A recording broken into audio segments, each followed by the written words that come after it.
white. The buds on the thorny bushes were all open despite the cold, and a sea of velveteen blooms swayed on the other side of the glass, their petals dark as blood and dusted with snow. A tufted armchair sat before a crackling fire. Gilt-framed portraits hung on the walls. A writing desk had been positioned in the window, as if whoever had penned their correspondence there had liked to look out over the garden while they contemplated their words. That was where Hayden stood, on the other side of the writing desk, looking out the window with his hands in his pockets. The door creaked as I entered the room, startling him. He turned, his blonde curls just as crazy as ever, his face deeply tanned, lips cracked. His eyes widened when he saw me. He didn't speak. I'd imagined this scene in my head so many times since I'd come to Avelia, but now that Hayden was here and it was happening, none of the scenarios I had anticipated was coming to fruition. My brother didn't look pleased to be here with me. He looked scared. It's true then. He didn't kill you. That gigantic asshole with the pointed ears. I lowered my head, unsure whether to smile at that or not. No, he did not. Where is he then? His name is Kingfisher, and he's gone to fetch one of our friends. He was supposed to bring him back to college yesterday, but something came up. Archer in the courtyard leaping to my defense. Archer nearly dying to save me. I blinked away the memories of his brimstone jetting from his throat. Hayden huffed. Stepping away from the window, he crossed the room and stood in front of me, looking me up and down. The bridge of his nose was dotted with freckles. Pacing around me in a slow circle, he performed a full inspection of me. His shoulders tensed when he caught sight of my ears poking through my loose hair, but he made no comment on them. At last, he came to a stop, facing me with his hands still shoved into his pockets. You look well, he said stiffly. Healthy. Carrion told me you'd changed. He frowned, his eyes growing distant. He said you'd become something different. Like him. He said in a small voice. I understand now. Do you? He nodded. Madra, she's been telling everyone that you're dead, murdered by Fae rebels. She gave a very convincing speech. I'll bet she did. She's painting you as a martyr to her cause, using your name and your story, twisting everything, making you sound like some kind of Zolvaran patriot who loved her city. She said you were working for her, a loyal subject, violently killed by strangers wielding outlawed magic. And people are believing her? Hayden shrugged. I don't know. It's hard to tell.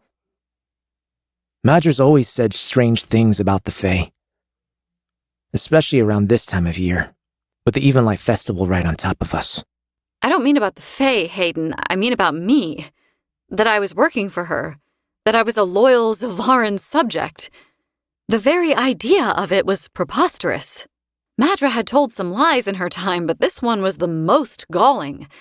My whole life I'd railed against her rule. I'd done whatever I could to cause dissent and mayhem for her house without getting myself killed, and now she was spreading rumors that I had been working for her all along? Working for her meant spying on my neighbors. It meant whispering secrets in her ear that weren't meant to be shared. It meant that I was a traitor and a liar, and I had betrayed my friends. Hayden wouldn't meet my eyes. She gave the whole city extra food rations and a triple water supply to honor you, for your service to the crown. What? The people of the Third wouldn't accept it. They poured their canteens out in the street. They gave their bread to the crows. They cursed you as they did it. That fucking bitch. I didn't want to be a hero to my people. I didn't care if they never knew my name. Anything I had done to aid Zolvaran's rebels had been in secret and in silence. I'd never needed to draw attention to myself. I sure as hell didn't need a clap on the back from anyone in recognition of my good deeds. But the idea that the people of the Third, my people, were cursing my name and refusing extra water in protest of me? Fuck me, I was going to throw up. I need to go back. I need to set them straight, all my contacts across the city. Don't bother, Ceres. Hayden looked at me now, and the cold, hard truth I found on his face was a blow I could never have expected. They don't want you.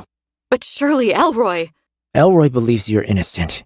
He defends you whenever he hears anyone speak ill of you. Well, that was a relief. Of course the old man knew the truth. Him better than anyone. But the others? Many of them had trusted me. Many of them had traded with me, counted on me, and now they thought that I had been informing on them to the Guardians? It was a clever play. Discredit someone the people of the Third thought they could trust, make them question anyone who claimed to stand against Madra, make them cease their incendiary activities for fear of who might whisper their names into the Queen's ear. He's black and blue. Hayden's harsh tone cut through my racing thoughts. Elroy. Every time he stands up for you, someone throws a punch at him. He's had a lifetime's worth of split lips and black eyes lately. And he's not as tough as he thinks he is anymore. My head snapped up, something troubling suddenly clicking into place in my head. Elroy believes you're innocent. That's what Hayden had said. Elroy believes, and not, we know. There wasn't a single mark on my brother. No cuts, no scrapes, no bruises. No one had thrown a punch at him lately. It occurred to me all at once that since I'd entered the room, he hadn't smiled at me, he hadn't fucking hugged me, hadn't even seemed all that relieved to see me. Numb to my core, I took a wobbly step back from him, angling my head to one side in the vain hope that I might be able to get a better read on what it was that he was thinking. "You think I did it, don't you?" I whispered. Hayden clenched his jaw, looking away. "You think I betrayed my friends. You think I actually worked for her." I didn't say that. He snapped, "But you're not denying it. Gods and sinners, you actually think I worked for her, don't you?" I don't know. He exploded. How the hell am I supposed to know? You never included me in any of the things you were working on. You never let me go anywhere with you after Reckoning. You were always off to one secret meeting or another. You'd never breathe a word of where you were going, would you? So that must mean I was in league with the Guardians then. Is that it? Maybe. He set his jaw, looking imperiously down his nose at me. You shut me out. Kept me a million miles away from anything that was important. I don't know anything, Saris, and that's because of you. And we always did seem to have more water and more food than everyone. He didn't finish that thought. He couldn't, with my fist slamming into his jaw. Hayden's head whipped around so fast that I worried for a moment I'd hit him too hard and broken something. But then the rage his comment had elicited flared full force, and I hoped that I had broken something. I grabbed him by the front of his shirt and shoved him away. "Fuck you, Hayden. More food?" I shoved him again. "More water?" Again, harder. Tears blurred my vision. I stabbed my finger in his face, trying to speak, but only a sound of pure fury came out of me. I had to start again.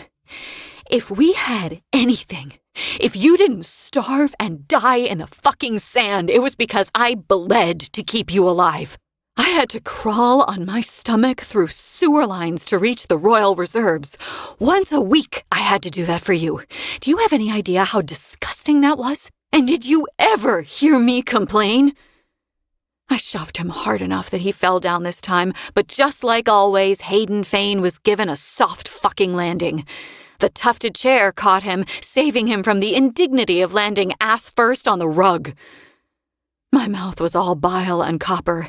Heat rose up my throat from somewhere deep within the basement of my soul. I didn't tell you what I was doing every day because I had to go into tense situations in fucking horrible places and do unpleasant things. I spat. I didn't bring you with me to those places because I didn't want life to be hard for you like it was for me. But I see now that I've done you a disservice. You have this fucking illusion that life should be easy, that it owes you something, and that's on me. I thumped my own chest, clenching my jaw to the point of pain. I broke myself to look after you. I slipped into every other ward in Zilvarin, and I robbed, and I stole, and I bartered and traded just to make sure that you were comfortable and your belly was full. And then you have the audacity to turn around and accuse me of the most heinous thing I can possibly think of because I made life too fucking easy for you while everyone around us had to suffer. Saris. Shut up, Hayden. Just shut the fuck up. No, your hand. He whispered. There's something wrong with your hand. Another rune on fire. This time the rune for brimstone. It swept artfully around the solid quicksilver rune, intertwined with it, connected and yet separate. If possible, it hurt twice as much as the quicksilver rune had, and the lines of fire trailing up my arm reached all the way to my elbow. For an hour, I just held my arm, breathing, trying to meditate my way through the pain. The gods only knew whether the breathing and meditating worked, but eventually the smoldering embers the rune cut into my flesh went out, and the symbol glowed a soft red instead. It was then that I had run to Fisher's bedroom. The place that had been a prison to me once was now the place I felt safest in all College. Surrounded by my mate's scent, I sat on the rug, back resting against the side of the bed, and I took out the book at last. Not the tome Algat had given me. Idina's book. Dear child, I know you might not be feeling very trusting of me right now. I misled you with my request to keep this book secret from my son, and I apologize for any ill feelings that may have caused. I am not a woman given to participating in cruel games, and it brings me no pleasure to trick you. I can only hope that you will forgive me for the subterfuge, and one day understand why it had to be done. I am afraid, with that trickery still fresh in your memory, that I must ask you for a solemn promise. I am breaking all the laws of the universe with this gambit, but for it to work, you cannot skip ahead in this book. You will read things that will prevent you from facing the challenges in front of you for fear of the ones ahead, to the ruin of us all. I implore you, please, do not do it. Each entry in this book had been written in the service of a specific moment to come. For any of this to bear fruit, the dominoes must fall in order. With that said, I must acknowledge that there are many ways to approach what comes next, and nearly all of them will kill you. Your second rune has awoken. By now you must know that brimstone is not a plentiful resource in Ivelia as it once was. Historically, alchemists shied away from the second bough of the Tria Prima, not only because it was too powerful and difficult to wield, but because its only purpose seemed to be linked with death and destruction. Even knowing you must conquer this rune, it pains me to advise that you must do so, as sealing this magic to your soul will come at great cost. You will have to unlock a door within yourself that will be hard to close thereafter. I will not, cannot lie to you. You will change if you choose to walk down this path, but with the brimstone runes sealed to you, there is a chance you will be able to use it to help save Ivelia from the veil I see descending upon it. If you decide to reject this rune, there are still other courses of action that can be taken to fend off the darkness, but the odds of those plans working are slight in comparison. In fairness to you, I will first explain how you can reject your brimstone rune. I read on, skimming over Idina's elegant handwriting, devouring her words. She had known everything then, seen everything.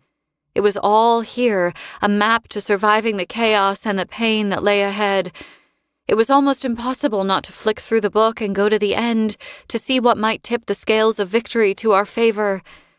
But Idina's warning rang voiceless in my head. You will read things that will prevent you from facing the challenges in front of you for fear of the ones ahead, to the ruin of us all. The warning did not inspire confidence in me. The book was long, after all. But as I read past Adina's instructions for rejecting my brimstone rune, I would need to submerge my hand in quicksilver and instruct it to strip the magic from me. She went on to explain that the first half of the book was a guidebook to my powers. It was the latter half of the book that contained instructions with regard to the rot. The beginning of her prophecies read thus: "Concerning the even light ball, turn this page before leaving your chambers. An appointment awaits." Hours later, my head was still buried in Adina's book. I had learned more from her in the span of an evening than I could have gleaned in a lifetime scouring the libraries of Avelia for scraps. And honestly, I was scared. The alchemists were often corrupted by their powers. Their fates were ruled by their strength of will, but also by the heritage of their blood. If I was born an alchemist, then I definitely had a Fey relative somewhere in my ancestry. Knowing nothing about them meant I had no idea whether I had a predisposition to succumb to my magic or not, and that was frightening in and of itself. But there was more. The alchemists hadn't just channeled quicksilver. In some cases, they had become so intertwined with it that they merged with it altogether to become silver-eyed heralds of the gods. These were the alchemists who had spurred Bellicon and his ilk to murder the Alchemaran line and eradicate them from this realm and all others, because they had become powerful beyond all measure and threatened the grasp of the Triumvirate's power. As I read, the pain in my hand slowly ebbed until the new rune on the back of my hand was healed. It was only an outline, not filled in like the quicksilver rune that had preceded it. Incomplete. A door that went to nowhere. There was no magic to it yet. I could sense that. But maybe soon there would be. Fisher found me staring into space, attempting to process all that I had read, just as dusk was bruising the sky and ushering in the night. He carried Onyx in his arms. My mate had taken him along when he'd left Kalish earlier, and now the little fox was excited to see me. Chittering loudly, he yelped, slipping out of Fisher's arms, then collided with my chest, tumbling over himself, hind legs sticking up, tufts of white fluff floating into the air. "Good gods, you're ridiculous!" I sniffed as I ruffled his fur, scratching his sides and the base of his skull behind his ears, his favorite spot. Fisher smelled like fresh snow, smoke, and the faintest hint of powdered sugar, which told me that he'd stayed at Wendy's long enough to share a cup of tea and a Bettel biscuit with a female before returning home from Ballard.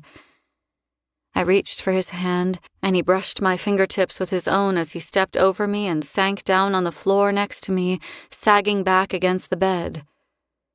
It was then that I saw how drawn he looked. Onyx was busy licking my ear. I petted him distractedly, frowning at my mate. "What is it? What's wrong?" He rolled his head to the right so that he was looking at me. "Ren," he said. "He was supposed to ride along the Darn and then up into the shallow mountains to treat with the Galarian Fae, then down through the forest to Ballard, then on to Inishtar, where I would collect him. I went to Inishtar first, but the satyrs haven't seen him. They knew nothing of the rot. I had to tell them of it myself. I went on to Ballard to see if Ren had stayed there to wait for me, but Wendy hasn't seen him either. I checked in with Royan, king of the Galarian Fae, next. Ren did warn them. They've already started taking steps to quarantine their cities in the mountains. Royan said Ren left their stronghold a day and a half ago and hasn't been seen in the shallow mountains since." "What?" I visited every small town between Galaria and Ballard to see if he'd been waylaid, but no one's seen hide nor hair of him. A lead weight, ice cold, formed in the pit of my stomach. "You don't think... Bellicon?" Fisher shook his head, dark waves brushing the tops of his shoulders. "No. Ren's smarter than every single one of Bellicon's guards put together. He moves like a ghost along those forest roads. There's no way anyone stumbled across him and knew to command him to return to the Winter Palace on behalf of the king. No, this is something else. I just can't put my finger on it." Do you think he's in danger? Fisher gave me a sidelong look that answered that question in no uncertain terms. We're all in danger, Osha. But yes, I think Ren might be in some kind of hot water, and I have no idea how to find him so we can get him out of it. Chapter 37. 3 minutes. Kingfisher. The blue book sat on Ceres's nightstand in her rooms at Amontreath. I avoided looking at it as best I could, but it was no easy thing, leashing my curiosity this way. I wouldn't open the book. I wouldn't even touch it, but the knowledge that my mother had written the entire thing made a hole burn right through my chest where my heart should have been. Before Malcolm's maze, there had been days when I had felt her presence so keenly that I'd known she was there, standing by the window or sitting by a fireplace, reading a book. I had felt her there with me, walking the halls of the estate for years. And I had chastised myself for allowing myself such childish fantasies. I think a part of me had known somehow that she was still there with me. I'd spoken to her often, whenever I was alone and didn't think anyone would overhear. I would have paid anything, given anything, to hear her speak back. And now there was an entire book written by her, sitting not 15 feet away. A chance to hear her voice again, in a way. And I would never be able to read what she had written in those pages, because they had not been written for me. It was okay. I still had a childhood full of memories of my mother. They were enough to temper the sting of her loss. And it was only right that Ceres have her own private connection with the Dina of the Seven Towers. My mother would have wanted it that way. But the book, was there something in there about Ren's whereabouts? Maybe. Maybe I was worrying over nothing, and Ren was perfectly safe and riding back to Kalish even now. Ceres had explained my mother's request that she not read ahead in the book so we couldn't use it to discover where he was. When we'd left the estate an hour ago, I had charged Ishabal with scrying for the general to see if we could locate him that way. Scrying was a notoriously unreliable means of tracking a person, though. And we wouldn't have any answers on that front until we could speak with the witch. So that meant suffering through this ball while trying not to worry ourselves sick. Well, this is ridiculous. Ceres looked deeply uncomfortable as she ran her hands down the front of her dress. The sulky seamstress who had made the dress for her had stitched her into it only moments ago. She had left, glowing with pride over the masterpiece she had created. And the second Ceres's chamber door had closed behind her, my mate had begun trying to claw her way out of the garment. I sat on the chaise, legs stretched out in front of me, arms extended and resting on the back of the chair, appreciating the sight of my mate looking decidedly queenly. "You're beautiful," I told her. Even I was aware that the register of my voice dipped whenever we were alone. The dark predatory part of me pulled at its fetters, wishing to be free and held unaccountable for the acts of depravity it would commit without the steady hand of restraint, holding it by the collar. Mine. She was mine. And sometimes the urge to throw her over a table and fuck her raw in front of everyone so that they would know that was too much to fucking bear. My cock stirred in my pants just thinking about it. Ceres cast a questioning glance over her shoulder, a knowing smile teasing the corners of her mouth.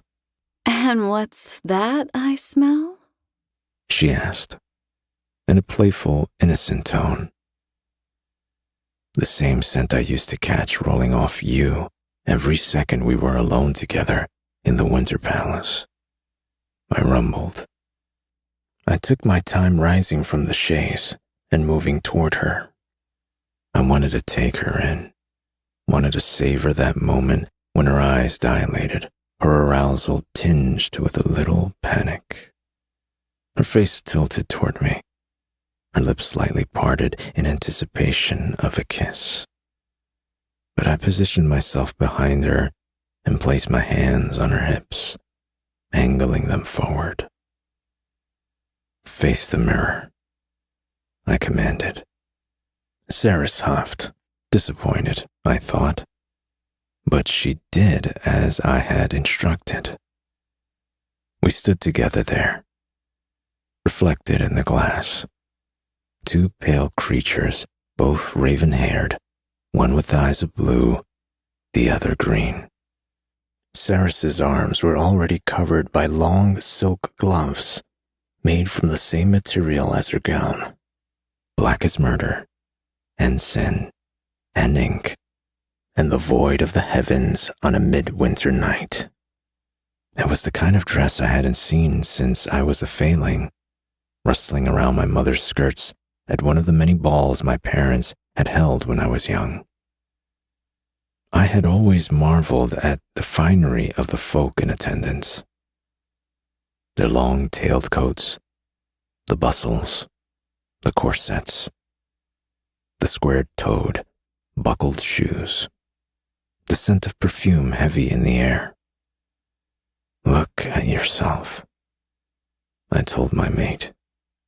The tailor had wanted to apply makeup to her face, and Saris had balked at that. They'd gone to war over the matter, but eventually Saris had allowed a touch of pink blush for her cheeks and a little mascara for her eyelashes. You could barely tell she was wearing anything at all. Her skin was flawless, cheekbones high, eyes bright and clear. And the dress. Her waist was already narrow, but the corset top cinched her in tight. The décolletage was devastatingly low, cupping her breasts so that her cleavage swelled every time she breathed. The skirts were fuller than was fashionable in other fete courts, more traditional, but they made Saris look regal. Over her shoulder, the black evening attire I wore complemented her dress, embellished with the same velvet trim as her dress at cuff and collar. Black on black on black. My shadow spilled over her shoulder and up the column of her neck, caressing her, and Saris's breath stuttered, her skin forming goosebumps in reaction to my magic. I knew exactly what I was doing when I bent down and held her eye contact in the mirror, whispering softly into her ear. A lesser male would sink his teeth into you right here and now and fuck you until you screamed. Her tongue darted out, wetting her lips. I could see her pulse drumming in the hollow of her throat. A lesser female would beg you to, she answered. Oh, my little Osha. She knew how to walk a dangerous line. It wouldn't be wise to provoke me to action, Osha. Not with you looking like this. I do love to mar a pretty thing. Is that so? I've replaced my shadows with my hand, curling my finger lightly around her throat. Mm-hmm. And how would you mar me? She whispered. I had a feeling she would ask. Running my tongue over my canines, I fisted a handful of her skirts and lifted them, hitching them up to her waist. I had to repeat the action twice more before I'd wrangled all the layers of tulle below and pinned it in my left hand. It was a shame to release her neck. I loved the sensation of her pulse flying against my palm. But I was in grave need of my other hand. Ceres watched me slide it down her body in the mirror, her pupils swallowing her irises as I stroked her exposed thighs, growling in approval when I found that she had my dagger strapped to her thigh again. Good girl, Ceres. If you only mean to see if I'm armed, then I could have saved you the time and told you. Oh, gods. Her mouth fell open. I hadn't wasted any time. Her black silk panties were pulled aside, and I was sliding my fingers through her slick folds. She let out another breathless curse as I stroked her clit, her legs already starting to shake. Good. I was going to do more than make her shake. I was going to make her fucking tremble. I was going to make her weak for me. The shoes she wore were beautiful, sparkling black, the heels staggering, a black silk ribbon tying at the front of each ankle. I shoved my right foot between hers and lifted her a fraction, knocking her feet out so that her stance was a little wider. I needed better access for this. Ceres closed her eyes, turning her head, resting her cheek against my chest. What are you doing? She whispered. Fuck, I needed another hand. Magic would do. I was limited with what I could accomplish here. My small magics were available to me, such as they were. Minor illusions, other trifles, but attempting to summon my shadows only led to frustration. My hands were bound, the vastness of my magic beyond reach. When I called, only diaphanous tendrils of shadow answered. Tendrils that, for now at least, would perfectly suffice. The gods had gifted my father with his shadows so that he might do good with them. My father had passed them down to me for the same purpose. Over the course of my life, I had used them to help and protect many people. But right now, I used them to pin Ceres's gathered skirts to her hip, so that I could take her by the chin and turn her gaze back to the mirror. Would the gods punish me for such a flagrant misuse of power? Fuck it, let them. I would use my gifts for far more scandalous things over the course of the life I shared with Ceres. And if that meant languishing in the fires of damnation when I died, then that was the price I would just have to pay. A queen should never enter a political setting feeling stressed, Osha. I purred. I'm helping. I promise. She was slick against my fingers, hot, wet. I stared at her in the mirror, smiling open mouth at her need. Before I could remark upon it, Ceres let out a groan. Don't tease me. She pleaded. I can't help it. Because you want me. My voice was rough. Yes. Her voice was a plea. I withdrew my fingers from between her legs and held up my index and middle finger for her to see, wet, shining, coated in her arousal. I'll never tease you for this, Osha. This is the hottest thing in the world to me. It drives me to madness like nothing else. And I want you just as badly as you want me. Always. I walk around this hellhole with the head of my cock tucked into my waistband so that these leeches don't get the wrong idea. Fisher. I would bottle this if I could, I said. Now stop worrying and watch. Ceres! Taladeus was at the door. I had sensed him there some moments ago, but he'd had the decency to keep his mouth shut. It appeared that he couldn't do that any longer. I held Ceres's chin in place. making sure she looked straight ahead. Don't answer. But Your body is mine for the next 3 minutes. Surrender. She didn't want to. The command in my voice made her want to fight me. But she needed this. Do you love me? what? That isn't fair. Do you? Yes, of course I love you. I grinned wolfishly at her reflection. A part of loving me is yielding sometimes. You want my obedience? I slipped my hand back between her thighs, my fingers teasing circles over the bud of sensitive nerve endings I found there. No, Osha, I want your trust. And do I have yours? I kissed her neck, still maintaining eye contact with her in the mirror. Anything I ask of you, I give freely and willingly in return. Always. I promise. Grazing my canines over the skin just below her earlobe rendered her immobile for a split second. She sagged back against me, losing control of her muscles, her eyes rolling back into her head. Saris, it's time. Her eyes snapped open again. I need 3 minutes, Tal. I chuckled darkly under my breath. Good girl, Osha. Tal hissed on the other side of the door. You know I can hear you in there. Sinners. I'll be waiting at the end of the hall.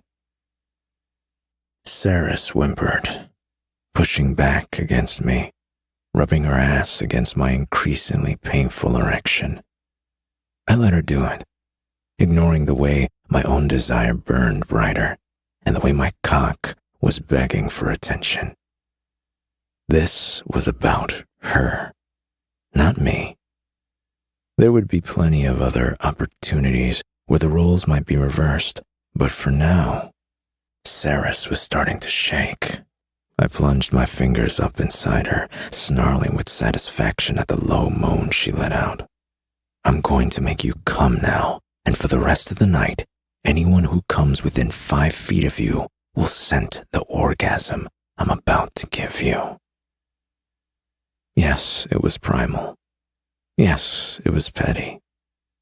No, it was not very progressive of me to want to mark her in this way. I didn't fucking care. This female, who shone brighter than the suns of her home and mine combined, was my mate, and every single member of this court would be reminded of that fact. Oh my gods. Saris panted. Good. She nodded. I turned into her, pressing my mouth right up against the shell of her ear. Watch my hand. I breathed. Watch me fucking you with my fingers. See how pretty your pussy looks like this, cupped in my palm. Do you see? My hand shielded most of her, but there it was, every few seconds, a glimpse of delicate coral pink. Saris moaned, her fingers digging into the rustling fabric of her skirts. Yes. She gasped. Yes. Trembling became shaking. Shaking became full-body convulsions. She was close. Now look at me, I demanded. Don't close your eyes. Listen, I want to feel you clenching around my fingers, Saris Fane. I want to feel that burst of sweet, wet heat in my hand when you come apart. Do it for me. That's it. Do it now.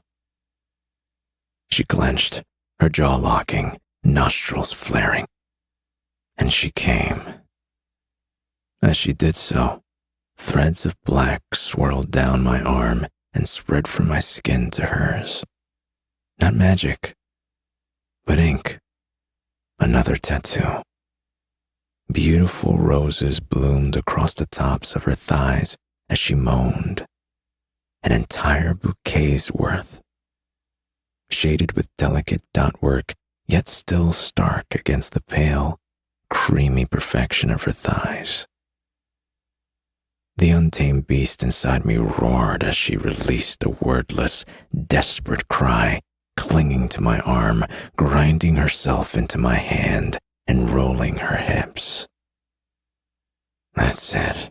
Breathe, breathe, breathe.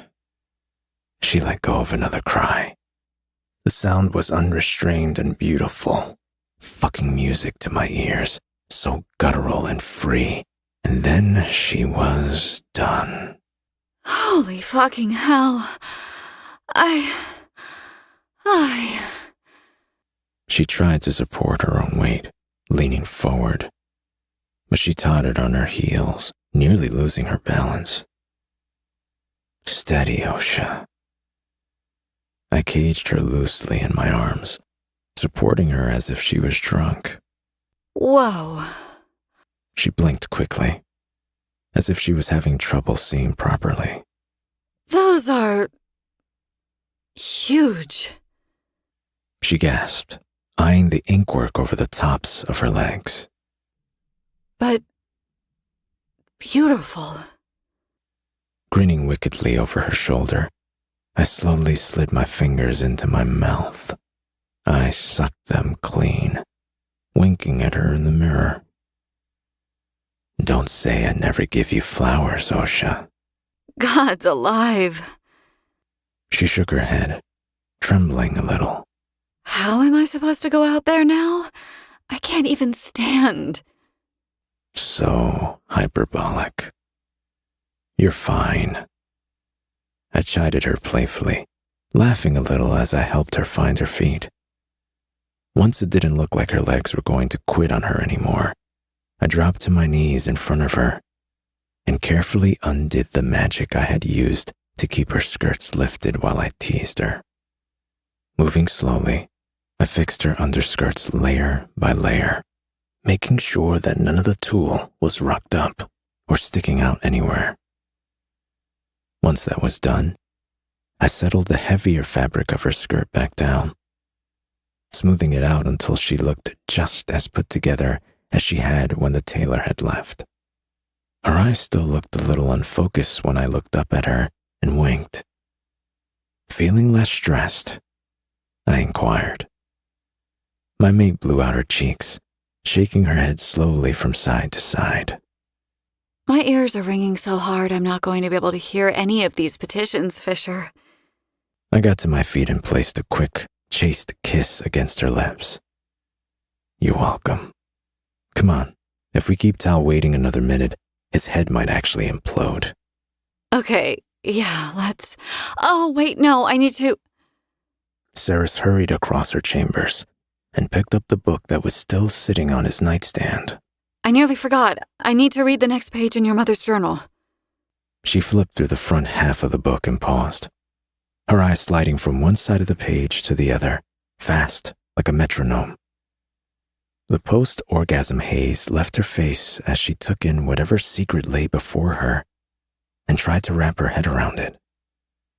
When she looked up from the page, she gave a small nod and set the book down on the end of the bed, a strange look of determination on her face. All right, then. Now I'm ready. Let's go. Chapter 38. Scion of No One. Kingfisher. The Hall of Tears was transformed. The benches were gone. Long tables lined the vast space on the left and the right, the center of the hall reserved for dancing. Tall pillars of even light swayed and danced along the perimeter of the hall, the haunting, heatless flames almost soaring all the way up to the vaulted ceiling high overhead. Glassy-eyed fey thralls dressed in the crimson red of the blood court carried pitchers of wine to the hundreds of high bloods gathered in their finery, beautiful despite the too pale quality of their skin and the flinty, cold judgment in their eyes. Many of the female high bloods whispered behind lace fans or their hands, venomous gazes darting furtively toward Saris. I sat sprawled in the chair next to her, playing the game. I wanted to rip out their snake tongues for even uttering Ceres's name. I did not do that, because that would cause a scene. The kind of scene that would end the ball early. And after what happened at Ceres's coronation, I doubted I would get away with ruining 2 ceremonies back to back. Tal would skin me alive for complicating matters further than I already had. So here I would sit, on my very best behavior, not ruining anything for anyone. For only the second time since we'd arrived at Amontreath, Ceres presided over the court on her throne, a golden diadem studded with diamonds glittering atop her head. Now that all of the kneeling was out of the way, her shoulders were relaxed, her eyes soft as they passed over the gathered hide bloods. But her hands gripped the arms of her chair a little too tightly. Her knuckles were white. "There's blood in the air," she said into my mind. "So many different people bleeding freely. I can smell it." With a casual roll of my shoulders, I nodded in the direction of a fey male at the foot of the dais, pouring wine for a high-blood noble.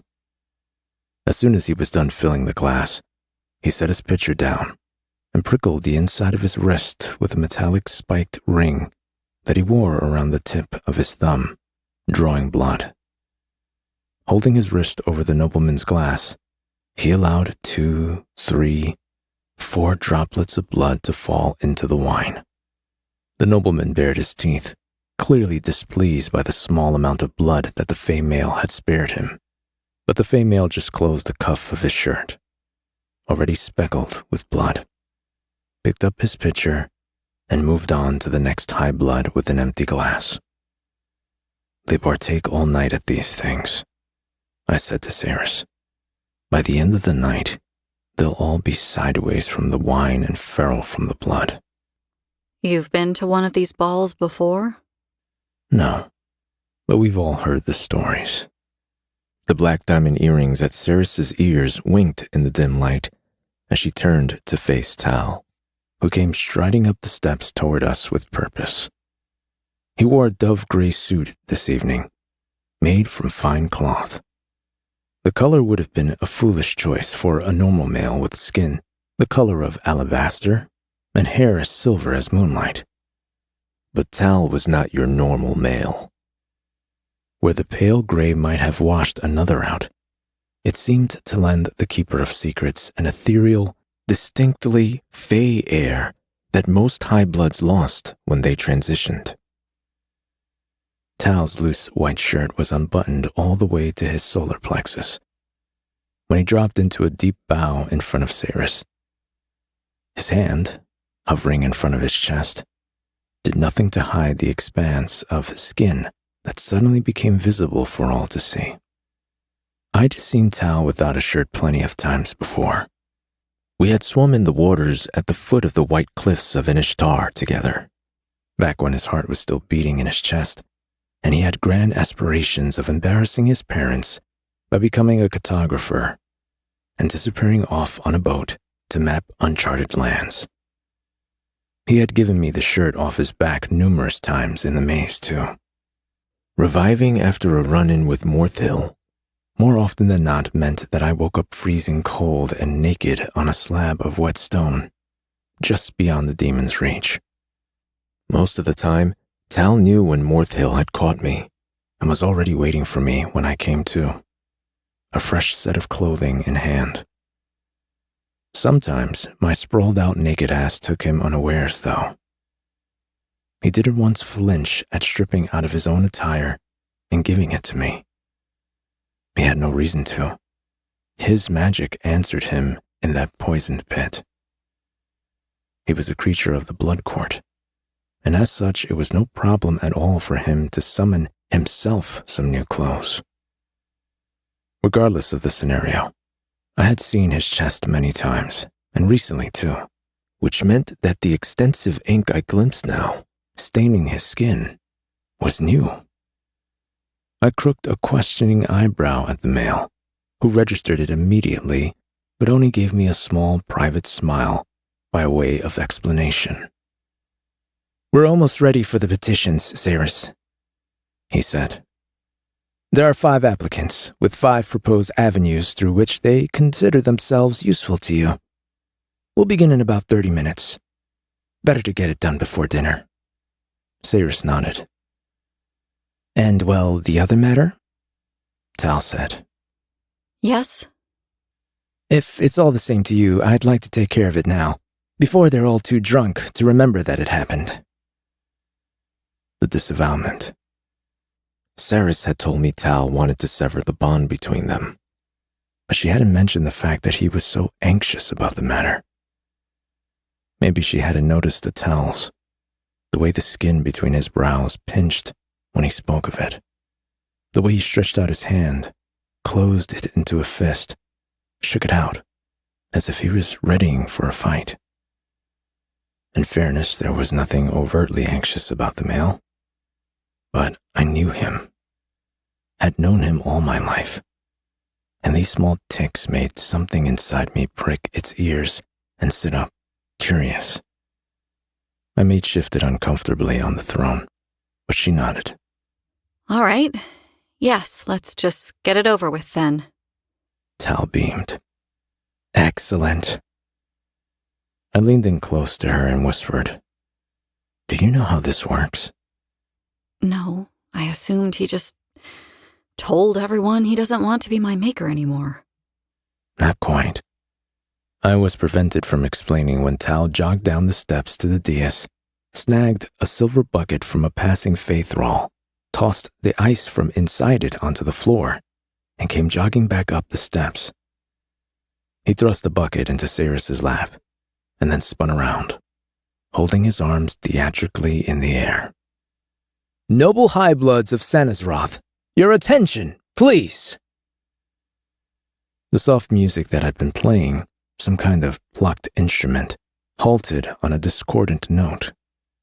It took a moment for the hubbub of conversation being conducted throughout the hall to subside, but eventually an expectant silence fell over the gathered vampires. "Welcome all. This evening we come together to celebrate our Evenlight, a gift from the gods that lights our court where nothing else can. As there is every year, there will be singing and dancing and feasting, but first, there will be a slight deviation from our usual annual festivities. A new lord must be appointed to the 5th point of our star, which means that one of you must rise to serve your court.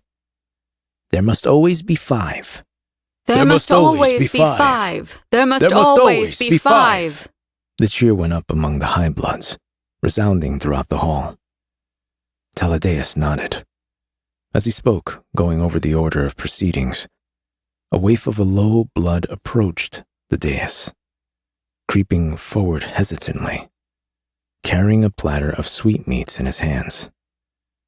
He could barely have seen his 17th birthday before he'd undergone his transition. He would never know what it would have been like to reach his maturity and step into his magic. Flinching, he offered the tray up towards Cyrus, too nervous to even climb the steps of the dais. Cyrus beckoned him forward. The low blood was weak, in a place where being weak doomed your odds of survival. That was why he served with the thralls. He cowered as he ascended the stairs, hands shaking, sweetmeats wobbling. I'm not hungry, she whispered. Come here. I need you to do something for me. No, please. No, thank you. The Queen of Sanazroth didn't beg favors, and low-bloods were not afforded niceties. What are you up to, Osha? I asked her. Outwardly, she didn't react to the fact that I'd spoken into her mind. She cupped her hand around the low-blood's ear and whispered to him, answering me at the same time with a remarkable show of concentration. I'll tell you soon. For now, I have to keep it to myself. I'm sorry, I wish I could explain, but I can't. So this was related to the journal then. I relaxed back into my seat, refocusing on Tal's performance down on the 5-pointed mosaic below the dais. It's okay, Osha. That's all you need to say. I won't ask again. The low blood scuttled back from Saris, staring at her as if she had lost her mind. She raised her brows at the male questioningly. Well, go. Do as I've asked you, and I'll see to it that you're rewarded. Rewarded? Skepticism shone in the male's eyes. Yes, payment. In blood. Saris said. Now go. The low blood didn't need telling twice. At the mention of blood, he bolted from the dais and disappeared into the crowd. But we're all still listening to Tal. I followed him, watching his head bob through the knotted mass of bodies, until he ducked through a curtained alcove and was gone. But before all of that, there is something else that I, personally, would like to address. When we came together here last to welcome our new queen, accusations were made that I hoped to control her. Slanderous accusations that I wished to puppet her for my own purpose and gain. There was no time to refute those claims at the coronation, in light of what transpired. Hundreds of angry eyes turned on me. I shot the crowd a beatific grin. But now that we've reached a calmer place, I stand before you all, making that proclamation. I do not have designs on the Sanizrathian throne. I do not wish to control Saris Fane, regent of this court. Unrest stirred by the head of the table to my right. I didn't even need to look to know Zovina would be at the center of the angry muttering. But yes, there she was, glowering at Taladeus. I could almost see the steam piping from her ears. Tal, ever the practiced orator, ignored the disturbance and continued his address. I do not, nor have I ever wanted, power over the other lords of Midnight, and I will happily prove that to you all, right here and right now. I, Taladeus Hellier, once eldest son of the Hellier household, keeper of secrets and lord of Midnight, do hereby rescind the gift of my blood. He lifted his arms in the air again and turned away from the crowd to face us.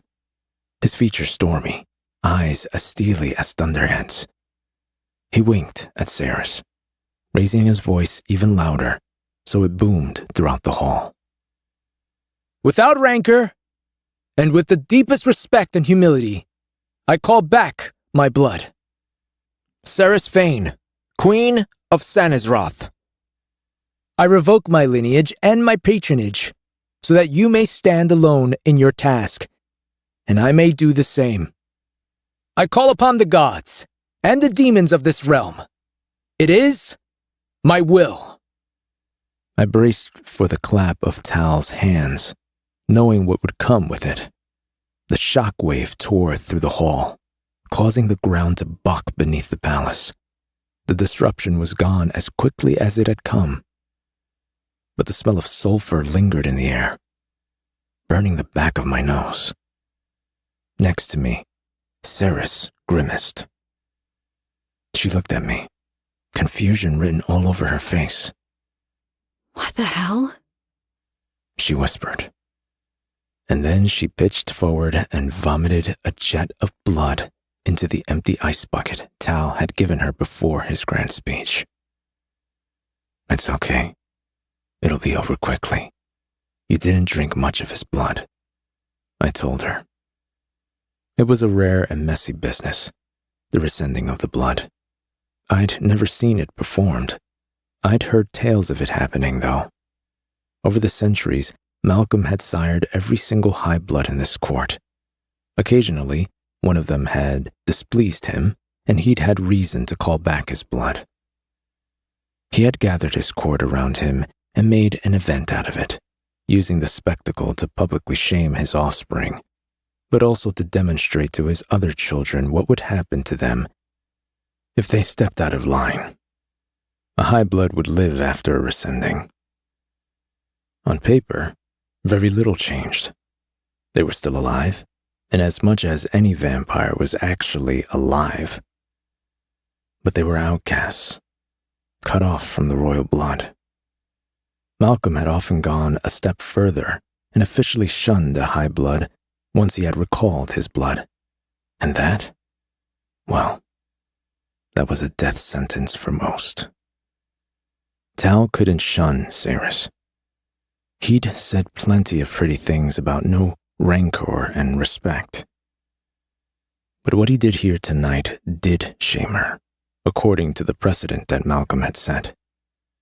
It was selfish, something so utterly unlike Tal that when Saris had mentioned it before, I had assumed the suggestion of it would never come to anything. And yet here we were. I would be pinning the bastard up against a wall later and demanding to know what the hell he was playing at. Him being so concerned about Saris not appearing weak in front of the court. Saris bore the display with considerable dignity, given that she was vomiting blood in front of an entire court who loathed her. It was over quickly, as I'd assured her it would be. A few mouthfuls of blood were all that was owed. When she was done spitting into the silver bucket, Tal took it from her, bowing low. "Thank you. I'm sorry." Quick as a flash, he faced the crowd again. Garish green light washing over his skin as he addressed the court. "Behold, Saris Fane, first of her name, scion of no one. Rise for your queen," he bellowed. It couldn't be denied. He put on a damn good show when he felt like it. To what end, I couldn't fathom, but still, he had the entire blood court on their feet, reluctantly holding their glasses in the air. "May she be the last monarch this court sees," Tal shouted, snatching a glass up from a passing thrall's tray. "May she overcome all, for the glory of this holy court. May she usher in a new era, and a new beginning for the people of Sanazroth. To Queen Saris!" The toast was a confusing one. Had any of the vampires present been faintly sober, they might have questioned Tal's unusual tribute. But half the court was already in its cups, and the other half were catching up. A sea of glasses went up in the air, the light glancing off their gold-edged rims in a dazzling display as all of Amontreath called out my mate's name. Queen Saris! Silence followed quick on the heels of the shouting, as the high blood drained their glasses. It didn't matter that they were probably cursing her name to themselves as they downed their wine. They still drank. Blood and wine, after all. Blood and wine. Seemingly pleased, Taladeus descended the dais steps and set his glass on the table to the right. "And now there are 5 loyal members of this court who would ascend to the position of lord to safeguard a tithing of its power and become a court protector. I call forth Kavin Dalish to present his case." Kavin Dalish was a brute. At well over 7.5 feet tall, he towered over everyone as he bowled his way through the crowd and came to stand at the center of the 5-pointed star. The moment he turned and bowed toward the dais, I knew him. His thick, dark hair hung all the way down his back. In life, he had been a fine warrior, courageous and brave. Funny, too. His nose was flat, pressed to his wide face, having been broken many times. I had been responsible for 1 or 2 of those breaks, courtesy of some rowdy sparring sessions that had ended in blood on both sides. His eyes were flat and dark now, where once they had been blue. They narrowed imperceptibly as he nodded first, not to Saris, but to me. "Commander, There was no warmth in the greeting, even less warmth to the greeting he paid Ceres. "Your Highness?" My skin prickled all over. My tattoos were rioting beneath my clothes. How foolish of me. I made a grave error. Malcolm had stalked the killing fields of so many of our battles. The crows fed from the fallen, plucking out their eyes. Malcolm had done the fucking same. Only he had taken their souls instead of letting them pass peacefully into the beyond. The tallest, the strongest, the ones who had still been putting up a fight. Because Kevin wouldn't have gone quietly. Malcolm would have forced him to take his blood. How many of my warriors had he taken that way? Plucked, trembling from the verge of death, and made to swallow from his foul veins before they were ended and turned to his will.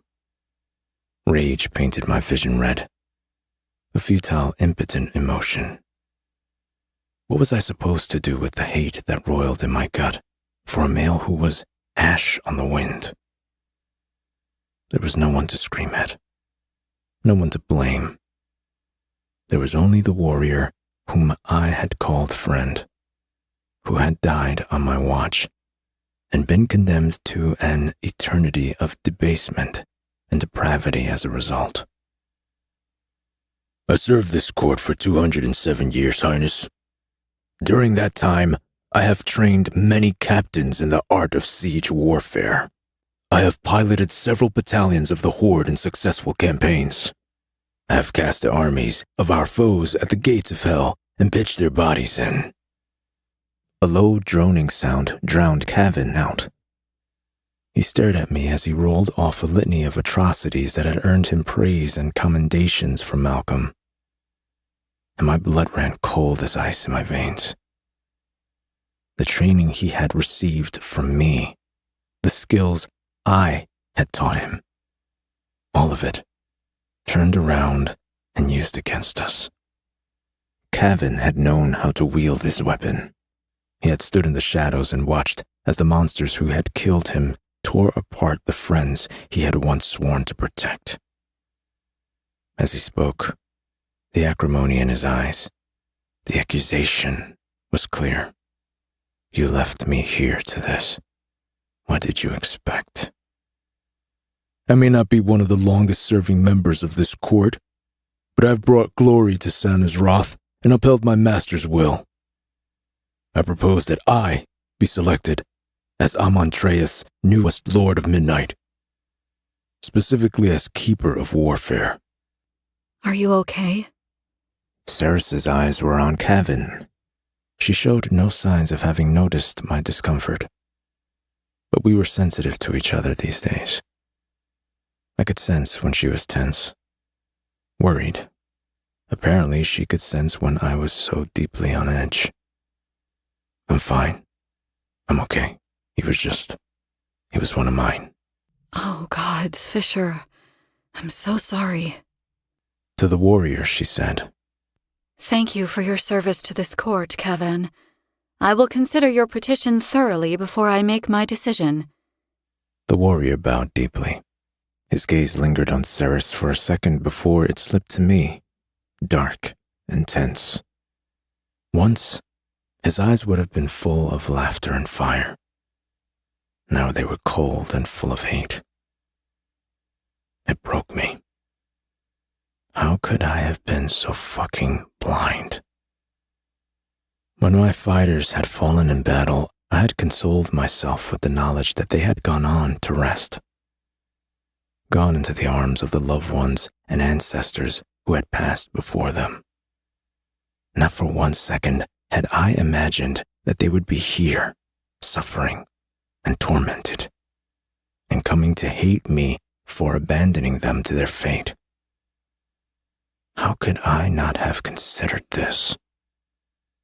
Ceres's voice sounded as though it were coming from underwater. You, Ibanwe. Tell me, how do you see yourself being of service to this court? Kevin was gone. A female high blood had replaced him and was bowing, her eyes glued on the floor.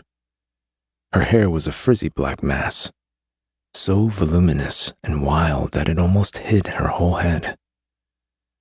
She wore a high-collared black dress, long-sleeved, its skirts brushing the ground, hiding her feet. Aside from her head and her hands, every part of her body was covered. Her voice swept through the hall in a hoarse whisper. Your Highness, I am known to every member of this court. I was here at the beginning, when our kind first spilled righteous blood in service of our king. My hands designed and oversaw the construction of the fine palace that you now call your own. My Lord Father charged me with the engineering and construction of siege machines, sewer systems, and all the infrastructure and planning required when the cogs were built. He was particularly pleased with the weapons of war I created on his behalf. Weapons of iron designed to inflict unimaginable pain upon the vile face scum who beset our home and attempt to divert us from our glorious purpose. Vile face scum.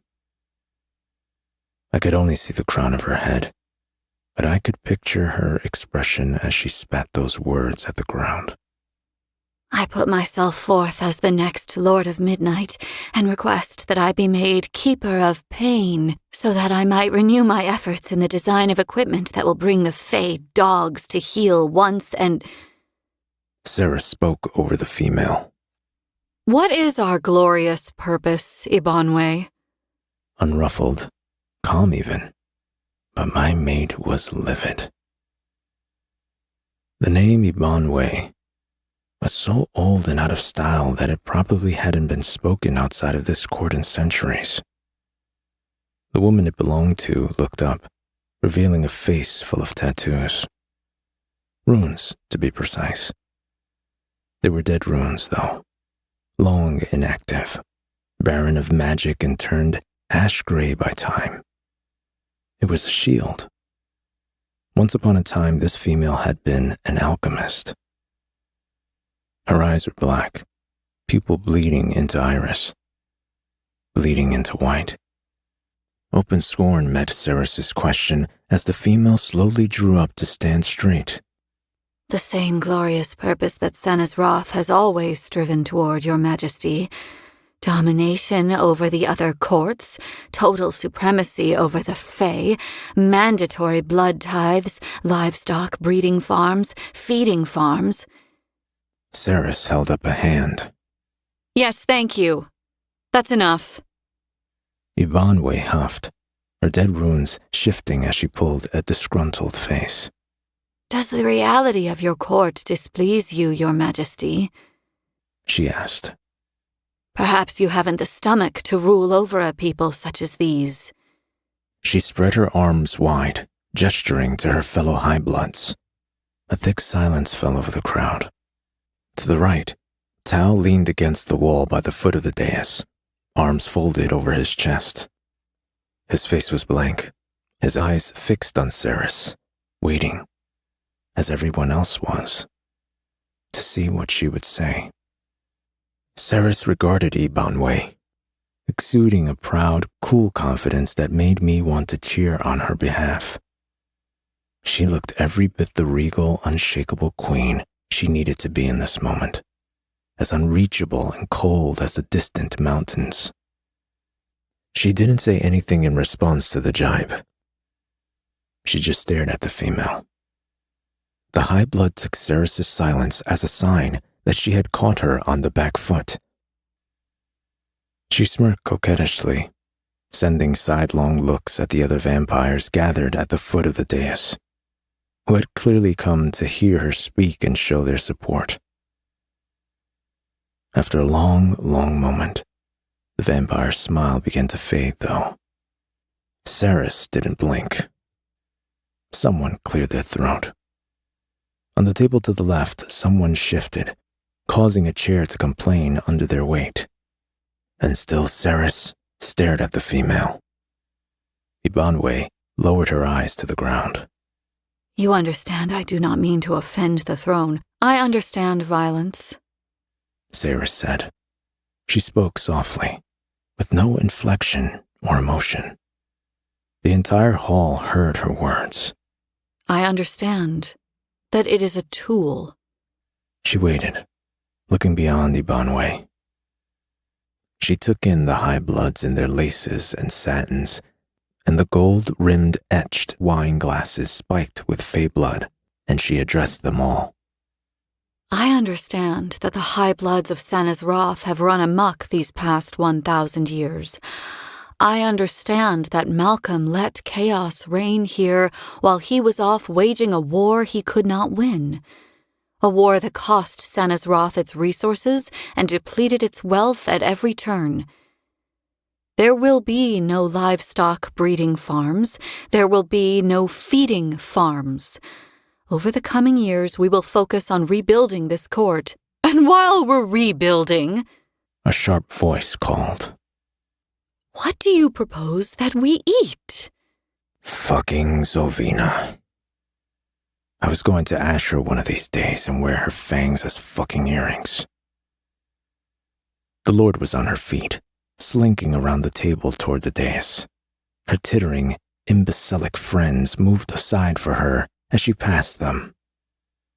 She was dressed in a blood-red velvet gown that cut a savage silhouette. Her blonde hair braided and wound artfully around her head. Rubies flashed in the hollow of her throat and at her ears. Each of her fingers were clad in gold and precious stones.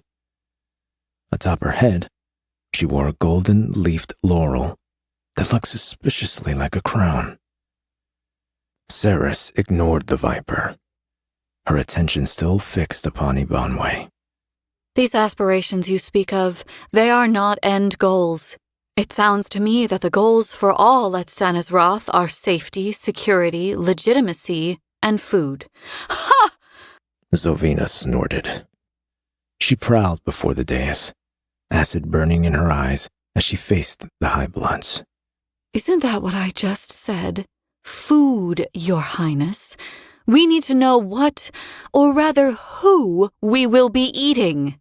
Ceres didn't rise from her seat, didn't even frown as she flicked her hand at the table to the right, and a candelabra, which had been crowned with 8 shivering points of even light, flew from the snow-white tablecloth and twisted in midair. It formed a length of metal 2 feet long and struck Zovina from behind, curving around the back of her neck. The Lord of Revels let out a shriek as the malformed candelabra dove downward, pulling her off her feet. It slammed into the obsidian floor with a loud metallic clang, biting into the stone, pinning Zovina to the ground by her neck.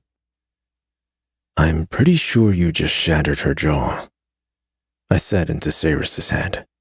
She'll recover, Was my mate's acerbic reply. I ducked my chin into the collar of my shirt, hiding my smile until I managed to banish it from my face. Ah, you bitch! Zovina yanked and pulled, but try as she might, strong as she was, she couldn't tug the mangled candelabra from the obsidian floor. The metal was servant to no one but Ceres. Let me up! The Lord seethed. Ibanwe, who had started her petition with much the same energy as Zovina's outburst, gawked at the other female, pinned by her neck to the ground, and swallowed thickly. I would like... She stopped speaking when Ceres slowly rose from her throne and began to descend the steps. The hairs on the back of my neck rose, every instinct I owned telling me to get up and put myself between my mate and the danger that stood before her. I couldn't do that, though. I wouldn't undermine her in front of these leeches. I stayed where I was, and the inaction damn near killed me. What was she doing, though? And why was it making me so fucking hot under the collar? With shoulders relaxed, spine straight, and head held high, Ceres made her way down the steps and skirted around Zovina. She collected a chair from one of the tables and dragged it, back legs scraping loudly on the floor. Over to Zovina, where she set it next to the prone woman, sat down, kicked her feet up, and rested her heels on the female's back. Be still, She commanded before the outraged lord could buck her off. Zovina screeched. Get off me, you stupid Be quiet. Calm as the center of a storm, she was. Brutal, cruel, lethal. Even I wouldn't have fucked with her in this moment. Resting her feet on the back of a female, whom most of this court was afraid of. I would have fucked her, though. I desperately wanted to do that. There was something deeply arousing about my mate owning her power. Turning to Ibanwe, Ceres plucked a piece of lint from her skirts. You were saying? Keeper of pain, The female said, eyes glittering, voice a little shaky. I would like to be the keeper of pain. 3 more petitions. A would-be keeper of monies, a prospective keeper of truth, a hopeful keeper of antiquities. The minutes ticked by as Ceres heard the applicant speak, and she did not move from her position, feet resting on Zovina's back. Halfway through the proceedings, she fished out a dagger from the scabbard at her thigh and began cleaning her fingernails with the blade. Zovina didn't move. She didn't say a word. Only once all the petitions had been heard did she very slowly rise from her chair. She was in no hurry at all, as she hooked her little finger underneath the metal band that was cutting into Zovina's neck and gave it the gentlest of pulls. And then the candelabra came free. You may move. You may speak, She said in a bored tone, as she walked away from the female's shuddering frame and climbed back up the steps. Zovina was as mad as a spitting snake when she leaped to her feet, but her hostile stance was of no interest to me. The haunted expression Tal wore as he looked away from the female, frowning at a spot on the far wall hanging, though. No wall hanging deserved that level of scrutiny. You think this is a game? Zovina shouted. Ceres still had 3 steps to go before she reached her throne. She stopped, eyes finding mine briefly before she turned, her skirts rustling around her, and at last gave Zovina her full attention. You seem to confuse the dynamic between us, Zovina. I am your master. I could command you to sit at my feet, and you would bow, knowing death chased the edge of my blade. You mistake my patience for weakness, for tolerance, but test me further, and you will discover the limit of that patience. From the moment Ceres had set foot into the Hall of Tears for her coronation, she had been playing a part. She played it well, too. But she wasn't acting now. She was as sick of Zovina as I was. Impressive, since she'd known the female such a short time. I had no doubt that she would put the female down with a smile on her face if she got the opportunity. Zovina shook with the effort it took to cage her retort. For uncounted years, she had bathed in the warm glow of Malcolm's approval, unchecked, unchallenged, beloved of her king. It must have been raw indeed to find herself out in the cold, standing in the shadow of the female who had killed him. Taladeus sauntered across the 5-pointed star, casual smile playing across his face. But there was a tightness around his eyes that could not be mistaken for anything other than worry. Come now, high bloods of Sanazroth, He called. the petitions have been heard. He raised his hand high, holding Ireth's ring aloft for all to see.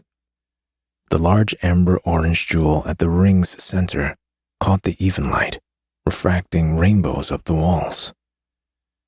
It's time to discover who will become our next lord and don the 5th ring of midnight. Actually, Taladeus, I believe there's one more petition we've still yet to hear, Ceres said coolly. She took her seat on her throne, calmly smoothing her skirts. Tal's composure wavered as he looked up the dais, the muscles in his throat working. The fleeting expression that passed over his face seemed to say, "What the fuck are you doing, Ceres Fane?" He knew nothing of a sixth candidate for the ring in his hand. I knew nothing of it either, which meant that this surprise announcement from Ceres must have had something to do with the journal. Our queen surprises us, Taladeus said in a tense voice. How lucky we are. He swallowed thickly, then closed his hand around the ring he was still holding in the air and lowered his hand to his side. With the flourish of a bow, he said, As it pleases you, your highness, to whom shall we open the floor? The tension in the Hall of Tears had already been thick enough to cut with a knife, but it grew suffocating as discord broke out among the High Bloods. Ceres had already sighted the figure who emerged from the sea of vampires. But shouts of outrage erupted from the tables as the Blood Court's nobles finally saw who their queen had brought before them. This was how I remembered him, kitted out in fighting leathers, with a sword strapped to his back and his head held high. Gold flashed in his mouth as he came and knelt before the throne, offering a chagrined half-smile. In a voice that rang loud and clear across the hall, he said, My name is Foley Briarstone, and I have come to be of service to my queen. But his dubious expression said something else entirely. I hope you know what you're doing, half-breed. Chapter 39. Keeper of Secrets. Ceres. Consider a sixth. Only the golden-toothed wolf can be trusted. Entry from the Journal of Adina of the Seven Spires. Shunned! Shunned! The screams were deafening. Taladeus spun around, too confounded to speak. Beside me, Fisher covered his mouth with his hand and laughed softly under his breath. You certainly know how to light a match, he said, amused. Are you having fun yet? No, this is not fun, Fisher. This is fucking stressful. It seemed as though Foley mirrored my sentiments. On his knees, he winced every time something hit him in the back. The High Bloods were lobbing things at him. Pieces of food, cutlery, a shoe. A plate sailed through the air, and that was where I had to draw the line. Enough! Sit down, I growled. I name Foley Briarstone friend to this throne. That was all that had to be said. The edict I had made at my coronation took care of everything else. No member of the Blood Court could harm anyone I named a friend. With 8 short words, I had ensured that no one in Amentraeth would ever harm Foley again. What farce is this? Algat had been notably missing from the hall until now. She bullied her way through the knot of High Bloods and pushed Taladeus out of the way in her hurry to get to Foley. She circled the male, her small black shadow cat prowling around her feet as she did so. Guru yowled when he saw Foley and stretched out into a bow, rubbing his head against the male's thighs. Algat witnessed this and snarled. She bared yellowed, rat-like teeth and kicked the cat. The blow would certainly have done some damage had Guru not dematerialized into a swath of shadows a second before her foot made contact with his side. Obviously, the creature had practice avoiding her boots. He cannot be here, she seethed, stabbing a finger at Foley. It is my will. Foley's cheeks burned bright red, the tips of his ears, too. Guru had rematerialized and had leaped up into his lap and was begging for affection from him. The male didn't seem to know what to do or where to look. He stroked the cat's head, not meeting anyone's gaze. The witch sputtered, furious. She reminded me of one of the crones who used to stand outside Kala's, spitting on people who emerged from the building and telling them their souls were damned to hell for fornication and drinking. He can't serve this court. How can he when he refused to swear fealty to Sana's wrath? Algat realized her argument was flawed even as she made it. Her rheumy eyes drifted to the Hazrax, which stood at the head of its point on the star mosaic below the dais, unmoving, unspeaking, its long hands tucked inside the belled sleeves of its robe. She already knew what I was about to say. The Hazrax is not a member of this court. It has not sworn fealty to Sana's wrath or a single vampire here, and yet it has been a Lord of Midnight for many centuries. Yes, but that's different? I fail to see how. I felt it then. The bullying push at the wall that shielded my mind. It was Algat scrambling to get in, even though I had forbidden her from rifling around inside my head. Despite the command, she was still trying, and my fury rose like a wave of vengeance summoned by the gods themselves. I imagined knives, scores of them, hovering in the air, pointed tip first at the wall. I lowered the wall only long enough to send the blades hurtling forward, then brought it back up as quickly as I could. Algat swayed, eyelids fluttering, eyes rolling back into her head as a river of blood gushed from her nose, pouring down her chin. There would be no more tiptoeing around this one. If she wouldn't toe the line, I would make her. If she wanted violence, it would be hers. "What have you done?" The shriek came from Zovina. The female bore no love for Algat, but here was an opportunity to create a scene. She was hardly likely to let it pass.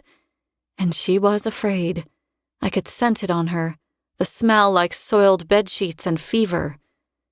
She was afraid that she might be next. "Today is a day of lessons," I said. "Algat will be fine, but she should be careful where she trespasses." The keeper of records wobbled unsteadily, but within a moment or two she had regained her balance and was scowling at me again. Algat cuffed her chin, smearing her blood up her face even as she tried to wipe it away. "My apologies," she rasped. "I only tried to make you see reason. The Hazrax does not count in this instance. It does not weigh in on politics, nor does it ever opt to cast its vote. This male would do both, and to the detriment of this court. If he will not swear fealty—" "It was Malcolm I wouldn't swear fealty to," Foley said softly. "I'll swear it to her." Well, damn. I hadn't been expecting that. We'd come a long way from him trying to kill me in the library, it would seem. I would never have dreamed I'd hear those words coming out of Foley's mouth. He was earnest and clear-eyed as he gestured to the steps, asking wordlessly if he could approach the throne. I nodded my consent. The male dropped to one knee at my feet, pulling a dagger from the sheath on his belt. He held it up to show me. Strange, sad eyes with vertical slit pupils met mine. "I was reminded recently that I was a wolf," he said, smiling softly. "And wolves do not cower in dusty libraries, afraid of their own shadows. I swear myself to you, Sayrus Fane. I will carry out your bidding so long as there is breath left in me, and when I pass from this place and move on to the next, I will carry your banners there and storm the gates of heaven in your name if you wish it." He closed his hand around his blade and drew it free, staining it deepest, darkest crimson with his blood. I accepted the weapon from him and used its point to draw forth a bead of my own blood, which was still somehow the same bright red as that of the living.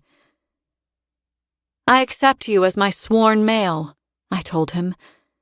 "I accept your loyalty and your service. In return, I offer you the protection of my house. I name you Lord of Midnight." Leaning forward, I gave him back his dagger. Foley accepted it, and as he did so, I took the opportunity to deaden the air around us so that when I whispered to him, no other would hear. "What made you change your mind?" I asked teasingly. He huffed out an unsteady bark of laughter under his breath. Well, I figured if he's prepared to follow you, he said, nodding in Fisher's direction, then I'd be a fucking idiot not to, wouldn't I? Kingfisher snorted under his breath, but I could tell he was pleased.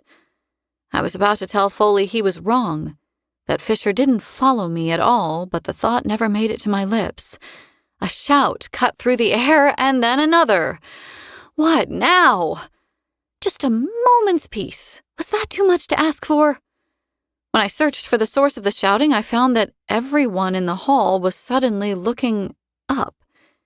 It had been impossible to tell before, but the sections of the vaulted ceiling were actually panels, and they were peeling back. "It's here!" someone cried. "It's here!" "What's here?" I twisted around on my chair, my throne, trying to figure out what was causing the commotion, but Kingfisher took my hand and gave it a squeeze. The even light, Osha. Spirit of the gods. He pointed toward the night sky to the west, where a brilliant green glittering wave of light was rolling across the heavens at tremendous speed. They are with us, Foley muttered, pressing his index finger and middle finger to his forehead between his brows. Many of the high-bloods mirrored the motion, too. Surprising, that. Whether they had chosen this life for themselves or it had been thrust upon them, undying, a perversion of nature, never to know the rest and peace of the afterlife, it stood to reason that they were beyond the sight of the gods here in this unholy place. But there were still some among them who worshipped the gods. They bowed their heads in reverence as a wind ripped through the hall, and the pale green light tore overhead in a shimmering pennant that filled the night sky from horizon to horizon. It was beautiful, like nothing I'd ever witnessed before. Not even the aurora that had blazed across the sky after Loreth had named a Vizioth had been this spectacular. The even light in the torches throughout the hall flared, brightening anew. The fires burning in the grates strengthened, roaring violently up the backs of multiple hearths. It was as if, all throughout the Black Palace, the sources of even light that already existed were being powered up by the arrival of the shifting green banner in the night sky.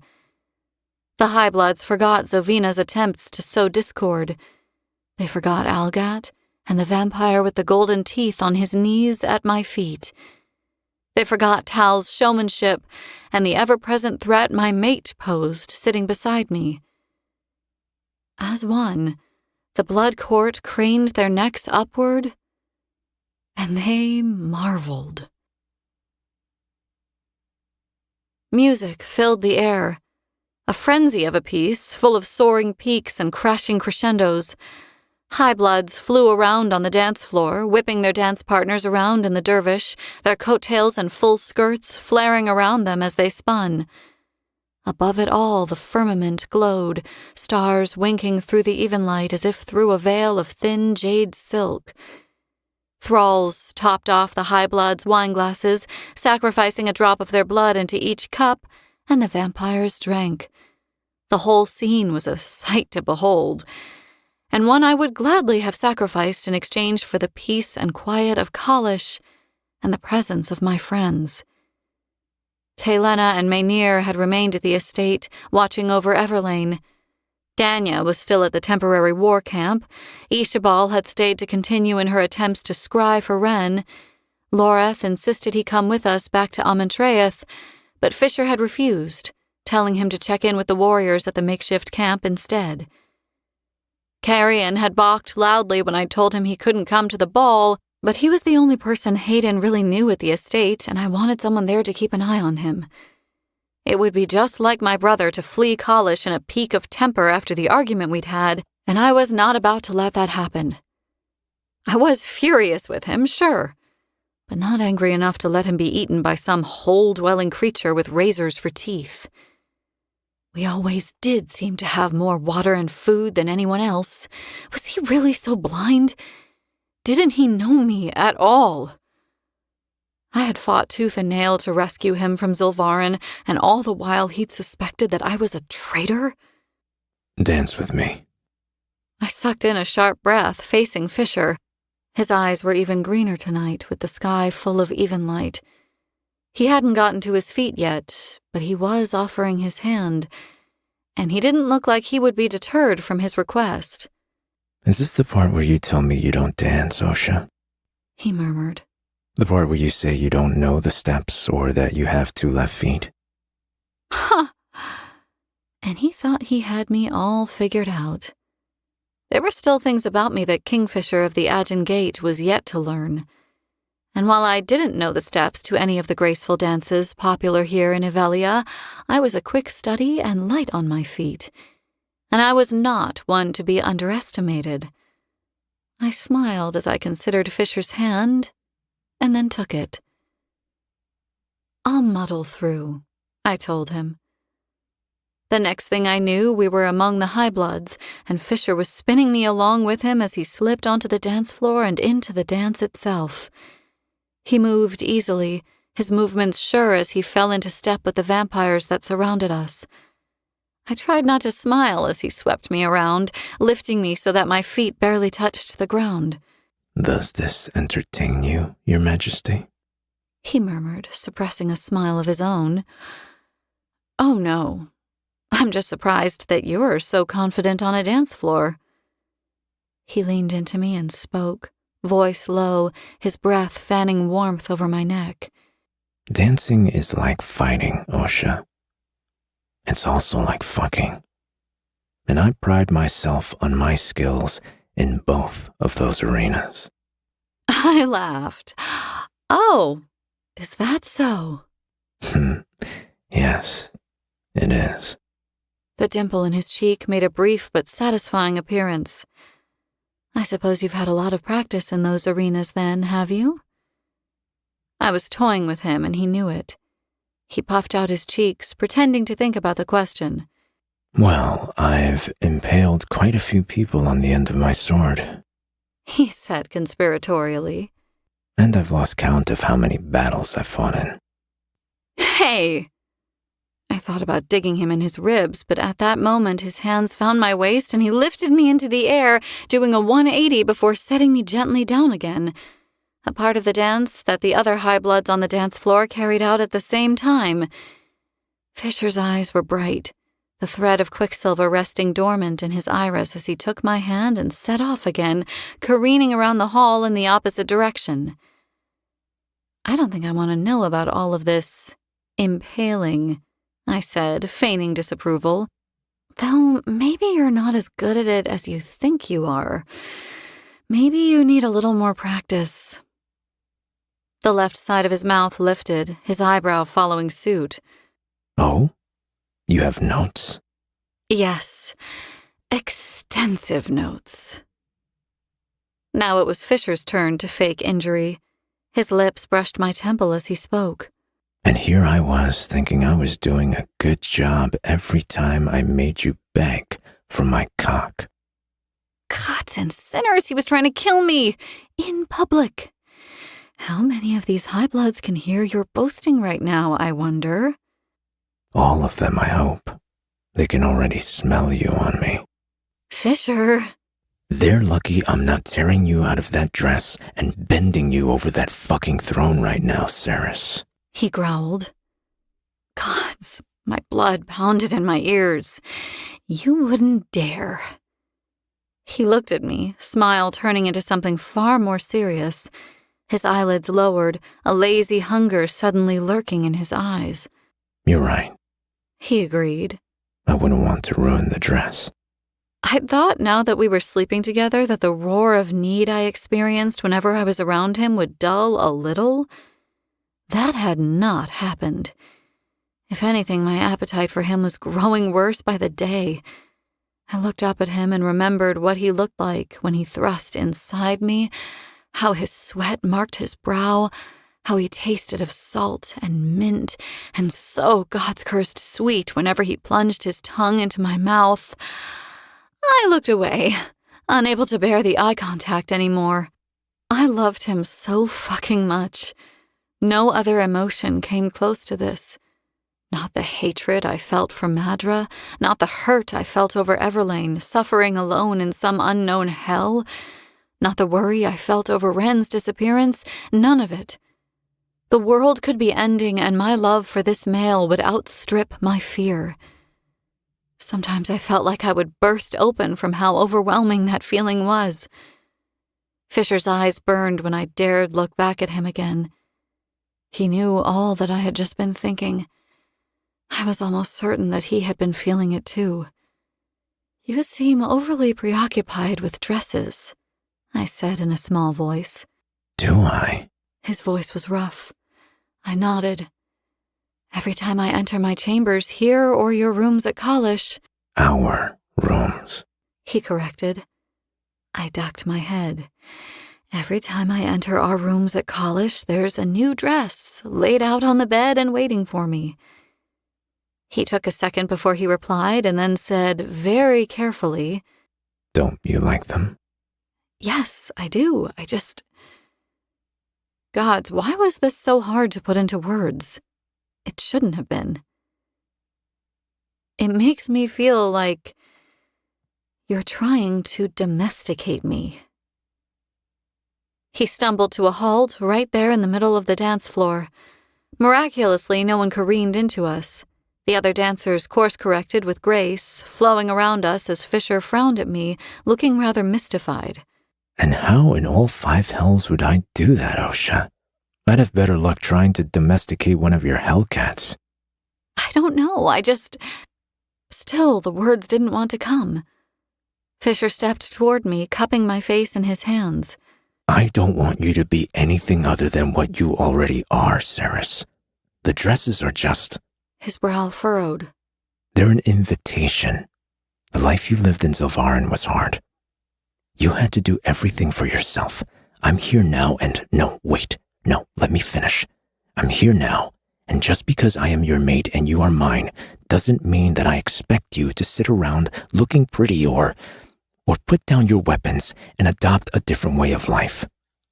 I would never want that for you. But you don't have to be one thing here, Ceres. You can be many things. You can wear your leathers and fight every day of the year. I would never ask you not to.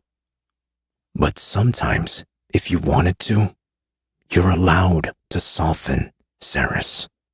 You're allowed to stop baring your teeth at the world and take a breath. Because I've got you. The dancers whirled on by, streaming velvet, silk, and damask out behind them, and I let those words settle into my soul. Because I've got you. He did have me, didn't he? He was the anchor that kept me from drifting away. Even here, in this horrible place, he hadn't left my side. Come on. Fisher nodded, as if he'd just made his mind up about something. Come over here. I want to show you something. It won't take a second, and then I'll get you out of here. I followed him. I would have gone anywhere with him in that moment, but we didn't travel far. Out of the flow of the dancers, away from the long tables where many sour-faced high-bloods still sat, muttering darkly into their wine. Fisher came to a stop in front of a small round table that stood before a particularly graphic wall hanging. I looked up at the hanging, squinting at the bacchanalia it depicted. "What's the male doing to that goat?" I asked. Ignore the goat. Fisher said in a chiding tone. Look here. A huge flower arrangement dominated the small table. A variety of blooms, likely selected for their complementary purple hues, had been organized quite expertly in a shining golden vase. They were stunning. At the center of the arrangement, Fisher pointed out the most beautiful bloom of all. It wasn't the largest of the flowers, but its color was the most vibrant, iridescent almost. Its petals were ruffled at the edges and pinched in the middle, swelling out at their ends to form the shape of love hearts. On each heart, a tiny droplet of water glittered like a diamond. Don't. Fisher's hand closed around my wrist, preventing me from touching the flower. It won't kill you, but it'll make you really miserable, believe me. It's poisonous? To most people, it's deadly. Shooting me a crooked smile, he said, But you're stronger than most. Here, they call it Viridius, Saint's Steeple. In the fake courts, we call it Widow's Bane. You've heard of it before. I had. Loreth gave me and Carrion some to chew at Gilthry. Our ribs were broken after we hit the surface of the lake. It took our pain away for a while. Fisher nodded. Allow that little dewdrop to come in contact with your skin, and it'll take your pain away forever, He said. Widow's Bane is safe to chew once that poison has been cleaned from its petals, and its leaves have been steeped and dried for a couple of days. So long as you don't swallow the leaves and only chew them, you'll be fine. But I didn't bring you over here to give you a lesson in plant medicine. I came to show you that sometimes it's the most beautiful things that are the deadliest. A dress can't make you weak. It won't make you vulnerable. Help! The tremulous scream cut above the music. In a heartbeat, Fisher had drawn Nimmerel and was scanning the crowd, trying to locate the source of the cry. Gods! What's happening? At the table close by, a male high-blood was bowed over his place setting and was shuddering, a thick stream of rank black blood pouring from his mouth. It flooded from his eyes, too, ran from his nose and his ears. Help! The plea went up again on the other side of the hall this time. And again behind us. Mercy, please! A red-haired female in a royal blue dress slumped to her knees, blood gushing from her mouth as she went down and sprawled out, convulsing on the obsidian floor. Wide-eyed, Fisher took in the scene in disbelief. What in all the gods' names is this? He whispered. Was this what was in the journal? No, it told me to name Foley as Lord. There was nothing in there about this. Left and right, high-blood started vomiting blood, staining their fine clothes red. Male and female alike, they went down, trembling, fingers grasping, bloody eyes rolling back into their heads. Soon most of the vampires in the hall were writhing on the ground. And in the midst of them all stood Taladeus, towering over them like some silver-haired harbinger of death. Brothers and sisters, He cried. your judgment has come for you at last. What the fuck? Fisher hissed.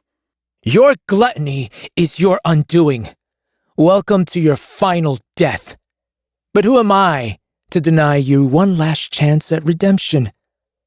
The thralls you have sipped so greedily upon this evening are passing through the hall with glass vials.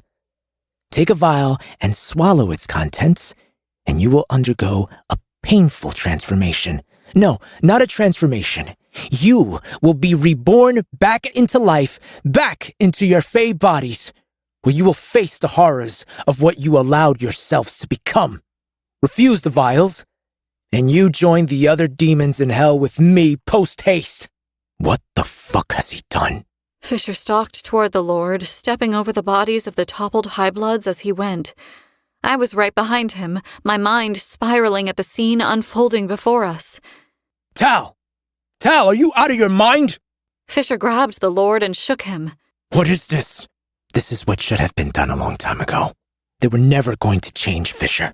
He said. They're incapable of it. Evil through and through. I wasn't about to put this on your shoulders. I wasn't going to do it to you either, Ceres. His eyes searched for mine. I made a hard choice so that neither of you would have to. This was my final act as a Lord of Midnight. Now I'll go pay for the sins I have committed. We should have noticed the wineglass in his hand. We should have stopped him from throwing back the viscous red blood inside.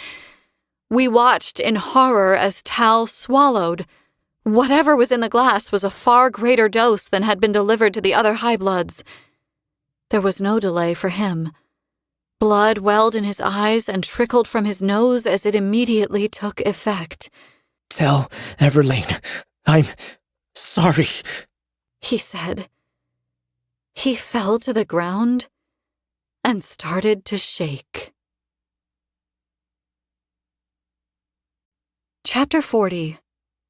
Judgment. Ceres.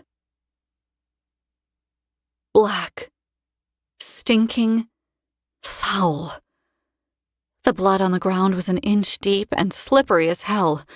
I barely kept my feet beneath me as I raced for a thrall who was stooping down and pressing something to a female high-blood's lips.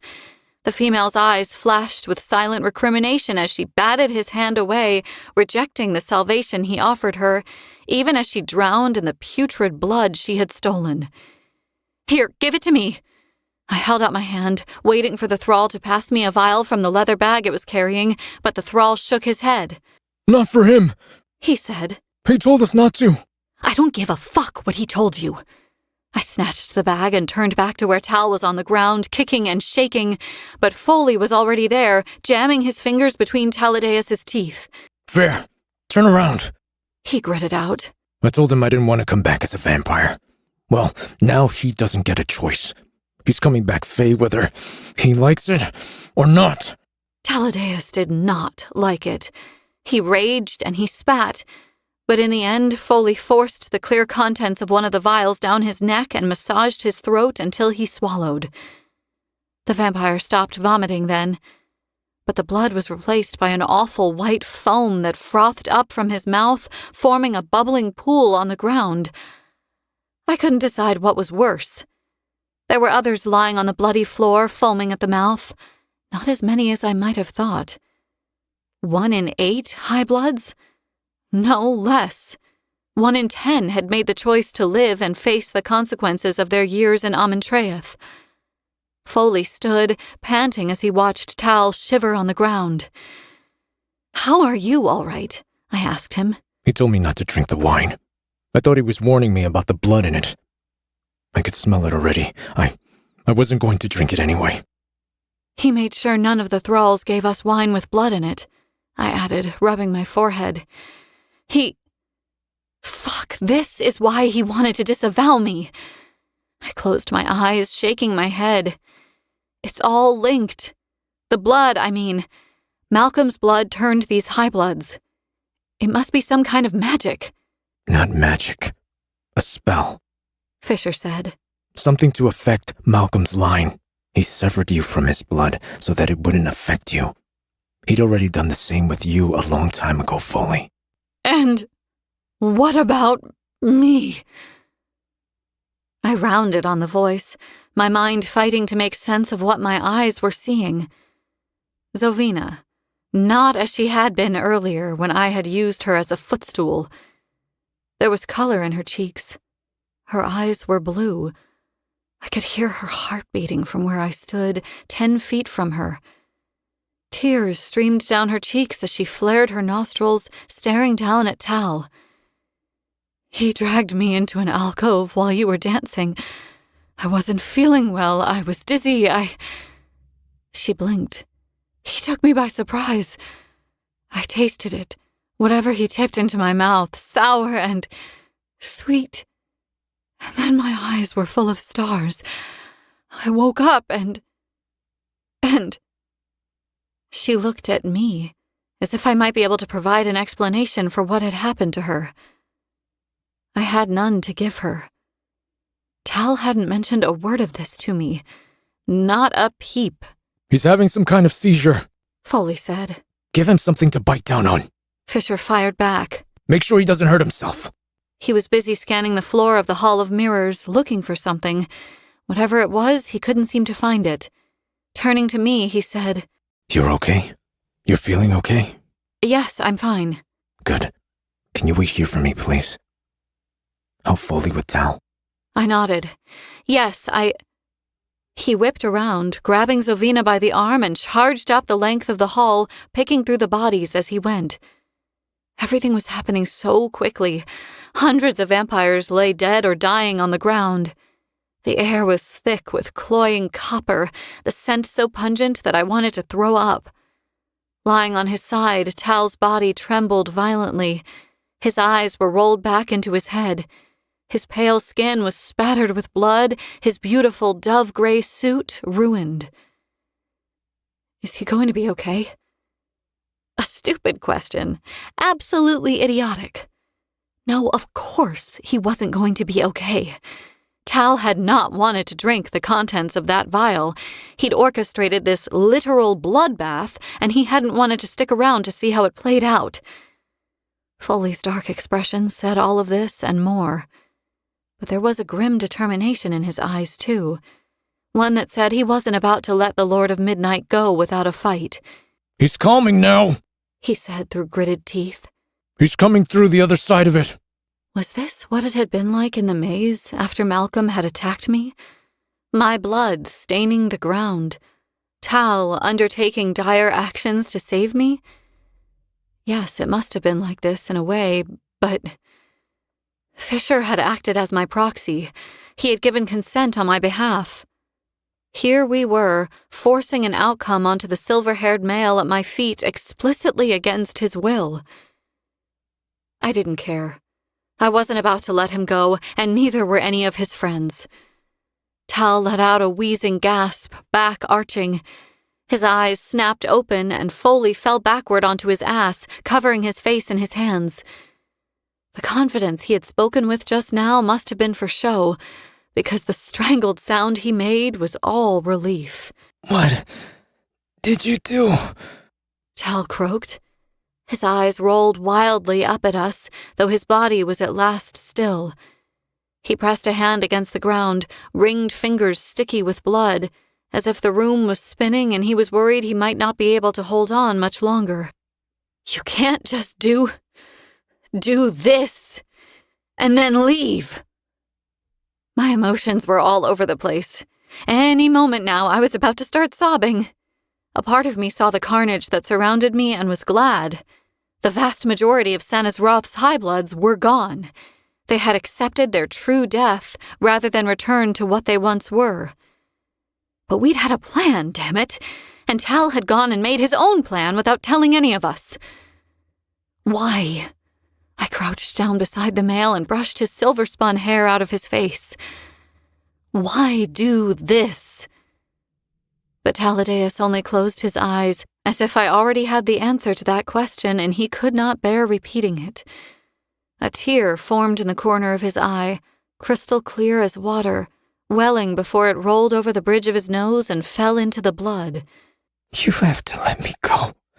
I can't stay, he whispered. Hypocrite. Tal's eyelids opened again, his eyes the same thunderhead gray they had always been. He looked at Foley, despair carved into the lines of his face.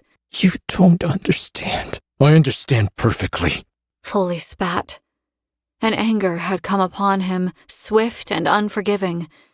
He shunted himself forward so he could take Tal's jaw in his hand and force the male to look at him. You told me time and time again that becoming a vampire doesn't alter the foundations of who you are, only highlights them. Look around you. These bastards are crumbling to ash right now because they're evil down to the festering marrow.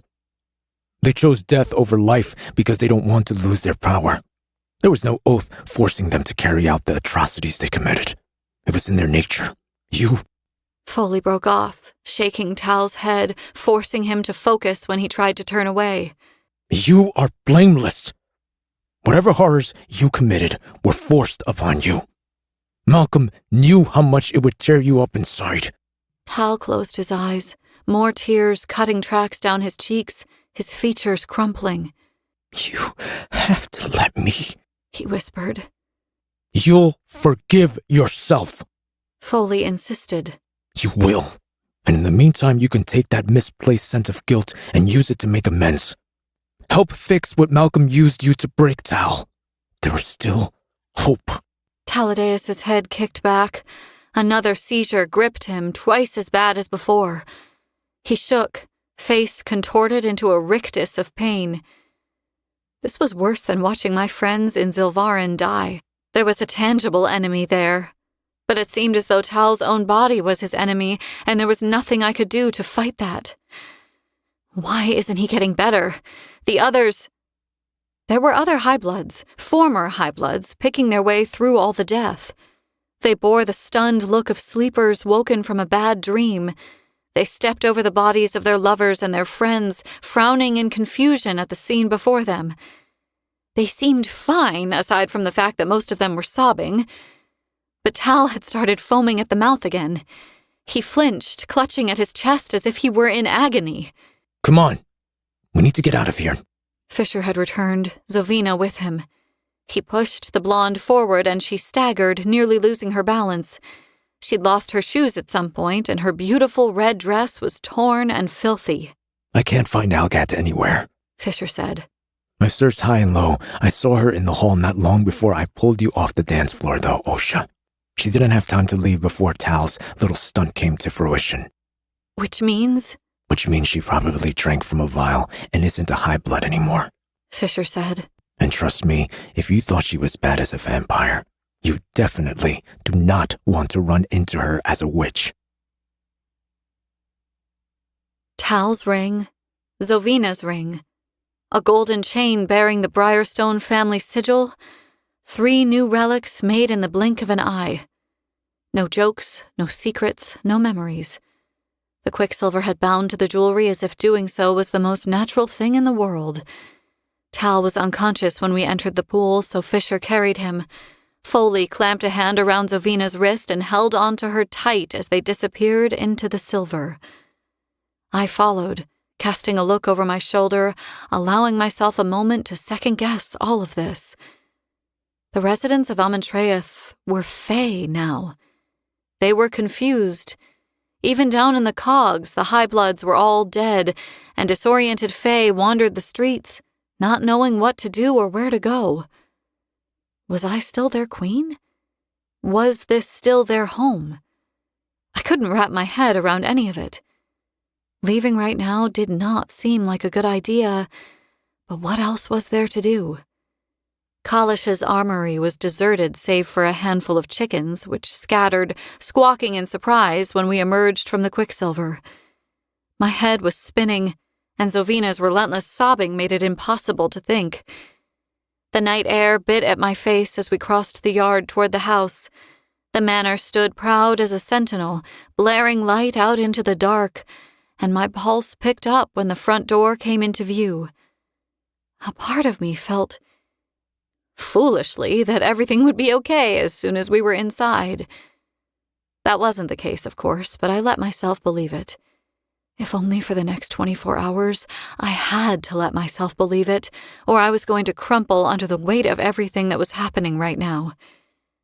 Taladeus was still convulsing. He would wake for a minute or two and struggle to speak. He kept gasping at the air as if he'd forgotten what it was like to breathe. But then I supposed he had forgotten. It had been over 1,000 years. Zovina sniffled behind Fisher, occasionally letting out a mournful sob, but she otherwise hadn't said much. She was wobbly on her feet, exhaustion making her unsteady. Fisher opened the door and gestured for me to enter first, which was probably for the best. The moment I stepped foot into Kalish, I came face to face with my brother, who was brandishing a heavy poker from one of the fireplaces.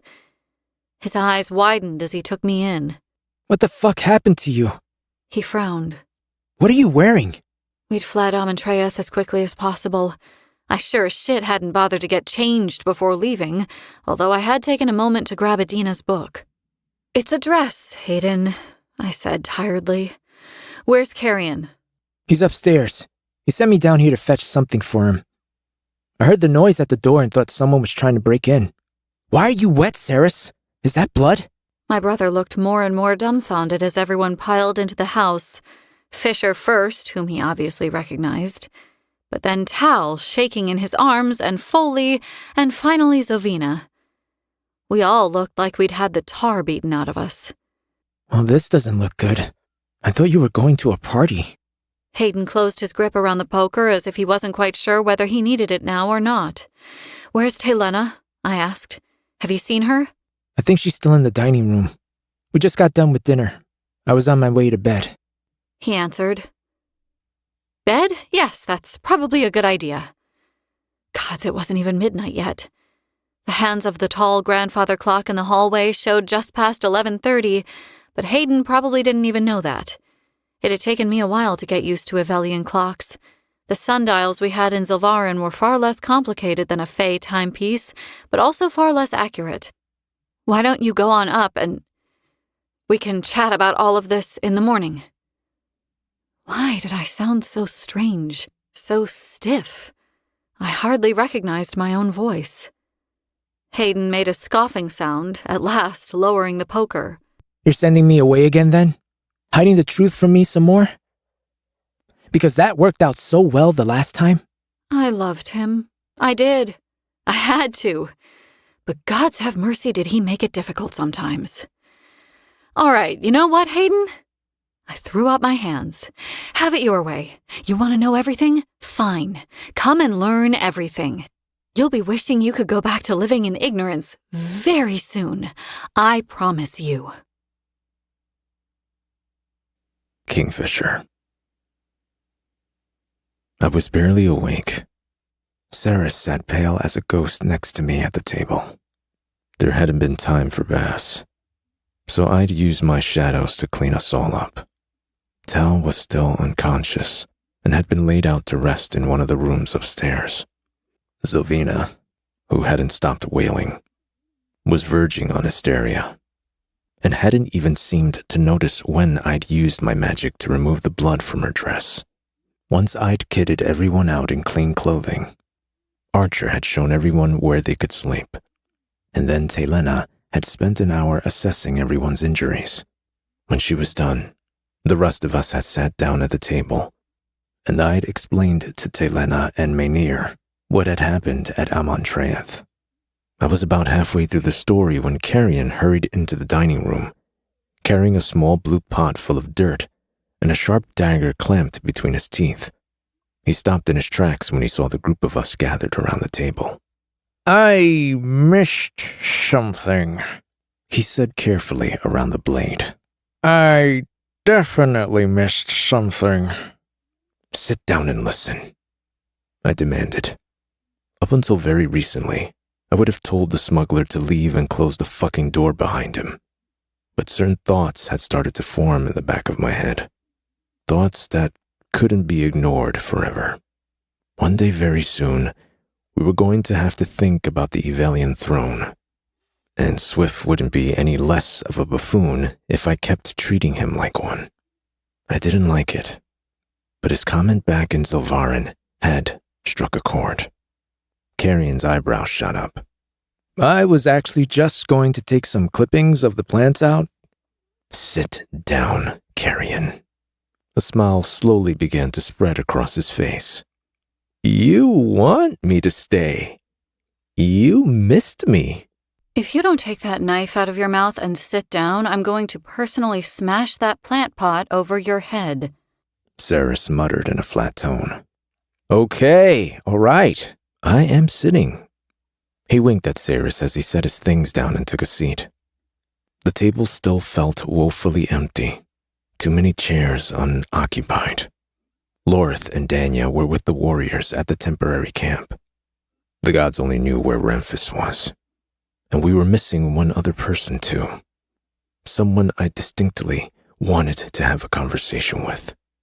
She showed up just as I was detailing to Telena and Maynir how few of the High Bloods had chosen to accept the chance to become Fae again.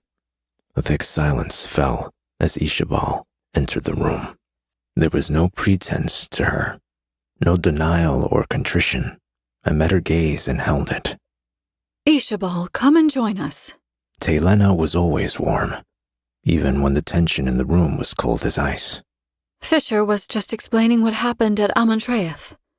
She knows all about what happened at Amontreath, don't you, Ishabal? I said. The witch pressed her hands to her skirts, wiping her palm against the material. They were probably slick with sweat. As well they damn well should have been. I do, she answered in a clear voice. And I'm sure you want me to be sorry for it, Kingfisher. But I'm not. I can't be. You put my mate in danger, I growled. On my left, Saris shifted, her attention moving from the red-haired witch to me. She was quicker than most, had already put two and two together, but still, she She wasn't angry at the female standing at the foot of the table. Placing her hand on top of mine, she let out an exhausted sigh. I wasn't hurt. That was clearly never their intention. Carrion propped his elbow on the table, rested his chin in hand, and said, "What in the actual fuck are you all talking about?" They're angry at me for what happened tonight, Ishabal said, in a calm, even tone. Taylena had figured it out. Menir, too. Both the healer and her husband traded uncomfortable looks.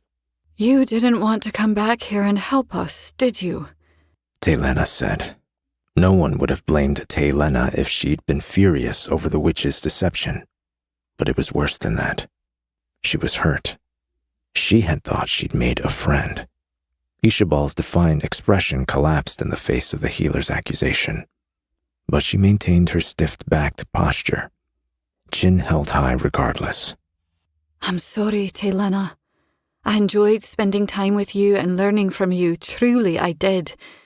I wanted to help you find Ren as well, but I needed a reason to stay here at Kalish. I had to be close for the spell to work. Ah, I get it now, Carrion said. You're the one who cast a spell that killed the High Bloods. You gave Tal those vials to cure the blood court. I did what I had to do. Do you have any idea how long we've waited for an opportunity to get inside Amentraeth? Do you know how long? You put my mate in danger, I repeated. She bit her bottom lip, looking down at her hands. There were long gashes at her wrists. Angry, still dripping blood onto the dining room floor. I closed my eyes, laughing humorlessly. As soon as those High Bloods were affected by the blood in that wine, they were freed from the blood court's control, weren't they? Yes, she said. Any of them could have attacked us. Yes. And it was your blood the thralls dripped into their glasses, wasn't it? Yes. Tal brought them to the river and I marked them with sigils. When they cut themselves, I bled through their veins. A simple transference spell, really. My blood. Your blood is a curse to all vampires. It kills them unless they take the antidote that your clan created. Yes. Yes, she answered again and again without shame or regret. Shadows began to spill from me, flowing like smoke down the arms of my chair, rolling across the table toward the witch. Fisher, Ceres said. I wasn't hurt. It's all right. We can deal with this. You lied to Tal, I said. Ishabal watched the shroud of shadows approaching with growing trepidation. The air hummed with her fear, but she nodded, acknowledging the truth. I had to. If he'd known that the High Bloods might be able to hurt you or Ceres, he would never have agreed to the plan. And I feel bad for lying to him. I do. I would accept whatever punishment he saw fit for my crimes if he'd chosen to be reborn, but... Tal's alive, I snapped. You might be okay with letting people you consider your friends die, but we are not the same. At this, Ishabal's mouth fell open. She took a step toward the table, her hands forming warding signs to push back my smoke. He's alive. You can't hold my magic back for long, Ishabal. This is my house. I don't care, Fisher. Kill me if you like. I knew there would be a price for all of this. It's a price I was born to pay. She spoke quickly, her hands shaking as my shadow shoved against her wards. It wouldn't take long. One firm push from me and I would break through. I'd fucking kill her for what she'd done. Listen to me. Wait. She cried. Is he here? He's resting upstairs. Foley snarled. He had kept his peace throughout the entire exchange, but it seemed he could hold his tongue no longer. He's still convulsing every 5 minutes. He may never recover from that shit we had to pour down his throat. No, you need to take me to him right now. Like hell we do. Why? I demanded. Plainly, the witch was spooked. Ishabal drew in a ragged breath, her hands shaking even harder as my shadows nearly broke through her ward. She met my eyes and held them, speaking urgently. The sigils I marked the thralls with, they weren't big enough. Weren't strong enough. I couldn't risk the high blood sensing the magic on them or seeing large marks. I needed a much bigger conduit to channel the spell, one that would redirect the energy to the thralls and complete the spell. What are you talking about, Ishabal? Ceres was already getting to her feet. She was following my lead. A grim realization had fallen on me. While the witch was speaking, I was already heading toward the door. The fucking tattoo. The one I'd seen covering Tal's chest back in the Hall of Tears, beneath his loose shirt. It hadn't been a tattoo after all. It was a witch mark. Fuck. I tore past the witch, pulling back my shadows. Will it kill him? I demanded. She dropped her ward and followed at a dead sprint. If I don't get to him immediately, it'll kill all of us. The curtains were already on fire when we reached the bedroom. The bedsheets, too. The paint on the oil landscape hanging above the bed was blistered and melting, running over the gilt frame and down the wall. Teledeus lay still on the bed where we'd left him, hoping he'd feel better after some rest. His body was engulfed in flames, though his skin wasn't burning. Not yet.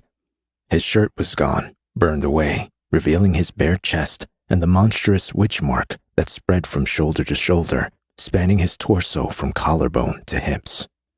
Sarath, save us, Telena hissed as she barreled into the room behind us and saw the mark. What the hell were you thinking? The knots on that kind of spell work can't be undone. The lines of it were woven tight, hundreds and hundreds of spells bound together consecutively, forming a tapestry of sigils that would have taken an entire clan of witches a full month to entangle.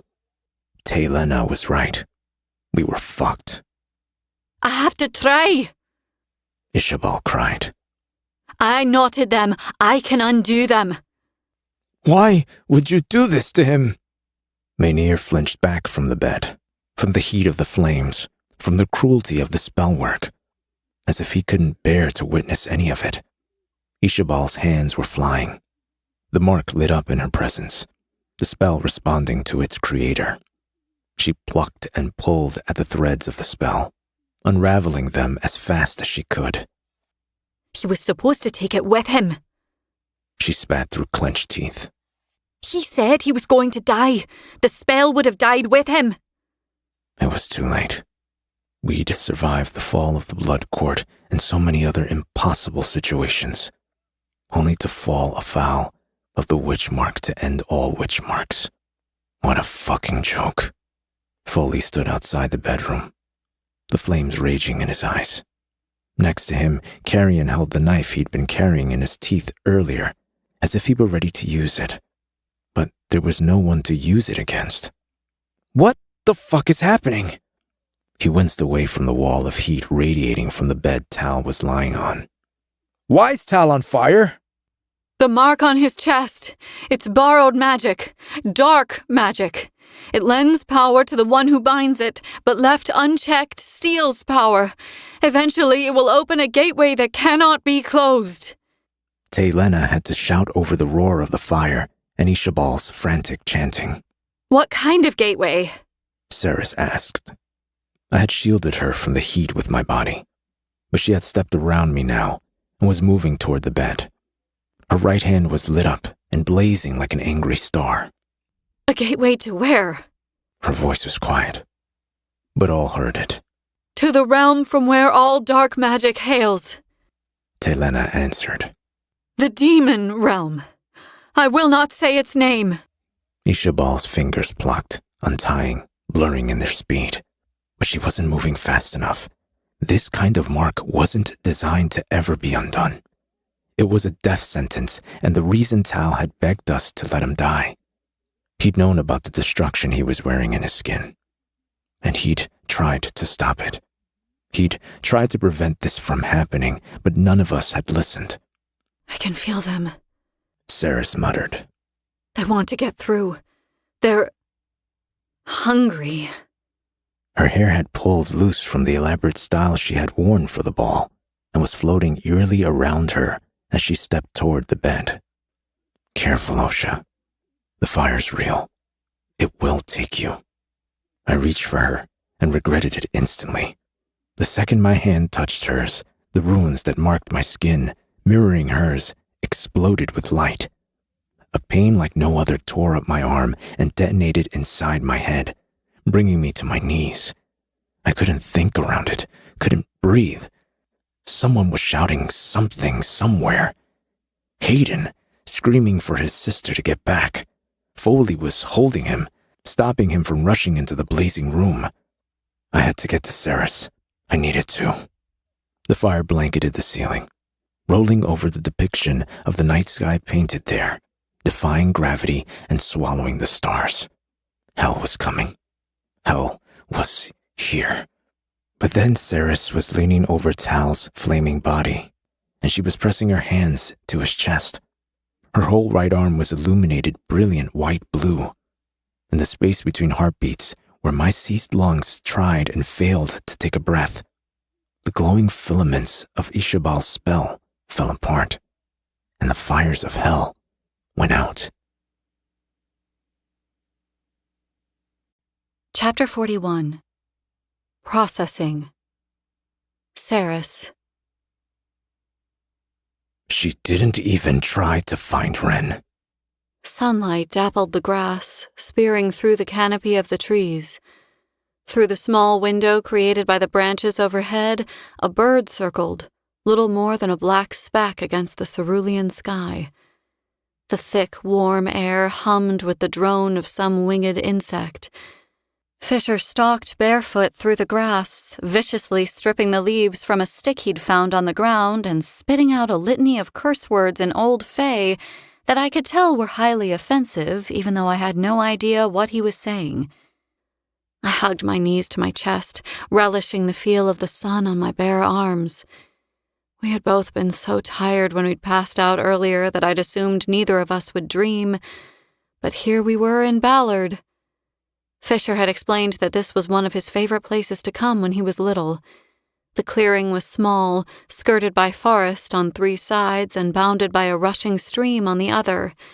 Silver fish glimmered like knives in the water, battling against the current. I wound the blade of grass I'd been fiddling with around my index finger, trying to find some order in my thoughts. It was difficult to concentrate in the dreams sometimes. It was as though I was missing information, and I knew I was missing it, and no matter how hard I tried, I couldn't figure out what I didn't know. Most people's hair lightened a little in the sunlight, throwing a little red or chocolate, but not Kingfisher's. His hair looked blacker than ever as the light beat down on him. His shoulder-length waves flicked up around his ears, making way for their pointed tips. What a strange thing he was. He was a winter creature. He'd said so himself. All pale skin, wintergreen eyes, and shadows.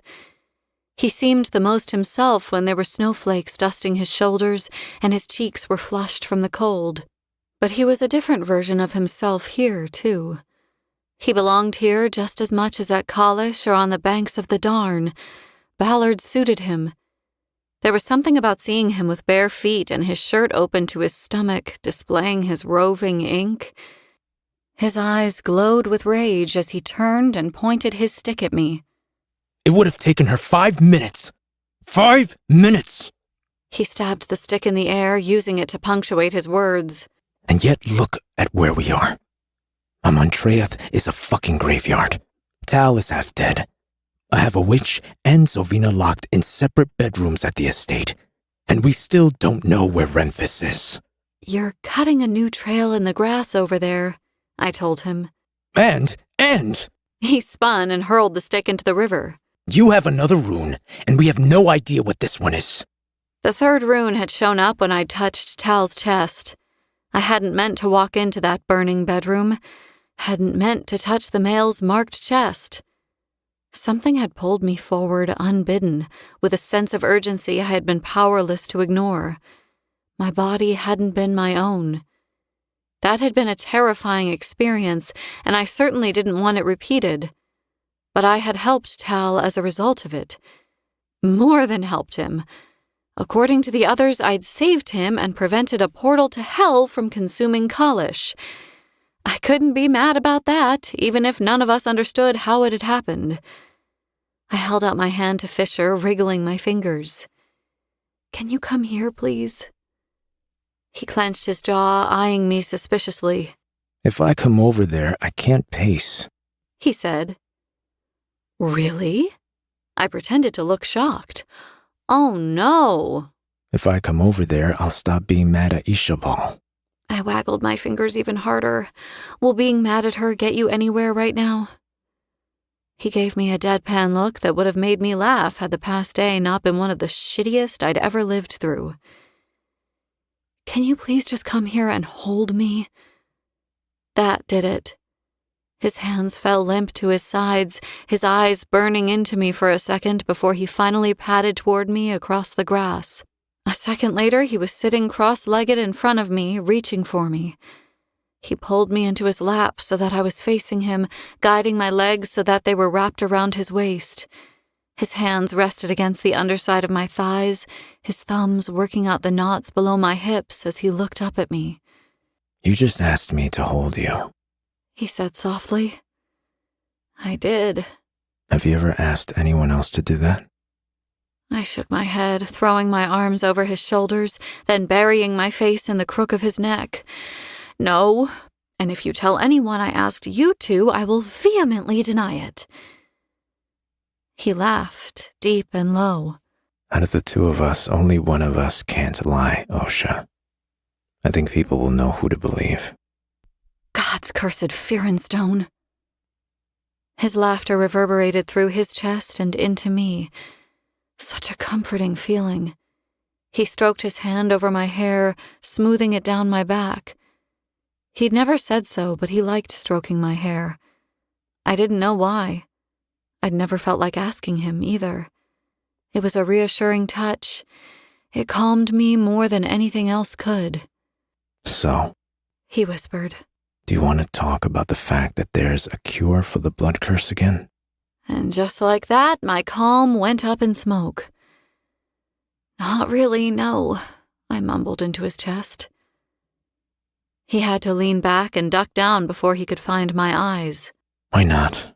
Why are you hiding from me? I'm not hiding. I'm processing.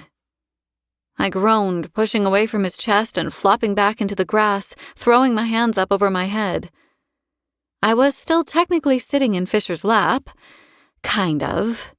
My legs were definitely still wrapped around his waist. Fisher raised both eyebrows, looking down at me, amusement playing over his features. My shirt had ridden up. His gaze trailed over my lower stomach, over the patch of bare skin I was now showing, a tiny smile lifting the corners of his mouth.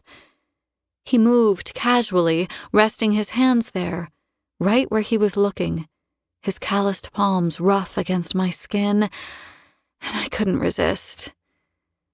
What's that look on your face, Kingfisher? His eyebrows inched higher. Look. There's a look. I nodded, the grass rustling around my ears. There's a look. Oh, I don't know. He shrugged, looking off toward the river. My mate's ass is rubbing against my cock, and she's stretched out in front of me. Her hip bones showing. You like my hip bones? He trailed his fingers over them without looking, then moved quickly, wrapping his hands around my waist and digging his fingers firmly into my skin. I love your hip bones. He corrected. I love the way your breasts look right now, straining against your shirt like that. If there's a look, it's because I'm horribly distracted by you, and I'm trying to talk about very serious things. Horribly distracted? I liked the sound of that. Slowly, I wriggled my ass, shimmying so that my shirt rode up a little higher. I don't want to talk about very serious things. I emphasized the words. His eyes snagged on my stomach again, moving as slow as a glacier as they traveled higher toward my chest. I would have thought you'd be excited at the possibility of becoming Fae. He said. I would be. I am, but... I hooked my thumbs into my pockets and pulled, tugging my pants down a little lower over my hips. They were scandalously low now, bordering on inappropriate. Fisher gave me an open-mouthed smile, canines on full display as he slowly shook his head. You think I don't know what you're doing? I'm not doing anything, I lied. He scoffed at that. Do you think He ran his fingers lightly up my side. that this is the first time He caught his bottom lip between his teeth and bit down when I shivered. a beautiful female His hand slipped up inside my shirt and trailed it up my rib cage. has tried to seduce me? He pinched my nipple, rolling it savagely as he leaned into the word seduce. I hissed through my teeth, bucking against him at the bright stab of pain that fired down my body and settled between my legs. Fisher's eyes flared, the tattoos at his throat swirling as they came to life beneath his skin. Are you trying to lead me astray? He asked. Only a little. Only a little? I arched my hips again, angling my ass down, rolling my hips a little, and Fisher's eyelids shuddered. Okay, only a little. I'll let you lead me astray only a little if you answer the question properly. There was a question? I teased. Tell me, He rumbled. why isn't this good news? Regardless of how much I disapprove of Ishabal's methods, there are no high bloods in Amontreath anymore. You don't have to be a high blood anymore. God's alive. I wasn't going to get my way if I didn't give him what he wanted first, was I? But this topic felt fragile, too delicate to navigate just yet. I breathed deep and gave him the truth, even though it felt like bad luck to do so. Because what if it doesn't work on me? I'm not a full vampire, am I? What if it kills me? It isn't going to kill you. Fisher said, squeezing my breast. His other hand worked to unfasten my pants. I closed my eyes, processing what he was about to do. What if... What if? He whispered. What if I don't die?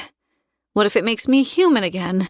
Whatever is in those vials made Tal and the High Bloods revert to their original state. What's to say it wouldn't revert me back to mine? Fisher's expression remained steady, as if what I'd said wasn't terrifying at all. Then you go back to being human. He said. And what would happen when I get old and die? He shrugged. Then you get old and you die. And you'd just... I couldn't even say it. He would do what he'd always done. He would help the people of Ivelia and fight against the likes of Belicon and whoever else might pose a threat to those he loved, and I would want him to. I wouldn't want him to just give up because I was gone, but... I would go with you, Osha. He spoke as if I were insane to think he would do anything else. My heart squeezed tight as a fist in my chest. He was serious. I saw it in his eyes. And he wasn't slightly fazed about the prospect. I'm young in the eyes of this place, He said. And yes, there are plenty of things I still want to see and experience in this realm. But I wouldn't want to see any of it without you. Fisher, it isn't that simple. He crooked his head to one side. Isn't it? He asked softly. It seems very simple to me. Wouldn't you want to come and spend the afterlife with me if I died? Of course I would. Then let my love be equal to yours. He spoke with a tenderness that made tears prick my eyes. But what if there is no afterlife? He smiled sadly, letting his head hang for a second. When he looked back at me, his expression was all affectionate frustration. Then there isn't. He answered. There is only nothing. And that will still be better than being here without you. Stop talking. I cuffed my eyes with the back of my hands. You're going to make me cry. You're already crying. He whispered. Come on. Come back up here. I need you. I need you. Words I had never thought I'd hear from him. Fisher had been nothing short of vile to me when he'd brought me through the Quicksilver into this realm. He had been cold and aggressive, and I had hated him with 99% of my heart. But the 1%? That had already been his. And now all of it was his, and he was holding on to me like I was the only thing that mattered in his entire fucking universe. Need still pulsed in the pit of my stomach, but it had shifted into something more now, something deeper. I didn't just want his body. I needed his mind and his soul. I needed for time to stand still so we could stay here where nothing could disturb our peace and we could just live. And in that moment, I would have been selfish. If we'd been able to stay in Ballard and lie in the grass and hold each other forever, I would have done it. But all dreams had to come to an end. I flinched, stomach rolling as I made my way to the forge. The sun wasn't fully up yet, but it was already wreaking havoc on my body. I shouldn't have been awake. By all rights, I should have passed out about an hour ago, but I'd only just woken up. My body clock was upside down, and I didn't even know where I was anymore. Hey, where are you headed in such a hurry? Carrion was coming the other way down the hallway. His hair was sticking up all over the place, and there was a stack of books in his hands. His shirt was unbelievably rumpled. You haven't been to bed yet, have you? I kept walking, which meant that obviously Carrion performed an about-face and started walking with me back the way he'd come. I have not. He confirmed. Aren't you tired? How the hell are you running on so little sleep? Carrion waved off my concern. Oh, centuries of debauchery and general delinquency. Hey, seriously, where are you going? I could use your help with something. The last time Carrion had said this to me, he'd coerced me into helping break into one of Madra's food stores. At least that's what he'd told me we were breaking into. The building in the hub had turned out to be a haberdashery.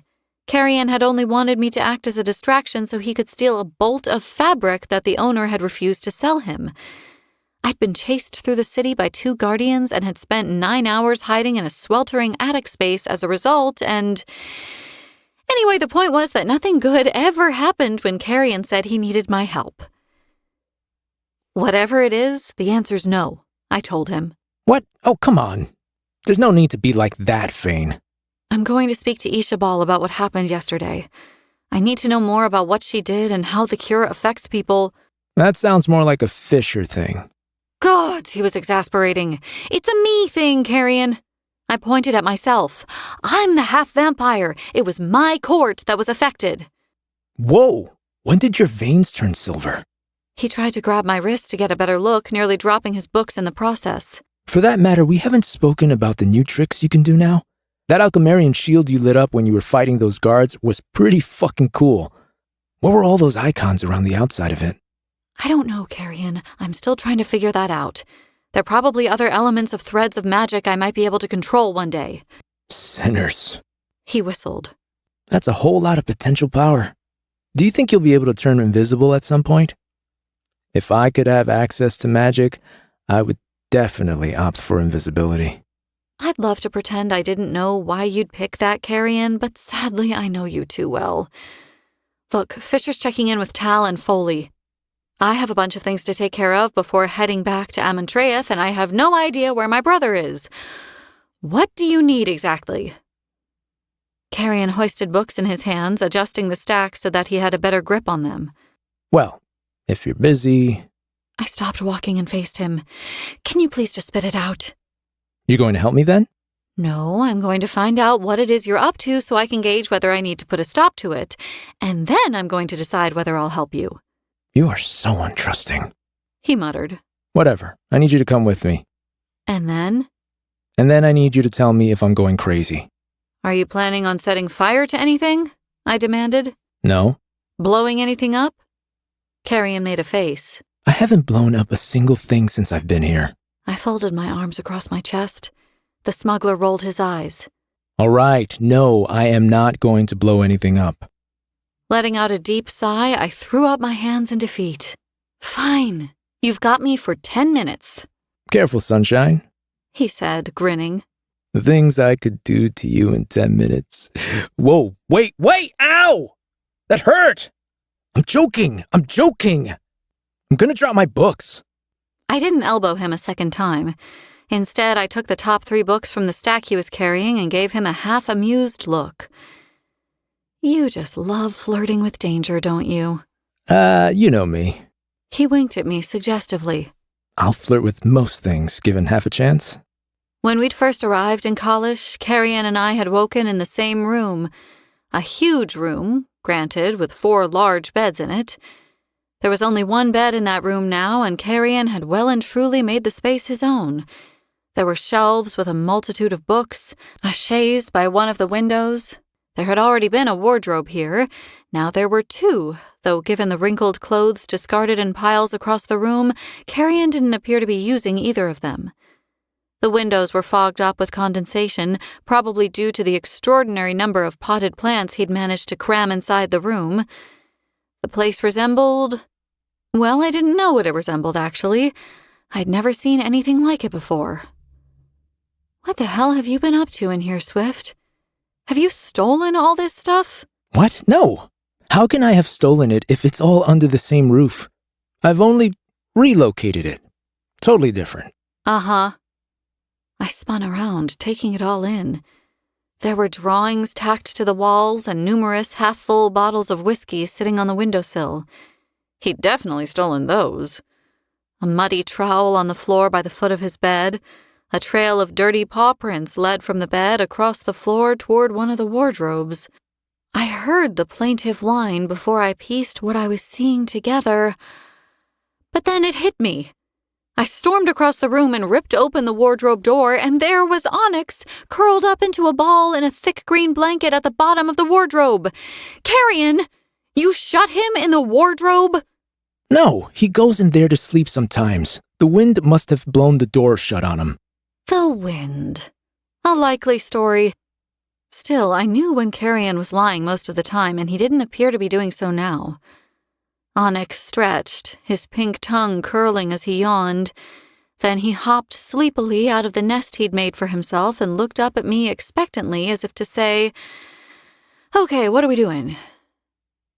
I scratched the back of the fox's neck, giving the very same look to Carrion. "You wanted my opinion?"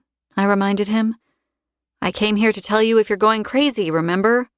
I remember, he said in a high-pitched, defensive tone. Come, look at this. He went to the closest window and pointed at the sill. With Onyx on my heels, closer than my shadow, I went to see what the fuss was about. "Why do you have all of these books here anyway?" I muttered. "You can read in the library." Not naked, I can't. "You shouldn't be reading these naked. It's not sanitary." Relax, I'm joking. I'm reading them here because I don't want to get in anyone's way. And besides, it's private. I'm researching. Researching what? Stuff. You know, Avalian stuff, court stuff. He shrugged awkwardly. As in winter court histories? And the roles and responsibilities of, say, a king? Carrion's cheeks flamed. Maybe. Don't make a big deal out of it. And don't tell anyone. I haven't changed my mind or anything yet. I'm just researching. Carrion, this is a big deal. Imagine what would have happened if there had been someone of royal blood to stand against Madra. The people would have... My train of thought abandoned me. I was staring at the plant in the little blue pot sitting on the windowsill. Its leaves were glossy and rich, deep green. White flowers bloomed all over it, tiny and shaped like little flutes, their petals curling up at the ends. I watched as more of them seemed to grow, their petals forming and turning from green to white right before my eyes. See, this is why I didn't tell you. You're getting way ahead of yourself. I'm just researching. I don't even know how I'd try to reclaim my throne. He shook his head violently. It doesn't even feel right calling it my throne. I'm just thinking that... Carrion, I whispered. The more he spoke, the more the plant next to him on the sill flowered. New shoots formed as he rambled, and those shoots became branches. And even if I did want to take back the Winter Court, how would that even work?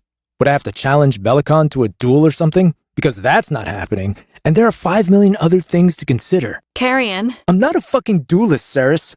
That evil bastard would kill me in a heartbeat. Carrion! He ceased his tirade and threw his hands in the air. What? Are you seeing this? I pointed at the plant. It was twice the size it had been a minute ago, and it was covered in those tiny white blooms. The plant, it's growing like crazy. Oh, yeah, that's what I was trying to show you. They all kept doing that. I started collecting these plants yesterday. They were just little cuttings or seeds I planted, and now, well... He gestured to the veritable garden in his bedroom. He hurried to the bed and picked up an open book from his bedside table, quickly bringing it back to show me. Look here, he said, tapping the page. These leaves are the same, right? The illustration in the book was identical to the leaves on the plant in the blue pot. I studied both closely before nodding. Looks like it. He snapped the book closed. This plant isn't even supposed to flower, he said. It releases spores once every 10 years instead. But those are flowers, right? And they keep blooming every time I speak, don't they? I'm not losing my mind? Even as he said it, another cluster of the little white flowers grew and bloomed, turning green to white. No, Carrion, you are not losing your mind. That's exactly what's happening. Do you suppose that's normal? I was about to answer him, to ask him what exactly was normal anymore, but before I could open my mouth, the foundations of the estate began to shake. What in all 5 hells? I gasped. Carrion's look of confusion matched my own as he looked out of the window and pointed. There, in the distance, coming from the trees, he said. And indeed, there they were. My heart surged like a piston at sight of the small, dark shapes of figures emerging from the forest. Not just tens of them, not even hundreds, but thousands. Holy fucking shit. Swift whistled under his breath. Is that... the horde? That's what he was thinking. What I was too afraid to ask out loud, too, but no. As the figures gathered at the tree line, forming into ranks, I saw that it wasn't an army of feeders. It was the warriors from Irin. They had abandoned their temporary camp and marched on Kalish 10,000 strong, and Loreth of the Broken Spire rode at their head. Chapter 42. Black Dawn. Ceres. I fucking knew it! I knew that witch was up to no good. What did I say? Loreth's hair was wet. It had started to rain as the warriors made their final approach to the estate, and both Loreth and Danya were soaked down to their skin. Both left puddles of water on the floorboards as they prowled around Kalish's formal reception room. All the furniture was draped in white sheets. Dust motes eddied on the air, captured in the beams of cold light that lanced in through the windows and outlined Fisher where he stood, leaning against a table. He groaned, pressing his fingertips into the space between his brows. I don't think anyone really wants to hear "I told you so" right now, brother, he rumbled. Loreth's nostrils flared, his hands in fists at his sides, knuckles white, but he inclined his head. You're right. That's an asshole move. Sorry, they're witches, he said as if that explained everything. I know. Fisher sounded so tired. We'll deal with Ishabal later. Right now, I'm far more concerned with what you just told me. Run through what you saw again, would you? Danya's the one who saw it, Loreth answered. You're better off hearing it from her. The female warrior shivered a little as she stepped forward and began recounting what Loreth had just told us in greater detail. Some of the fighters noticed it 2 days ago. The northwestern slope of Omnimarin is streaked with black veins. The rot has formed channels cutting through the snow. It made it down the mountain in a day and reached the camp shortly after. We tried to scorch the ground ahead of time to pen it in, but that didn't work. When Loreth showed up yesterday, we tried to come back through the shadow gate to tell you what was happening, but we were too late. It had already closed. We set off immediately to warn everyone here, but we lost another 23 warriors to the rot along the way. It's moving fast now. Way faster than before. And it'll reach Kalish in how long? Fisher asked. Danya shook her head. 12 hours? 16 max. God's a fucking life. Fisher hissed between his teeth. Loreth stepped forward, tucking his thumbs into his belt. He seemed reluctant to speak, but summoned the courage to do so. We know about the book, Cirrus. Perhaps now would be a good time to see if Lady Adina had any sage advice for us, given how dire the situation is. The book. Of course. I'd brought it downstairs with me for this exact reason, but the tension in the room had made me forget about it momentarily. I drew it out from inside my leathers. By all means, check it, Osha. Fisher said. But make sure that it's your decision to do so. I have a feeling that my mother's guidance was designed specifically for you and you alone. My mate looked to Loreth. I know you don't mean any harm by the suggestion, but she shouldn't be compelled. The warrior ducked his head. Of course. It's fine. If there was any time we could use a little advice, I think it's now. I held my breath as I opened the book, flipping through the pages until I reached where I had left off. Consider a sixth. Only the golden-toothed wolf can be trusted. I turned the page, and the words written there swam as I tried to focus. Read on after evenlight. Damn it! I hadn't even thought to check the next page after the ball. I hadn't considered how Adina might have communicated when I was supposed to receive guidance from her in the past. It turned out there were direct cues, and I'd already missed an entry.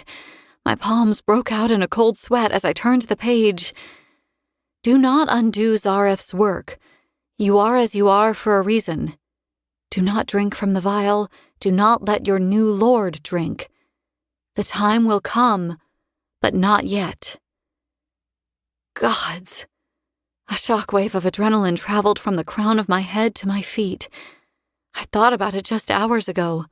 Being Fae and only Fae was an appealing prospect, but I needed my half-vampiric blood, at least for the time being. Foley needed his too. To what end, I could only guess, but Adina had foreseen a reason to tell us not to take Ishabal's cure. I'd nearly missed her warning. This was a lot to take in. Too much, maybe, but I couldn't afford the time to process. Again, the paper rustled as I quickly turned the page. Read on at the White Cliffs. I stared at Adina's handwriting, desperately trying to make the elegant, slanted script say something else. Something that would be useful to us right now. What is it? Loreth asked. What does it say? Frustrated, I snapped the book closed. It says that I can only read on at the White Cliffs, wherever that is. There's nothing in there about how to deal with the rot. Loreth's attention immediately swung back to Fisher. There we have it, then, he said. There we have what? The White Cliffs, Osha. Kingfisher said. That tells us what to do all by itself. We need to evacuate Kalish and rally at Ishtar. We should move quickly. I need to open the biggest fucking shadow gate I've ever made, and we need to start shifting the troops. We have to get everyone to safety. That's the plan, Danya said, voice stony. Retreat? Based on a single line of scribble in a book? I know your mother was a powerful oracle, but this is ridiculous. What else are we supposed to do, Danya? This isn't an army we can face and fight. Our weapons can't kill it. Our magic feeds it, for fuck's sake. Every person it infects becomes our enemy in the space of moments. We need to regroup and figure out how to. We need brimstone. The room went deathly silent for a moment. Danya's chest heaved when she continued. Loreth told me about what happened with Archer. He said that infected feeder was killed instantly when the brimstone came into contact with it.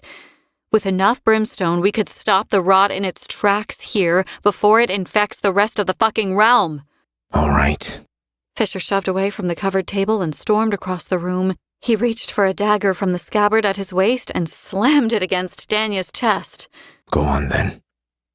Go down into the pyre and start killing our friends. Oh, wait, no. He took the knife back. I'll do it, shall I? I'll go down there and drain the creatures who swore to serve and protect my You're being dramatic. They shouted over one another, their words lost to their anger. Loreth cut them both off. Stop yelling, both of you! The pair fell silent, but only for a second. You've forgotten how to lead, Danya accused. If you find yourself unequal to the task, then step aside. Sometimes sacrifices need to be made. The laughter that bubbled out of my mate was scathing and short-lived. I know. He said slowly. That anyone willing to forfeit the lives of their people and tally their losses as collateral damage is no leader. Certainly not the kind of leader that I will ever be. Then maybe you're just not cut for the role, Danya snapped. Helpless. That's how it felt, watching them fight like this. But if Danya spoke to Fisher one more time like that, I was going to fucking spear her to the fucking wall. Loreth held up his hands in a placating gesture, again attempting to be the voice of reason. You're both right. We should absolutely evacuate Kalish. And yes, the brimstone is our best chance of destroying this infection. But we don't need to cull the sprites to gather enough brimstone to accomplish that, do we? There is another way. Fisher was already shaking his head. I'd never seen him look more vehement. No, absolutely not. There was a note of hysteria in Danya's laughter. You're out of your fucking mind, Bard! What do you mean? I asked. What's the other way? No. Fisher repeated. Loreth is wrong. There is no other way. His tone brooked no argument. So that's that then. You want to leave the place you fought so hard to get back to with no plan and no idea of how we're going to get through any of this? Danya demanded. We will figure it out. Fisher's voice was firm, but Danya did not look impressed. Even Loreth looked a little uncertain. Come on. We're not doing anyone any good standing here fighting among ourselves, the warrior said. All mad as dogs, Danya hissed under her breath as she stalked out of the room. Fisher pointed the business end of his blade at her as she went. So help me, Danya. I will kill you my fucking self if you touch a single one of those sprites. Fisher! He faced me quickly, his pallor ghostly and haunted. He placed a kiss against my forehead and then pulled away. I know what you're going to ask. I know you want to understand, and I will explain. He said. I promise I will. Just right now, I need a moment. And your brother needs you, Osha. He nodded his head toward the window. The rain sheeted against the glass, but I could still make out the single figure standing out there alone on the snowy lawn. How long had he been out there standing in the downpour? How had I not noticed him? Go to him, Fisher said. I'll come find you soon. I swear it. He wasn't wearing any shoes. His hair was soaked and flat against his scalp, his curls driven straight by the downpour.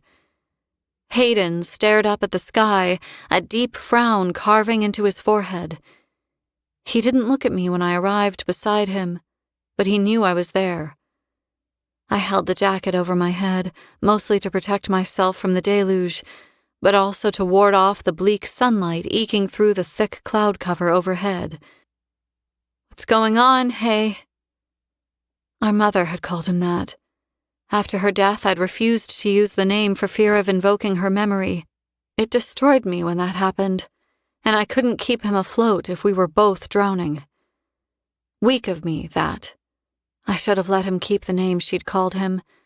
Should have let him keep that piece of her. I don't know who I'm supposed to be here, Saris.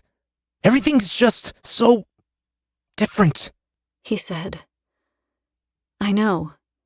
It is different. There's a lot to get used to. But different doesn't have to be bad, does it? He blinked, the rain running into his eyes. He looked bewildered. I don't know. I really don't. I mean, this? He wiped the rain from his face, shaking his head. Droplets of water ran over his palm, dripping down into the snow. I had no idea a place like this could exist. He swallowed, looked at me at last. Who am I supposed to be here, Ceres? Who were you in Zilvarin? I countered. I don't know. I always thought you would tell me what I needed to do, who I needed to be. You were always there, so strong. You always had a plan. Oh, gods. I wanted to laugh at that. If only he knew. Sadly, I took his hand in mine and squeezed it. I never had a plan, hey? And you were always going to have to figure out who you wanted to be on your own. That was never my decision to make. I know this is so overwhelming. I know it probably feels like I'm giving you a worse hand than the one you were dealt in Zilvarin. With the rot and the feeders and everything else going on here, I get it. Evelia might not seem like such a safe place to be.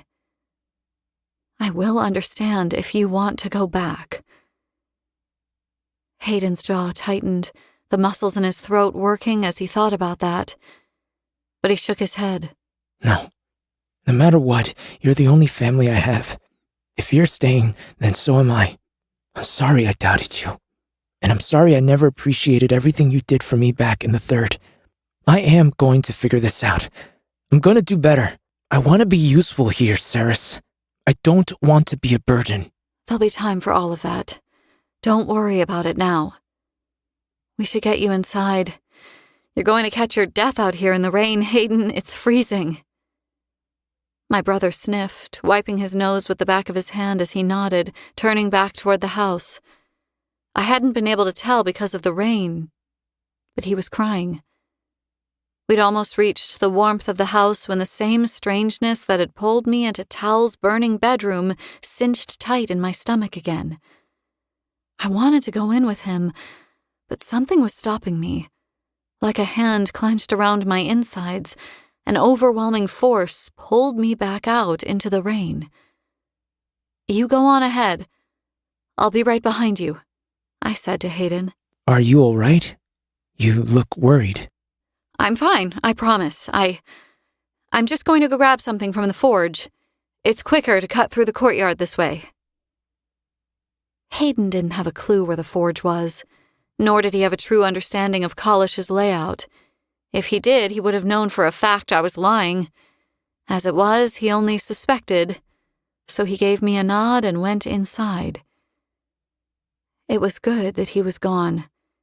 It was only moments later that I rounded the corner and discovered the cause of the unpleasant tugging in my gut.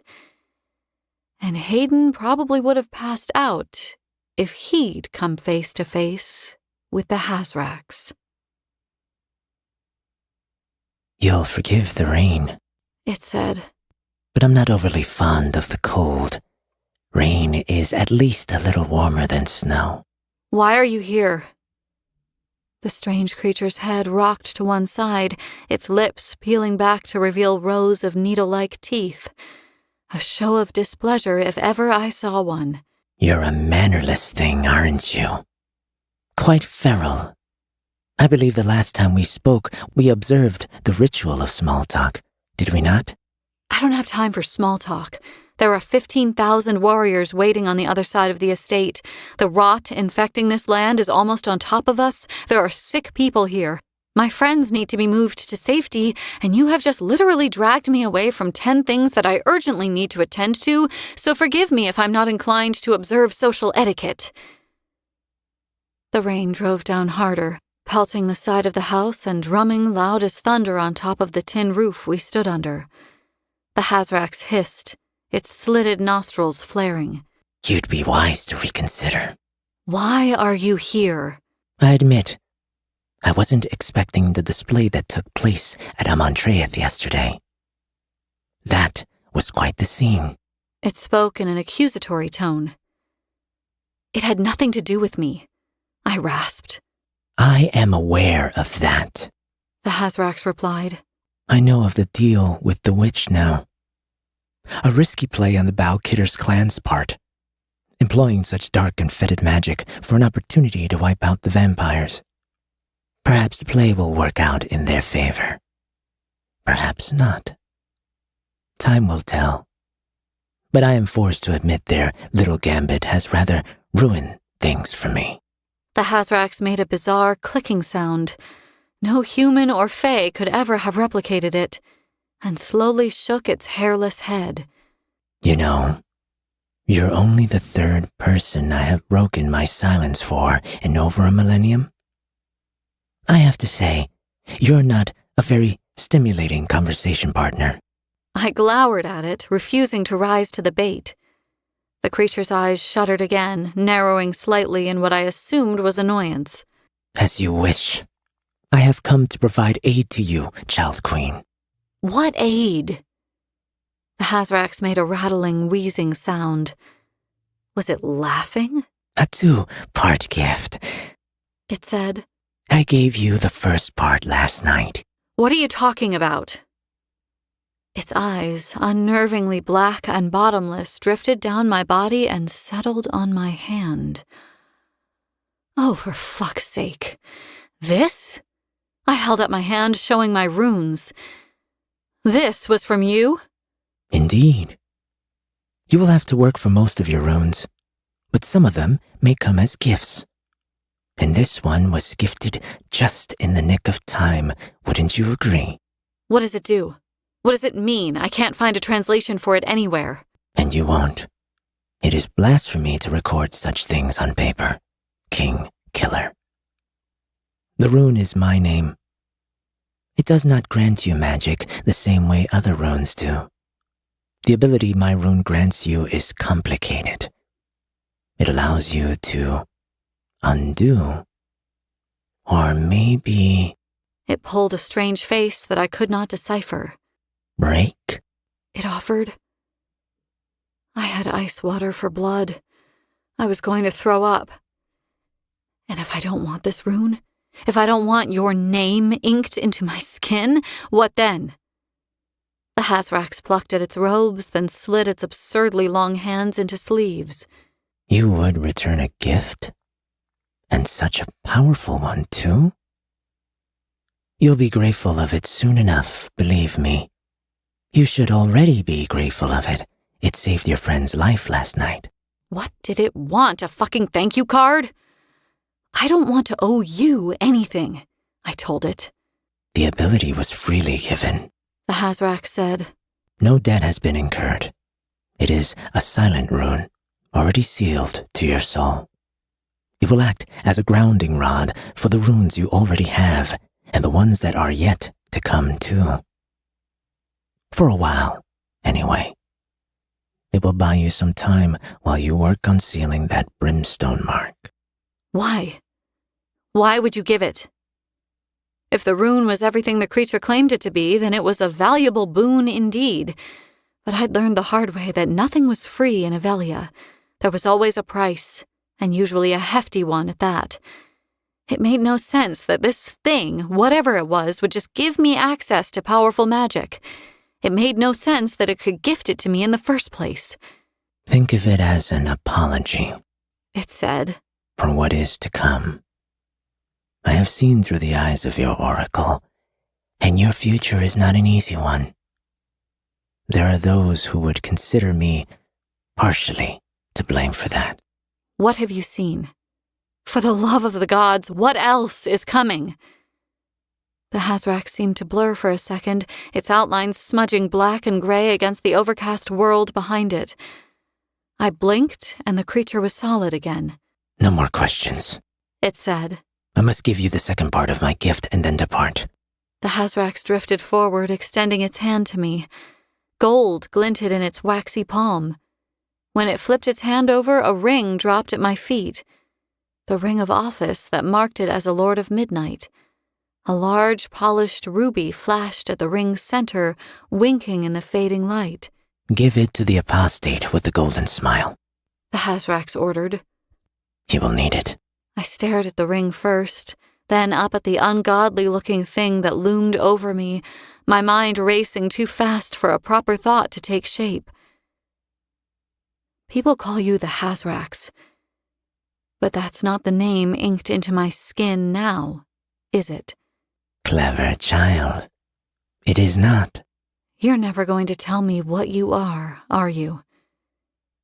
The Hazrak smiled its needle smile. Why would I, when you're so close to piecing it all together, King Killer? You've almost figured it out. Chapter 43. Dark Spots. Kingfisher. I'm sorry. I've done my best, but I don't see him anywhere. I've scoured the entire realm and he's nowhere to be found. But you know as well as I do, Fisher, this realm is full of dark spots. Just because I can't find him doesn't mean he's not there. It just means that his blood is being shielded from me somehow. You're saying this is intentional then?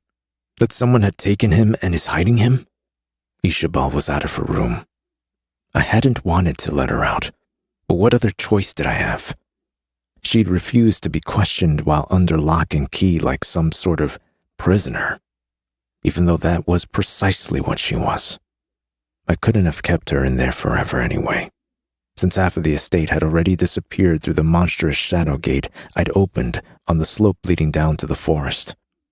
The other half was patiently waiting their turn to pass through and evacuate Kalish.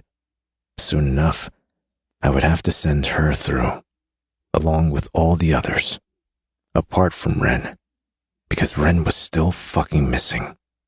For now, we were in the drawing room. My father had used it as a study once upon a time, though I had no recollection of that. Quicksilver pools, sprite colonies, the black markets in Dow and on Terran Ross. There are so many locations that are either warded from external magic or contain so much powerful magic that they drown out all other energy. Scrying isn't... Yes, I know scrying isn't fucking perfect. The floorboards creaked as I paced in front of the window, dragging my hands through my hair. Try again, I demanded. Then, out of sheer force of habit, coupled with a pinch of desperation, I added, please.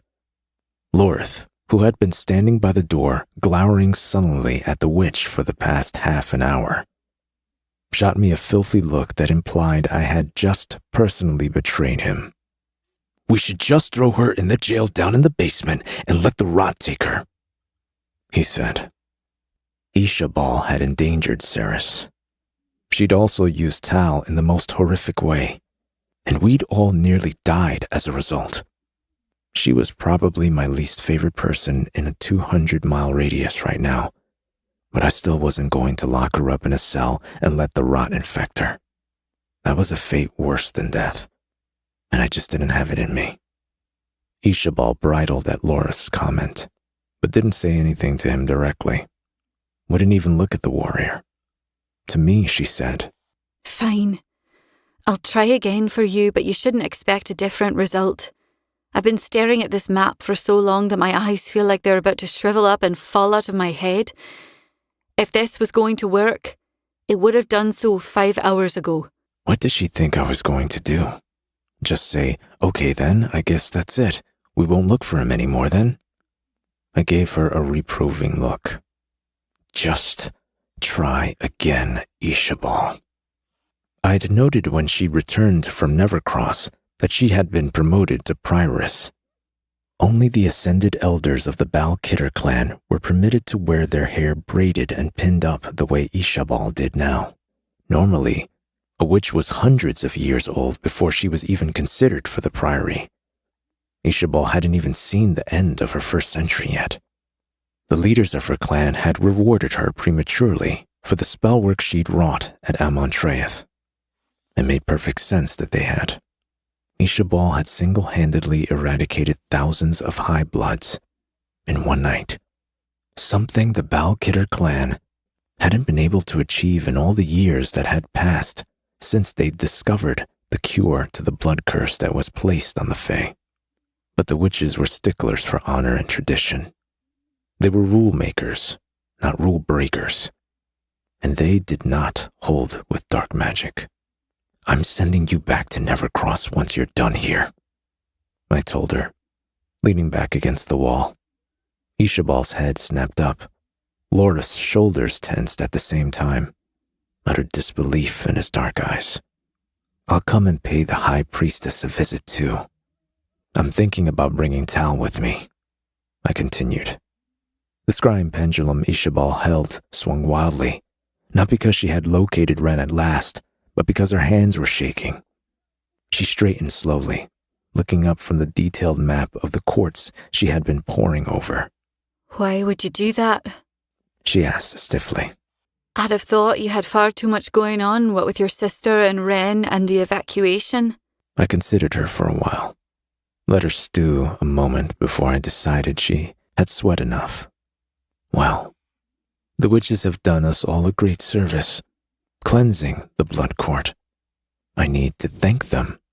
It'd be remiss of me to let their sacrifice go unacknowledged. That's really unnecessary. We didn't act on behalf of the Fae, Kingfisher. This was done for the betterment of our clan. No sacrifice was made. Of course there was, I said airily. The High Council outlawed dark magic millennia ago. That's how Algat found herself cast out of the Kinross clan, wasn't it? If they authorized forceful cleansing and the use of Black Hellgate spellwork to rid Sanazroth of the vampire nobles, then they made a grave sacrifice indeed. They sacrificed their ethics, their morals, their— Stop! The word echoed around the drawing room. I had her. It had only been a suspicion, but now I knew it to be fact. The matriarchs of Ishabal's house had no idea what she had done. A lethal smile began to spread across my face, slow as honey. What did you tell them? I asked, narrowing my eyes at her. Did you say you'd convinced the High Bloods that it was in their best interests to return to their natural-born states? Ishabal locked eyes with me, defiance radiating from every pore of her as her face went carefully blank.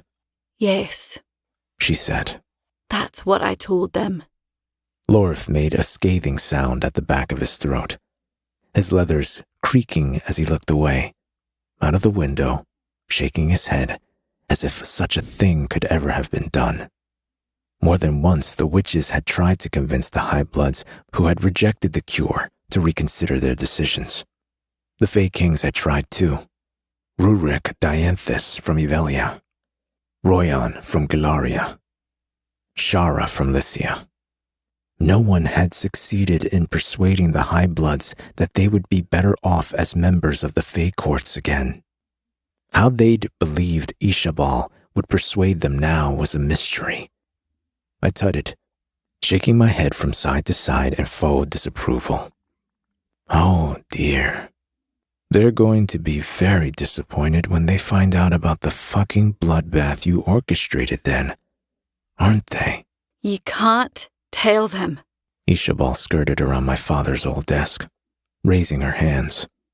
My shadows were at the ready, but Lorth got there first. He rarely used his own innate magic.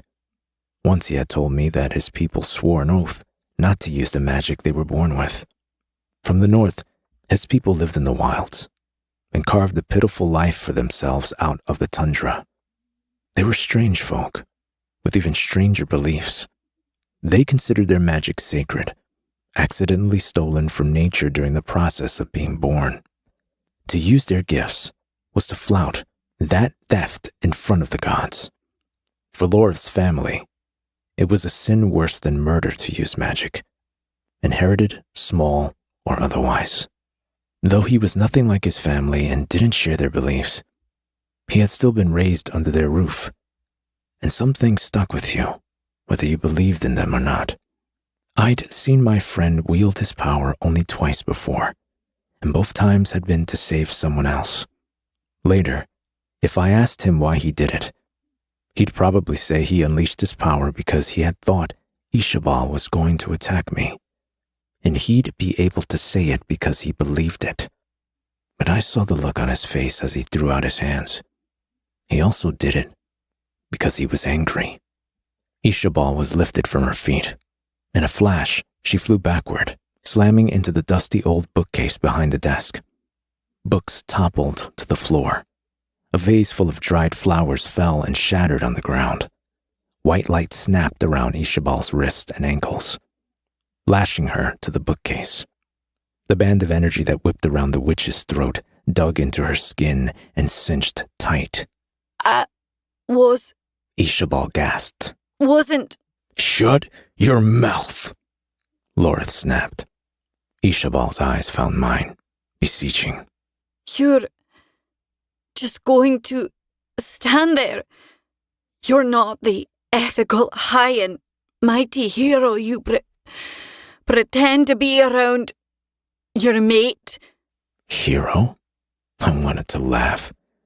Gods, how I wanted to. I'd never heard anything more ridiculous in all my life. I don't pretend to be anything, I told her. Ceres makes me kinder than I should be. Do not misjudge me. I would do all manner of unconscionable things in the pursuit of her safety. I'd take my friends and my mate to another realm and let this one burn if I thought for 1 second that it was what she wanted. I've given everything I have to protect the people of Evelia, and they spit on me and bay for my head because of it. I'm about to lose my home to this god's cursed rot. I have no love left for this place, and I have very little good left in me. I'm afraid if you're hoping for a hero, you'll have to look somewhere else. Ishabal blinked at that, the accusation in her watering eyes cutting into me. You don't mean that. I see you. She rasped. Your soul. You'd fight and bleed for this realm. Lorith! The door to the drawing room was open. There Ceres stood, hair and clothes dripping wet, her mouth hanging open in dismay. What are you doing? Lorith reacted as though he'd been scalded. His power crackled out of existence, leaving the reek of ozone in its wake. Ishabal slid down the bookcase, coughing as she crumbled into a heap amid the fallen books. The warrior's cheeks and ears burned bright red as he turned away from the witch and set his gaze on the casement above the window, unable to meet Ceres's eyes. What the hell is going on? Ceres brought the scent of rain with her as she entered the room. She looked from Ishabal to Lorith and then to me. Are we torturing people now? She asked quietly. It's all right. Ishabal croaked. Lorith wasn't going to hurt me. I fucking was, the warrior argued. There were witches among the clans who could look into a person's soul. It was said that they could get the measure of a male just by taking one look at him. Good, bad, kind, cold. It was all there, apparently. The blueprints to our souls, laid bare for certain witches to read as easily as the lines of a book. Ishabal had never mentioned that she was such a witch, but the certainty she spoke with gave the impression that she might have been. Regardless of her abilities, she was right about Lorith. He wouldn't have hurt her. The damned witch had him acting the fool. To say his people had history with the Balkidder clan would have been an understatement, but he wouldn't have caused her any harm, even if he didn't believe that right now. Ceres shot the warrior a baleful glance as she crossed the room and offered her hand to the witch, helping her to her feet. Have you found Ren? She posed the question to all three of us as one. No. Ishabal answered. I've tried every which way I can think of, but he's nowhere that my spell work can detect. All right then. If you're certain he's not on his way here, then we'll have to regroup and pick this up later. I just ran into Danya as I was coming back into the house. She says, the rot is here. Black vines snaked over the blanket of snow that covered the lawns. Wherever the rot touched, the snow melted, already softened by the rain, and the ground was momentarily exposed. Blades of grass, still green thanks to my father's wards, saw the light for the first time in centuries, only to wilt, turn brittle, and break seconds later. The necrotic spread crept forward before my eyes, its progress startlingly efficient as it made for the house. The last remaining unit of warriors moved quickly through the shadow gate. only 200 fighters waited in rank and file to be transported. The warriors who had already gone through had carried large trunks with them, full of the family rings and other items of jewelry, and that I'd once tasked Ceres to turn into relics. The last of the warriors carried the silver that we'd brought back from Zilvarin. Their breath clouded the air, their laughter nervous as they watched the hellish tide come in. Swords, daggers, staffs, bows, and arrows. They were armed to the teeth, and magic danced at their fingertips. But still, they were not equipped to face this foe. As fast as you can, I called. When you're through, wait at the campsite. Don't go down into the village. The satyrs aren't expecting us. The last time this many fighting fae showed up on their doorstep, a bloody battle ensued. Let's not give them the wrong impression. I was met with curiosity and uncertainty as the troops stepped single file through the loosened smoke and shadow. Down to the last one of them, they knew me. I had led them once, been their commander. I had charged with them up the steep slope of victory and fallen back with them in retreat.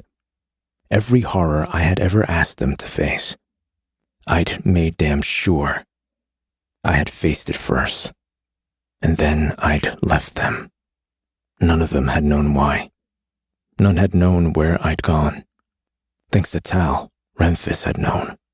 Everlane too. But they'd been oath-bound not to tell anyone where I was. They hadn't been able to explain to these fighters that I had not abandoned them willingly. They knew the truth now. The details of Gilthry and what had taken place there had spread through Iren quickly enough after we'd faced Malcolm in the maze. But 100 years was a long time, and trust was lost far quicker than that. Renfis was their leader now. Ren should have been the one urging them through the shadow gate towards safety. But he was missing, and I was an unreliable substitute. The rain had stopped a little while ago. It was almost dusk, and the clouds were low and dense enough that Ceres could stand to be outside. She wore a heavy woolen cloak with the hood drawn up to shield her from the last of the day's light. As she crossed the snowy slope toward me, Onyx trotting close on her heels, I was once again struck by how strange but normal it was to have her here, to have her as my mate. She wasn't what I'd expected. She was so much more. She really had come blazing into my life like a comet, and now she was changing everything. She was different too. The past few weeks had changed her. There was a lithe confidence to her as she approached, her boots crunching in the snow. She'd always looked good in her fighting leathers, but now they belonged on her. My chest tightened with unspeakable pride when I saw her black tresses now hung in war braids beneath her hood. Fae war braids. She had become a part of this world, a part of me, and I wouldn't have it any other way. Her eyes flashed daggers at me when she pitched up at my side, and I braced for the shit-kicking I was about to receive. "We don't torture people," she said, her tone full of ice. "Carrion tortures me daily," I muttered. "If we torture people, then we're like them," she said, ignoring me. "And if we capture an enemy warrior and they have information we need?" I asked. She gave me a dry, displeased, sidelong look from the depths of her hood. I held up my hands. "All right, okay. We don't torture people." "I think we should send Ishabal back to Nevercross. We might need to call on the witches again. We won't be able to do that if we're holding one of them hostage." Decisive. Strategic. I knew Ceres could be both, but I liked seeing this side of her right now. She was making plans, working to stay one step ahead, and that cheered me to no end. I nodded, setting my eyes on the fading horizon, trying not to look at the black infection that was slithering ever closer toward my family home. "You're right. As soon as everyone's through the gate, I'll make sure she finds her way back to Clanlands." "And in the morning, I'd like to go back to Amentraeth.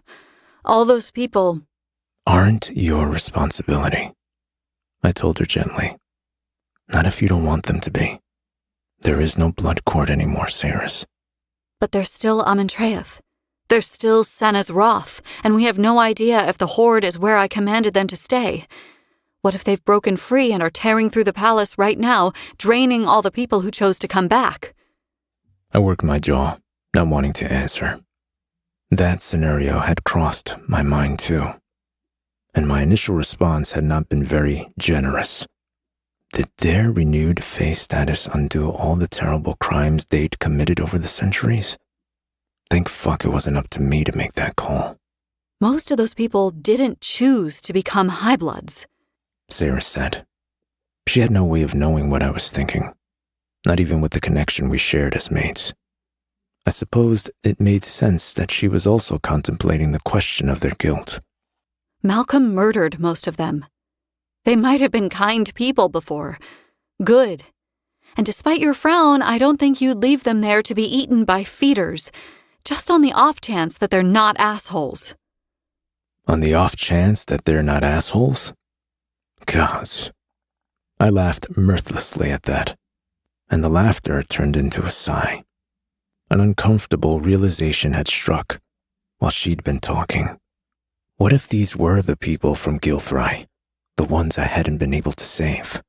The ones I had ordered to be burned when Malcolm's feeders had scaled the walls of the city and torn through its streets, leaving death and decay in their wake. What if I had been able to save them? Saris wanted the same opportunity, and I wasn't about to deny her that. I wouldn't sentence her to endure the same kind of regret that gnawed on my soul every day. We won't take Tal with us, I said abruptly. I doubt he's up to it. And anyway, after everything he went through there, I think it's best if he never has to step foot in Amentraeth again. Saris's eyes went wide. Wait, so you agree then? We can go back. Her surprise was endearing. I wrapped my arm around her and pressed a kiss to her temple through her hood.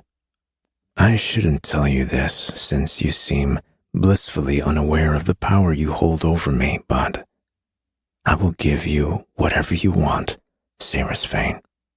Always. No matter what it costs me. It wasn't a promise, but it was the truth, and I would honor it.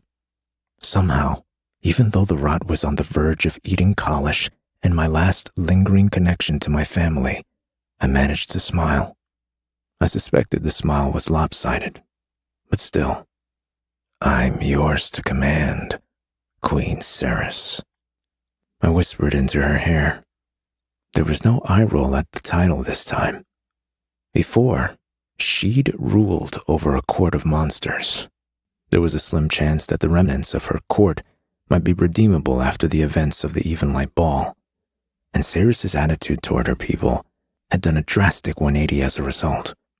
Not because she craved power or wealth, but because she saw hope in the situation and wanted to help.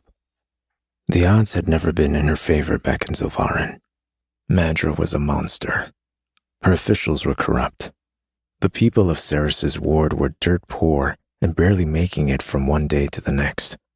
But Saris had never abandoned them. Perhaps the way she clung to hope made her a fool in some people's eyes. But it was just one of the things that made her extraordinary in mine. The way she looked at me made me want to do better. To be better. Every day of my life, I was going to have to work my absolute fucking hardest to deserve her love and respect. I wasn't afraid of the challenge. Saris's smile made something profound inside me thrum. The echoes of fate and all the universe vibrated behind my breastbone, promising what? I wasn't like my mother. I hadn't been blessed with visions of the future. I was just going to have to live my life and find out. Saris's eyes drifted over my shoulder, focusing on the estate, and the moment was lost. They're coming, she said. The last of us. They came down the slope from the house together. Telena and her mate, Maynir, who carried a bundled-up Everlane in his arms. Ishabal walking ahead of the group, her skirts pinned up with one hand, her crimson hair stark and bright against the white of the snow. Lorith helping a weary-looking Tal, who was up, dressed, and walking, though rather shakily, on his own 2 feet. Carrion, Foley, and Hayden brought up the rear, each carrying a towering stack of books. Relief stabbed through me at the sight. In an estate full of valuables and riches, it was the books they were saving. The information inside some of those tomes couldn't be found anywhere else in Evalia. It had been Belacon's first priority when he'd assumed the throne of the Winter Palace to seek out and destroy anything that might threaten his reign. For as evil as he was also smart. He knew that to control his people, he had to control the information they had access to. Hide the truth from people, and you kept them in the dark. Burn the books, and you got to rewrite history and the future. Those books would be replicated. They'd be shared among the masses. If I had to copy every single fucking one of them out by hand myself, I would see it done. The last of the warriors were gone now. Our small group was all that remained, standing on the brink of something that none of us understood or knew how to fix. Everlane looked so tiny in Maynir's arms. She'd always been small, but strong too, full of fire and passion. I'd always wondered how such a small vessel could contain so much energy. She was diminished like this, an echo of her true self. Purple shadows rimmed her eyes, her skin wan and pasty. Her hair had lost its luster, the normally bright blonde strands dull and stringy in her thick, single braid. Her eyes shuttled quickly left, right, beneath eyelids that looked so paper-thin they were almost translucent. She's burning up, Telena said. We need to get her back indoors as quickly as possible. I have a friend in Inishtar, someone I trust. I'll take her to them and make her comfortable, Fisher. I'll send Maynir to let you know if there are any updates. Thank you. Everlane had only ever had Belacon as a parent, and yet she had still turned out to be as kind and sweet as her mother. The blood we shared had bound us, even when the king had determined to keep us apart. She was my sister, and I knew she was in there somewhere, fighting to get back to us. I could feel her. Telena and Maynir disappeared through the shadow gate, taking her with them. Ishabal was next to go. The witch hugged Saris briefly, offered me a stiff nod, then was gone. If these satyrs don't have anything stronger than ale, I'm holding you personally accountable, Lorith said as he passed us. Just 'cause they can't hold their liquor doesn't mean the rest of us can't. I'll find you in a tavern then? I asked, arching an eyebrow at him. I think we could all use a drink after this. I have the headache from hell, thanks to those sprites. He was referring to the fire sprites in particular. The other household creatures had already gone through the shadow gate, but the fire sprites were still below ground. Lorith had gone into the bowels of Kalish, as deep into the pyre as he could tolerate, and he'd tried to convince Archer and his friends to leave with us, but they had refused. They couldn't survive very long without the heat of the pyre to sustain them, a day or two at most, and anyway, they believed their brimstone would protect them from the rot. They were likely right, but it still didn't feel good leaving friends behind. Tal was even paler than normal as he dipped his head to me. I won't be a burden on the camp, he said in a raspy voice. As soon as you're through, I want you to send me back to Balin's End. Balin's End? I hadn't heard that name spoken out loud in centuries. Hearing it now brought a wave of nostalgia crashing down on me. Taladeus' ancestral seat had been a well-loved, if a little run-down, haunt of mine in my youth. We had gotten up to all kinds of mischief there together, two young failings discovering their magic and learning the lessons their realm had to teach them the hard way. Taladeus wanted to go back. Whether his mother would have him back was another matter. Balan's End is less than 100 leagues from Kalish, I said. The rot won't stop once it's finished with Kalish. It will keep spreading in all directions and be on your doorstep again in a matter of days. Tal shrugged half-heartedly. Only if you don't stop it first. He wore an amused smile. I get the feeling that the two of you will have found a way to put a stop to all of this by tomorrow night anyway. You're each as stubborn as the other when it comes to getting your way. He wasn't wrong there. The outlines of a plan were forming in my mind. It was a long shot. And by all the gods was it dangerous. But if it worked, Ceres would be safe. The realm would be safe, at least for a little while. The mess I would have to create would be catastrophic. Sometimes the cure was more dangerous than the affliction, but at least it would buy us some time. Do you guys mind if I skip ahead in line? These books are really heavy. Carrion grimaced awkwardly as he leaned around Tal's shoulder. The smuggler was wearing 3 coats layered one on top of the other. His hands were encased in mittens. Why are you dressed like that? Ceres asked. Because I always end up sitting in a snowbank, waiting around for hours while everyone else disappears off to do something dangerous. I don't love being cold, Ceres. Why are you saying that like the weather is my fault? She asked. It is your fault.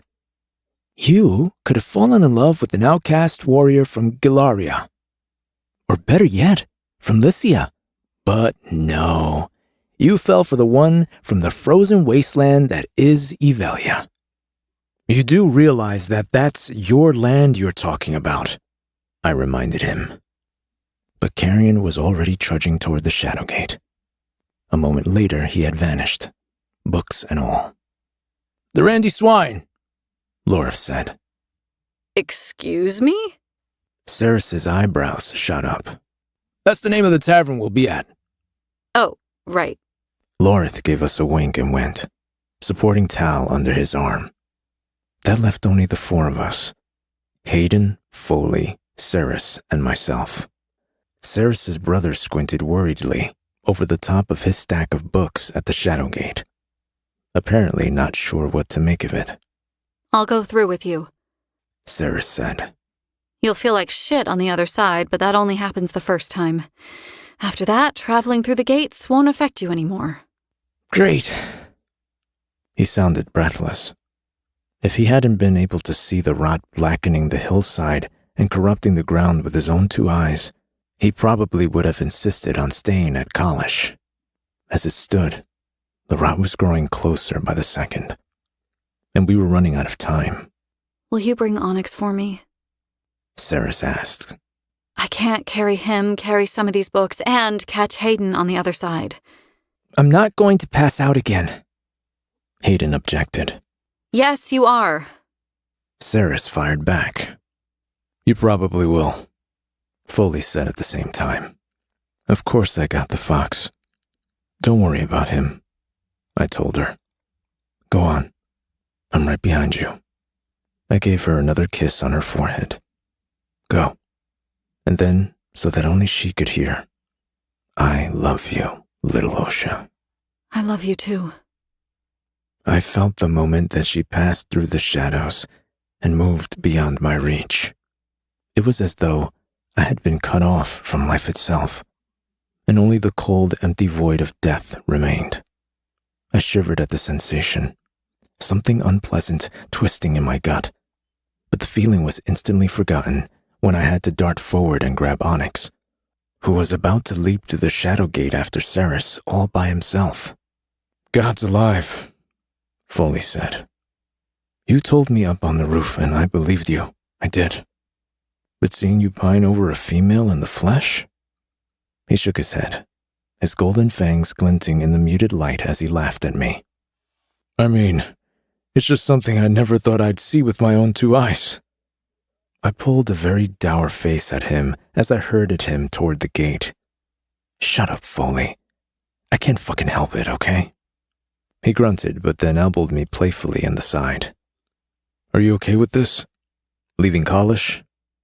I know how much this place means to you.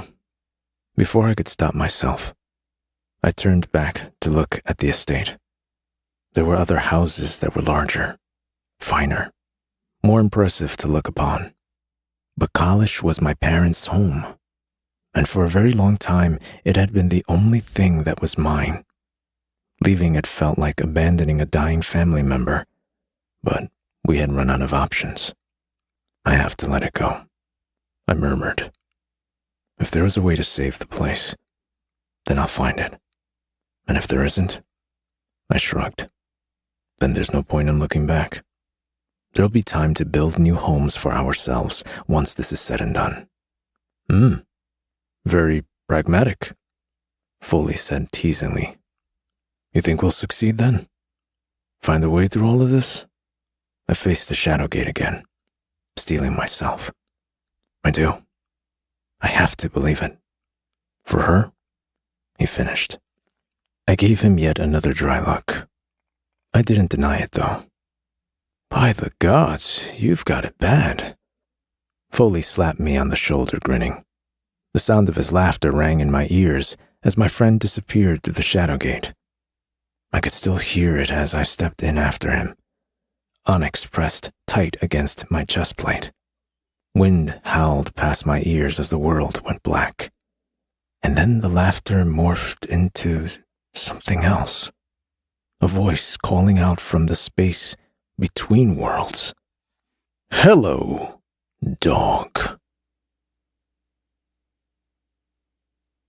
Chapter 44. In Ishtar. Saris. First came the smoke. Then came the scream.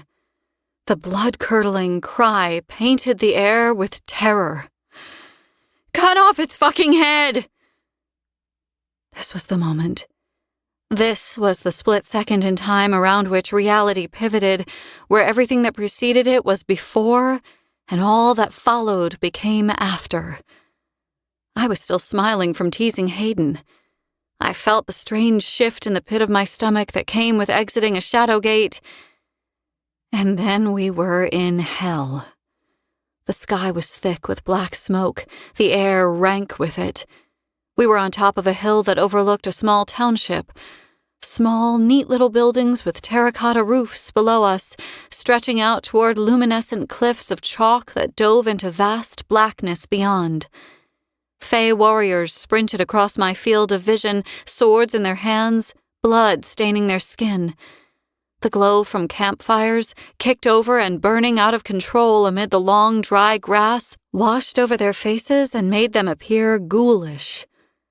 At the bottom of the hill, one of the buildings exploded, sending a pillar of light and flame up 70 feet in the air. The ground rocked beneath my feet. I covered my head with my arms, trying to understand what the fuck was happening, and then my senses kicked in. Hayden. Where the fuck was Hayden? My palms found the hilts of my short swords. The weight of the twin god swords was reassuring as I spun them around, power flaring up my arms.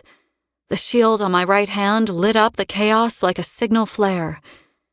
There he was, on his knees in the grass, choking. Books scattered the ground around him. Hayden! 10 feet.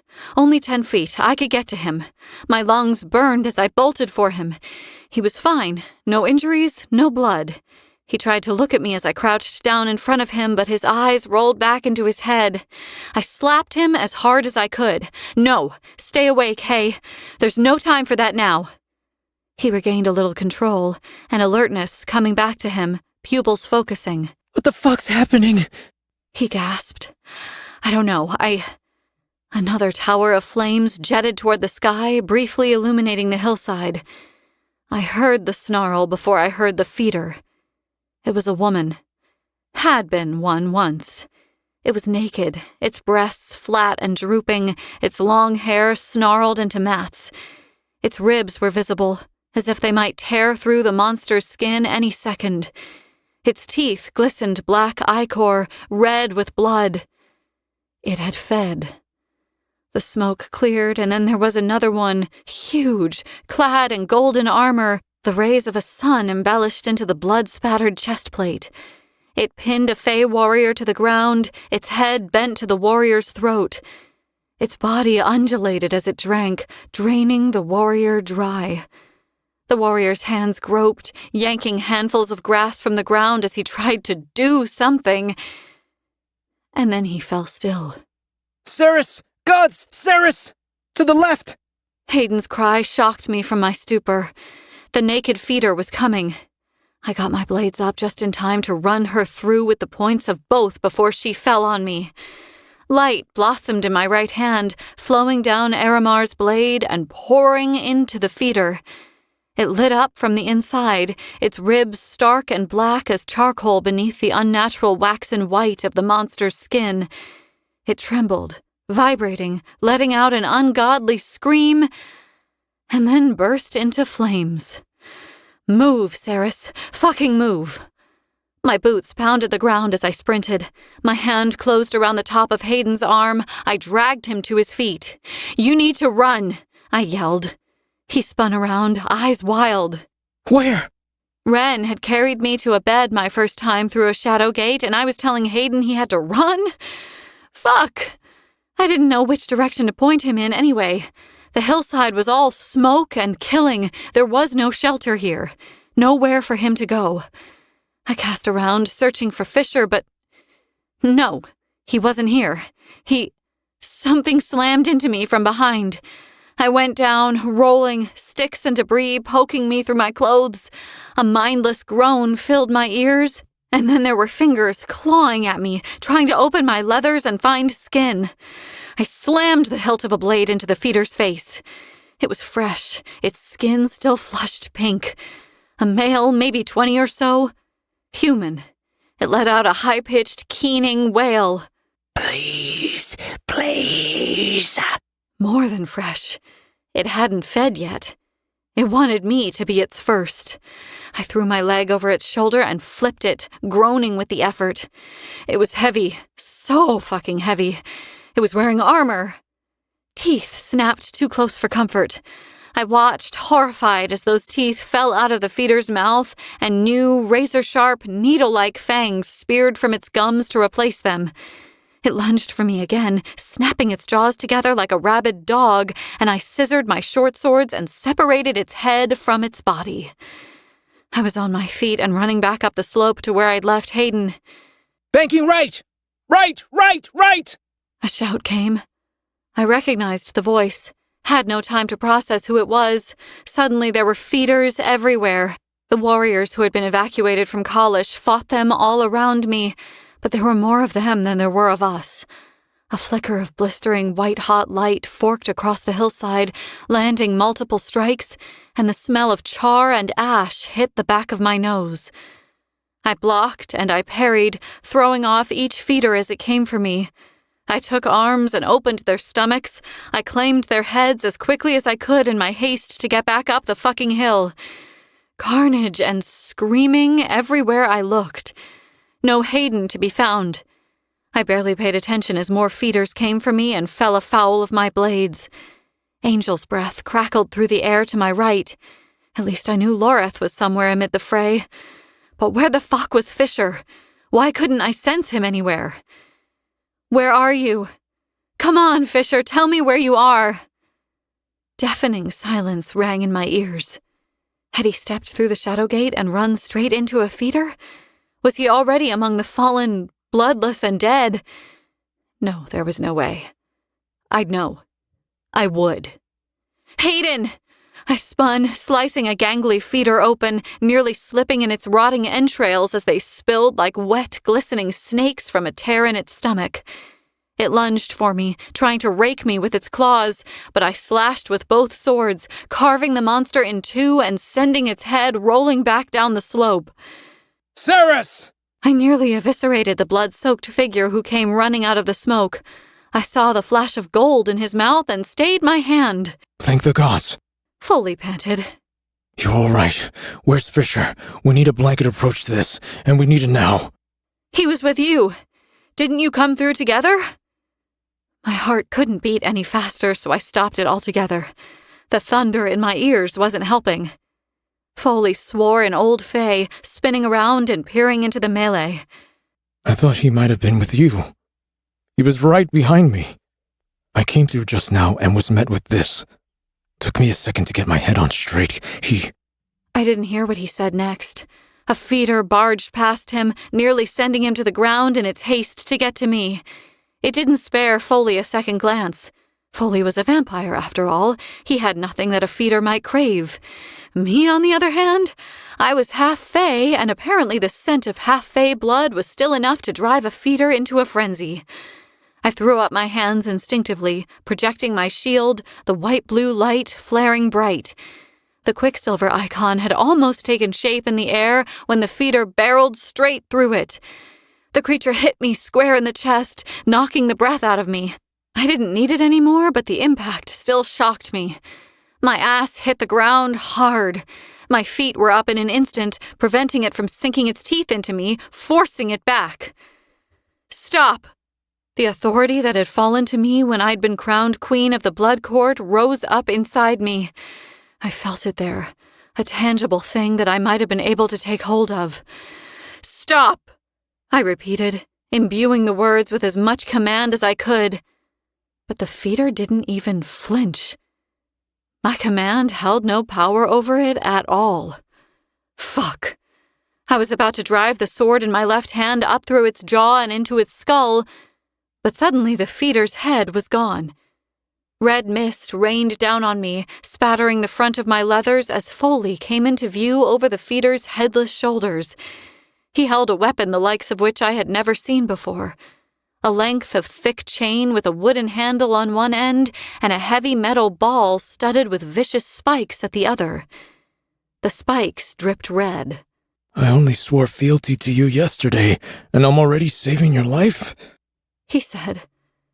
If it weren't for the horror show taking place around us and the fact that neither of us knew where my mate was, I would have thought he was trying to be funny. The decapitated feeder slumped sideways into the grass. Foley went to help me up, but then caught sight of the god swords I still held in both hands and thought better of it. Back on my feet, I wiped my face and faced him. Tell me he came through with you. I thought he had, but when I turned around, he wasn't there. The shadow gate closed and... I knew it before he'd confirmed it. No matter what the circumstances were, Fisher would have answered via our bond if I'd called out to him. He hadn't come through the gate. My blood turned to ice in my veins. Foley was still saying something. I shook my head, cutting him off as I walked around him. Hayden! Renfus. Now Fisher was gone. I wasn't losing my brother, too. Hayden! Where the fuck are you? He didn't answer. Didn't call out. And then I saw him, lying on the ground, shielded by the tall grass. His face was pale, his eyes closed. No, this wasn't happening. He was not dead. I didn't drag him all the way here for him to be savaged by a fucking feeder on a hillside in the middle of nowhere. He was alive. He was alive. Gods and martyrs, I could hear his heart beating. His pulse was shallow, but it was there. I dropped to my knees, patting him down, grateful when my hands didn't come away bloody. He's okay, Foley said. He's just unconscious. He passed out. We knew he would. Here, take this a second. He handed me his unusual weapon. It was even heavier than it looked. Unwieldy, too. What is this? A flail. Foley picked Hayden up and slung him over his shoulder. It was the first thing I found when I came through the shadow gate. Very effective at caving in the heads of your attackers. Now that my brother was secured over his shoulder, he held out his hand, requesting it back. Maybe not as effective as a god sword, but still handy to have. Come on, the fighting's dying down. There are fewer feeders now. We should find the others. Loreth was the easiest to find thanks to the angel's breath that rippled from Avisiath as he fought. Carrion was with him, Simon held aloft, his copper hair sticking up in 3 different directions. I watched, half impressed as he fended off a feeder, twisting the godsword I'd forged for him with a reasonable level of expertise that he hadn't possessed when he'd arrived in Avelia. The feeder sagged to the floor, lifeless, head cleaved from its body, and Carrion looked up and saw us. It was a strange thing to make eye contact with Zulvarin's cockiest smuggler and find no smile on his face. Relief flashed over his features when he registered who we were. Then the smile came, but it didn't reach his eyes. Here she is, he said, his chest heaving. Too used to queenly perks these days, are you? Leaving us to do all the heavy lifting? I looked down at myself. I was drenched in blood. I could smell it drying on my face. I had clearly carved my way through hell itself in order to stand in front of him, and he knew it. Suddenly, I was in Loreth's arms. Fucking merciful gods! Thank you! Thank you! He chanted. He hugged me so hard I couldn't breathe. When he pulled back, I saw the state of him and nearly wept. His hair plastered to his cheeks with sweat. There were 2 huge rents in his leathers. His arm was bleeding profusely. It was rare for anyone other than Fisher to wear a gorget, but Loreth was wearing one now, and it looked like it had saved his life. Deep grooves were gouged into the metal protecting his neck, giving the impression that something had tried and mercifully failed to rip his throat out. I sent Telena and Maynir down into Inishtar with Everlane, Zovina, and Ishabal, he said. Hopefully they made it. And Tal? Foley asked. Loreth let out a deep breath. Avisiath rested point first in the ground at his feet. He must have speared the god sword there when he'd swept me into that bone-crushing hug. He collected the sword now, handling it reverently, sliding it back into the scabbard over his shoulder. I told him to go with the others, but he refused. He started burning the blood out of feeders left, right, and center. The last I saw of him, he had a sword in his hand, and he was cutting the bastards down like a farmer scything wheat. I couldn't keep up with him. He threw himself into a pack of feeders back there somewhere. I haven't seen him since. We'll find them, though. Come on. We need to get down into the town. The place is starting to burn. Foley and Loreth started making plans. It was only when they started walking down the hill at a fast clip that they realized I wasn't following. My hands shook as I opened the book. Not one of the ones we'd brought from the library. This was the one I'd been carrying in the front of my leathers. My most prized possession, alongside my short swords. Edina's book. What are you doing, Ceres? We need to go! Foley called. Carrion hadn't left my side. What does it say? It took a moment to flip through the front half of the book. Come on, come on, come on. It was here. It had to be. There was no way the book didn't have the information I needed. An eternity passed while I scanned through lines of text relating to alchemy and my power. My breath stalled when I found the page I'd read back with the others at Kalish. Read on at the White Cliffs. Edina was going to tell me where to go, where to find him, and everything was going to be okay. Hope soared in my chest when I turned the page for the 3rd time, and I blinked, trying to understand what I was reading. Read on after the trade. What? The trade? What the fuck did that mean? Where was the message? This was another cue to proceed on to the next message, but the one I was looking for wasn't there. I flipped back to the previous page and saw only read on at the White Cliffs. The pages were stuck together, they had to be. My fingers plucked at the paper, trying to will there to be 2 sheets fused together where there was only one. No page had been torn out. The message just wasn't there. Ceres? I looked up and found Loreth looking down on me with worry-filled eyes. There's a lot to figure out, but we can't do it here, he said. I'm sure there's a perfectly good reason why Fisher didn't come through the gate. I'd bet good money he'll be with us by morning. In the meantime, I have to get you inside. He'll murder me if I let anything happen to you out here. I let him guide me away. I tucked the book back inside my leathers, trying to believe Loreth's reassurances, but it was impossible to make myself believe. Deep down, I felt it. Something was very wrong. On a clear day, you could see the archipelago that defended the island court of Lycia from the chalk cliffs of Inishtar. The islands were known as the Shield. I'd read that in a book recently. There had been an illustration of the small town built into the cliffside by the proud satyr population that called Inishtar home. The satyrs were architects, engineers, mathematicians.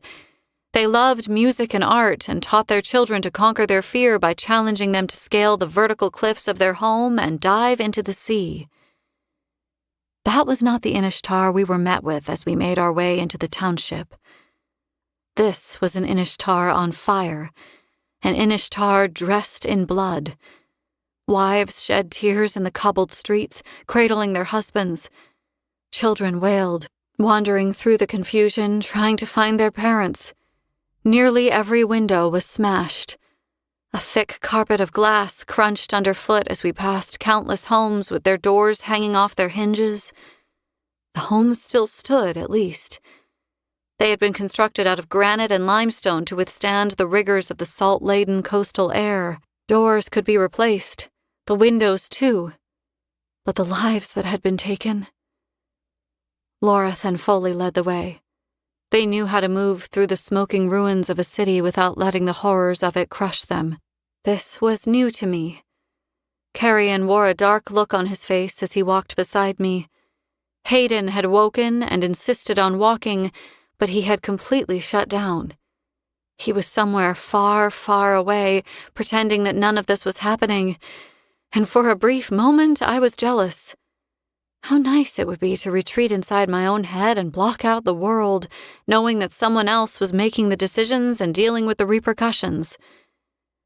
The nearness of the ocean flooded my senses, the tang of it cut above the smoke. The rushing shush of its waves crashed against the rocks at the bottom of the cliffs. I knew it was out there, vast beyond imagining, a body of water so immense that it swallowed the horizon. I'd been excited to come and witness it for myself, but not under these circumstances. Not like this. We followed a paved walkway all the way to the edge of the cliffs, at which point we veered off the walkway, and Loreth forged a path for us among the scrubby vegetation and loose rocks. He was following a scent. That much was clear. It must have been strong for him to be able to pick it out over smoke and salt. I couldn't smell a thing around the two. Eventually we came to a small 2-story house perched on a ledge that overhung the cliff. The glass in the window frames had been smashed here, too. On the ground floor, double sets of thick curtains had all been sucked outward through the open windows and snapped angrily on the breeze. "They're inside," Loreth said in a tired voice, gesturing to the front door.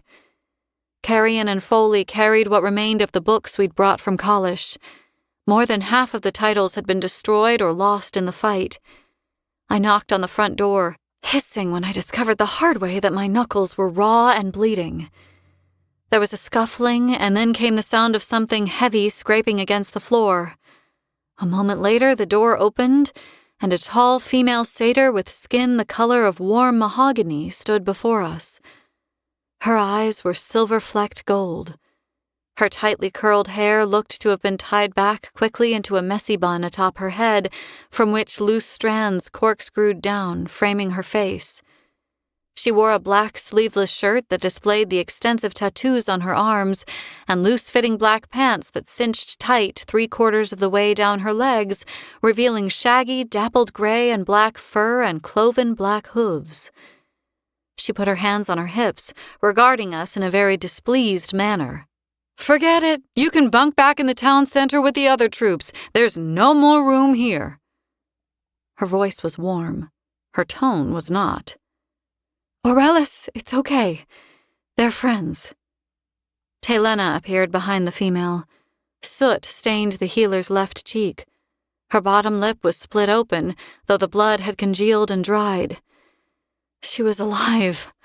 I pushed past the satyr and threw my arms around the female, hugging her just as tightly as Loreth had hugged me. She returned the embrace, her heartbeat pounding in my ears, her body trembling. "We were so worried about you," she whispered. "All of you." "Likewise. The others?" Telena retreated, sniffing, her emotions getting the better of her as she gestured behind her. Ishabal was there, back pressed against the granite hearth that dominated the cozy kitchen beyond. The witch smiled at me briefly, the slight upward tilt of her mouth faltering when she saw Loreth. Maynir sat at the table in the center of the kitchen, elbows on the table, interlaced fingers propping his chin up as if he wouldn't be able to hold his head up otherwise. "Lane's upstairs," Telena said. "Still unconscious." I scanned the room, searching for the one person I didn't see. "Zovina?" Maynir shook his head. She darted off into the crowd as soon as we realized we were leaving the battlefield. She couldn't be reasoned with, and I wasn't leaving my mate to go chasing after her. Zovina was gone then, and Hal had bolted into the fray as well. Half of me had hoped he'd be here with the others. The other half of me had known he wouldn't be. Maybe later there would be time to pick apart what that meant. For now, I could only focus on what was right in front of me. Fisher didn't make it through the shadow gate. Maynir sat up very straight. Telena held a hand nervously to the base of her throat. "What do you mean, he didn't make it through?" "I'm aware that my house isn't exactly weatherproof right now, but I'd rather not stand here with the front door wide open if it's all the same to you people," the satyr Aurelis said. She was less angry and more resigned to the fact that she had more guests than she wanted, it seemed. Stepping aside, she gestured for us all to come in. Bang, bang, bang. Foley hammered nails into the planks of driftwood he and Carrion had scavenged from outside, blocking off the windows. The night rested heavy over Inishtar, a mournful weight pressing down on all of us. A cup of earthy tea sat on the table in front of me, long cold. Aurelis's fawn, Lanny, only 2 years old, squirmed in my lap, her tiny hooves leaving bruises on my thighs as she pulled on my braids and sucked on her plump fists. The forge was destroyed by the blast. Our blacksmith James was killed, too. There's the old forge, though, on the outskirts of town. It isn't much, but you could set up there, Aurelis said. I'm sure it'll be fine, I told her. But without access to a large amount of quicksilver, I can't make the relics anyway. I was supposed to make them at Kalish. That way I could have used some of the pool there to imbue the rings with, but now we were very far away from Kalish, and the one person who could have transported me back there was missing. As if that point had been made out loud, all eyes turned to Ishabal. She was bent over the map, spread out over the other side of the table, frowning deeply at the scrying pendulum that hung, stubbornly still, from her hand. I'm sorry. I really am. There's no sign of wren or kingfisher now. It's not as if they're just very far away either. I'd still get some kind of reading if that were the case. But there's nothing. By the fire, Loreth scrubbed his face with his hands. We have to find them.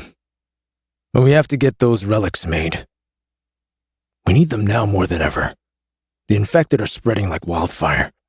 Something tells me the attack last night was just the first of many. If more infected hit the smaller towns between here and the Galarian foothills, they'll be wiped out. With relics, we could evacuate the small holdings at least. The warrior had been honing Avisiath's edge for well over an hour before Aurelis had begged him to quit the incessant metallic grinding sound. She didn't want him waking the baby. Lanny had woken up shortly after anyway, but Loreth had refrained from resuming his sharpening. His jaw worked as he looked at Ishabal. Are you sure you're not purposefully struggling to locate them? He asked, the question measured and flat. The witch carefully set the brass pendulum down on top of the map and faced the warrior. How many leagues is it between Inishtar and Nevercross, Loreth of the Broken Spire? Loreth shrugged. I don't know. 2,000, 3,000? And how long would it take to cover that distance? A week or two on horseback if the beast was sound. Ishabal's words might have clouded the air with frost had so many warm bodies not crowded the kitchen. I don't have a horse, Loreth, she snapped. "Nor do I have 2 weeks to get back to Nevercross. I need to get back to my coven now, and Kingfisher is the only person I know who can make that happen. It behooves me to find him as quickly as possible and—" It behooves you, does it? The warrior glowered at her. The witch reddened. She turned and speared Carrion to the armchair he sat in with eyes full of glittering rage. She pointed at Loreth. "Were any of those books you carted here from college dictionaries? This male doesn't seem to understand the meaning of simple words." Hey, don't drag me into this. I don't know what behooves means either. I know what it means. Loreth snapped. I just don't believe you. There's a difference. Enough! These fucking two! It had taken Ishabal a while to start sniping back at the warrior, but she had finally reached the end of her rope with him. I didn't blame her for it. They just both needed to fucking stop. "Put the map away, Ishabal. If scrying won't work, then that's the end of it. We'll find another way to track Fisher down." I had to believe that. There was no other option available. Fisher would want us to help the injured and make Inishtar safe before we went off on a mission to track him down. We need to provide aid where possible. While we're doing that, all of us can brainstorm ways to track him. In the meantime, we should discuss what we just walked into. "The horde must have broken loose," Taylena said. Around the kitchen, Foley, Loreth, and I all shook our heads. Those feeders were human before they turned. Loreth said. Foley cracked his thumb, staring into the fire. They didn't respond to Ceres's commands. "They were Zilvarans," I added. Aurelis looked around the room, her confusion plain. "An army of feeders just attacked my home. They killed scores of my people. It doesn't matter where they came from." "It does." I grinned down at Lanny. The little fawn was wide-eyed, soft little curls backlit by the fire, staring at me intently as she tried to grab hold of my bottom lip. "It matters a lot. Does Inishtar have a quicksilver pool?" "Psh!" Aurelis rolled her eyes. "Of course not. We're just a little backwater town by the sea. Why would we have a realm portal?" Realm portal. I hadn't heard it called that before, but the name was appropriate. Aurelis's answer was unsurprising. I was hypersensitive to the quicksilver now. I could feel it from miles and miles away, and I'd already reached out, activating the quicksilver rune on the back of my hand to see if I could sense any close by. I hadn't heard even the faintest whispering in response, but I'd had to ask. "Where is the closest pool, then?" I put the question to the room as a whole. Loreth answered. Lycia has one. Galaria, too. They're both probably equidistant from Inishtar, but the shallow mountains stand between here and the Galarians. The shield and an ocean stand between here and the Water Fae. "It'll take way too long to travel to either of those places without a shadow gate," Ishabal said. "I don't want to use their pools for travel. Not yet, at least," I explained. "I'm trying to work out how those feeders got here. Most of them were freshly dead. Some of them hadn't even fed yet. We can rule out the Lycian pool. Most of the feeders back at the Darn were terrified of running water. There's no way the feeders that attacked today crossed a whole channel to reach land. They could have come from Galaria, but that would have taken them days to make it down through the mountains. They would have been in much worse shape by the time they reached Inishtar." Which means Madra has found another way to travel between this realm and Zilvarin, Carrion said. The occupants of the kitchen all turned to look at him. He arched an eyebrow at us in return. What? I'm not allowed to theorize? It makes sense, doesn't it? The infected feeders that attacked Irin were Zilvarans, too. And they didn't come through the pool at Kalish or Amontreath. They had to have found themselves on the banks of the river somehow, and Madra has been controlling magic for centuries in Zilvarin.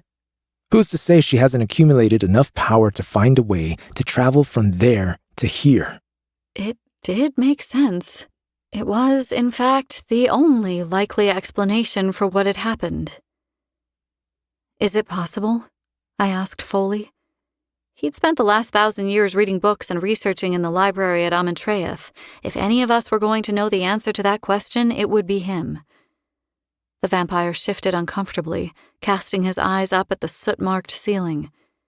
I never came across any text that spoke of inter-realm travel that didn't rely on Quicksilver. I certainly read about individuals absorbing the powers of others to bolster their own magic, but the kind of magic it would take to open a portal between realms? Well, that would require an inordinate amount of power. The kind of power that would take 1,000 years to steal? I asked. The kind of power that would require a whole city to fuel? Carrion stared at me, eyes widening. I saw it happen. We were piecing this whole thing together at the same time. Foley hadn't quite come to the conclusion that I had yet, though. I suppose so. That would probably be enough power. Yes. What are you getting at, Cirrus? You said it yourself, didn't you? Back in the library, the second time we met, you said... I tried to remember his exact words. They came back to me, ringing in my ears like a struck bell. You cannot eradicate magic from a city. Once it takes root within a community, it never leaves. It will find a way to thrive one way or another. You just didn't care to look for it. Something else had come back to me, too. My heart started to race. And what you said about the sigils in that book. The strongest magic is circular, like a wheel. It is the symbol of forever, the beginning and the end of everything. It carries magic on a loop, amplifying it, giving it strength. Foley nodded, though he looked somewhat confused. I remember. Zilvarin, I said breathlessly. The city, fashioned after the shape of a wheel. The walls form the wards, but they aren't spokes. The whole thing. My head was spinning. It's a sigil. This entire time, Madra has been using the city itself to siphon the magic of its inhabitants. Zilvarin is the biggest piece of spellwork ever created. The revelation sat there like a stone.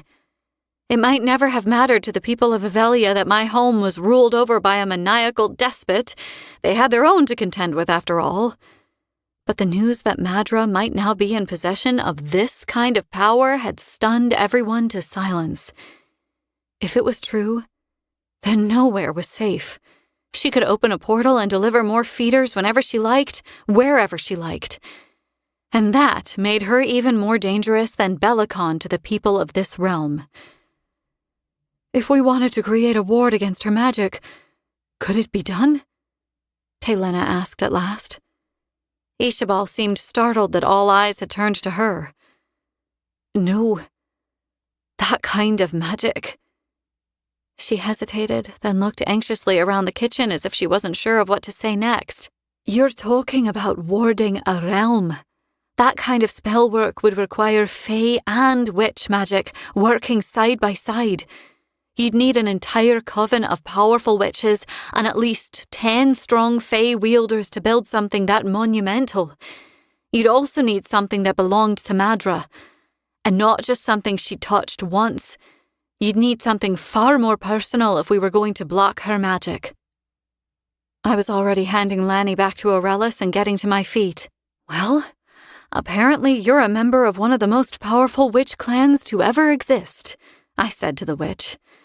I'm sure if your sisters understood what was at stake here, they'd agree to work with us on something that might just save the realm. And I don't know 10 of the most powerful members of the Fae, but I know one of them, and I'm personally going to figure out where the fuck he is and bring him back to us. As for something personal that belongs to Madra, I think I've got you covered there, too. Chapter 45. Redemption. Ceres. Total known dead, 4,769. Total infected, unknown. Estimated infected landmass, 289 leagues and growing. The sun bled red across the horizon. Scores of votive lanterns rose to meet the dawn, released by sleep-starved residents of Inishtar hoping to buoy their dead loved ones' souls toward the heavens. By the cliffs, gulls squawked, dive-bombing the satyrs who'd gathered there to work, angry that the commotion was disturbing their nests. We nearly didn't make it in time. Wait, stop! I cried. Two of the satyrs, males with thick, shaggy brown fur covering their legs and proud horns curving away from their brows, both wobbled precariously, nearly toppling over the edge of the cliff themselves as they clung to the body they had been about to toss over the edge. What the hell are you doing? The one on the right snarled. We need that body, I panted. It's one of the unclean. It doesn't even have a head. What could you possibly want with it? The ones with the armor, Carrion said breathlessly. Are there any more like that? Yes. The satyr on the left answered, no friendlier than his companion. They're all down there, though. He jerked his head over the side of the cliff. You have to climb down the Baron's track if you want them. I peered over the side of the cliff, my stomach rolling at the drop that stretched away from me, and then again at the sight of all the bodies that lay contorted into unnatural shapes on the black rocks below. The dawn light glinted off burnished golden armor, the very same golden armor that had started all of this. White foam rolled in, submerging the bodies from sight for a moment, then rolled back out again, revealing the macabre scene once more. Carrion peered over the ledge, too. You actually go down that path? He said, eyeing the cliff face nervously. We do? The satyr on the left said. You don't. This place wasn't built for clumsy fey feet. An oxymoron if ever I'd heard one. The Fae were far from clumsy. They were preternaturally light-footed in my experience, but it seemed the satyrs were nimbler still. I couldn't even see a clear line that led down to the rocks below. The cliffs were fucking vertical. Don't even think about asking us to go down there for you, the satyr with the curlier horns said. We don't hold with looting corpses. The fallen should keep their possessions. They're death-touched. We don't want to loot them, Carrion said, disgusted. We need something from one of them. In your shoes, I can see how, well, no, wait, satyrs don't wear shoes, do you? Let us check that body and we'll be out of your hair. Fur. Carrion, stop talking. Carrion stopped talking. I stepped forward, careful to keep my hood drawn up over my head. Thankfully, there were few external signs that I wasn't wholly fey, but my skin did tend to smoke a little in direct daylight. The high-bloods had rarely left the blood court. The people of Inishtar probably hadn't seen one in centuries, but I didn't want to risk someone spotting me and making assumptions about my intentions. We're not crows. We don't want to take anything valuable. Not traditionally valuable, anyway. Can we please just see that body for a moment, and then we'll leave you in peace? Fucking Fae, the satyr on the left hissed. Both males eyed us malevolently as they dropped the body they were holding. It hit the ground with a clang. Do as you like, Curled Horns said. But be sure to roll it over the edge when you're done. We don't want it haunting us because of something you took. The satyrs had strange beliefs. Turned out they also weren't very fond of the Fae.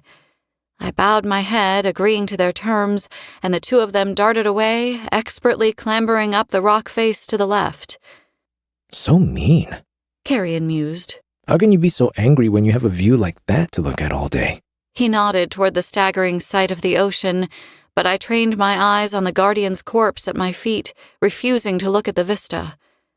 I couldn't. Not with Fisher missing. Nothing was allowed to be beautiful in the world without him. Carrion's smile faded as we flipped over the body. As if he knew precisely what I was thinking, he said, We will find him, Saris. And then he let out an excited whoop that startled the gulls. Gods, Carrion, you nearly gave me a heart attack. Don't be ridiculous. Your heart doesn't even need to beat. And anyway, aren't you happy? Look. We'd gotten lucky. Very lucky. The object we'd sprinted down here hoping to find was right there, still strapped to the Guardian's belt. The pious fucker had been stupid enough to carry around one of Madra's ridiculous plague bags on his hip. But she was the one arrogant enough to believe herself a god. The plague bags were full of ashes from the sacrifices who were burned in Madra's honor, but they also contained her hair. We rolled the Guardian's headless body over the edge of the cliff as we had agreed to. We watched the golden-clad corpse tumble through the air and land on the rocks without saying a word. There were those who might have deserved a prayer to the gods as their body was laid to rest, but not him. Whoever he was, whoever he had been, he had served a monster, which made him a monster too. We were walking back up the steps away from the cliff face when I noticed the figure sitting alone by a large chalk boulder that jutted out over the drop to our right. I knew him straight away. It was Tal. I pressed the plague bag into Carrion's hand. "You go on without me," I told him. "Get this to Ishabal and Helena as quickly as you can. Let them know I'll be back soon. There's something I need to take care of." I was wrong. He wasn't alone. A body lay next to him on the chalk, red dress torn and dirty, blonde hair pooling around her head. Zovina looked like she was sleeping, but I had seen enough death by now to recognize its subtle hue creeping into the female's pale cheeks. Tal sat on the very edge of the cliff with his legs dangling over the side. He wasn't touching Zovina, though he must have carried her here and laid her down. The wind blew his silver hair about his face, the strands glowing orange and red, reflecting the bloody sunrise. A sword rested on the ground beside him. His hands were covered in cuts and scrapes. He absently twisted the chunky ring he wore on his thumb around, as tears streamed down his face. He didn't look at me as I took a seat beside him, letting my legs dangle over the edge, too. "The fates scorn me," he whispered airily. "Every time I try to die, they rob me of my peace." "What are we doing, Tal?" The muscles in his neck worked as he swallowed. I had only ever witnessed the male in shadow, his features carved in monochrome or maybe washed green from the even light. The morning had painted him in peaches, purples, and pinks as soft as silk. He had been remade. His heart pumped warm blood around his body for the first time in centuries. For a second he looked so young. But then he turned to look at me, and there was that ancient sorrow in his eyes. "I was having Fisher send me home so I could die there instead. At Bayland's End. The inconvenience of that unpleasantness would have served my mother right. But then we were in the middle of battle surrounded by feeders, and for once..." He choked on the word, biting back a strangled sob. "For once I got to fight on the right side." He shook his head, batting away fresh tears before they could fall. "I found this sword in the grass and picked it up. I ran straight at death. Then I knew that he'd take me. But every feeder I faced, I killed. And then there were no more. And I found her in the dirt." His gaze went back to the rising sun, smudging light across the rippling surface of the ocean. He did not look at Zovina. "She was a horrible person," he said, letting out a cracked bark of laughter. I found myself laughing at the insanity of it all the time. I do know it was insane, he said, nodding. "All of it. Imagine." He squinted, for a moment seeing something I couldn't see. "Imagine loving Kingfisher. Imagine not being able to stop yourself, and then imagine that he couldn't give a fuck about you, and he took pleasure in hurting you every opportunity that he got. And then imagine selling your soul to the devil so that you could follow him into hell." I couldn't tell if he was laughing or crying now. "Willingly. Ha! Tal. She was already dead when I found her. Drained dry. He sniffed loudly. And when I looked at her, I stood there, waiting for the grief to land, to absolutely destroy me. And do you know what? He threw back his head, closing his eyes and sighing loudly. I didn't feel fucking anything. It was always a game to her. I don't know how she did it.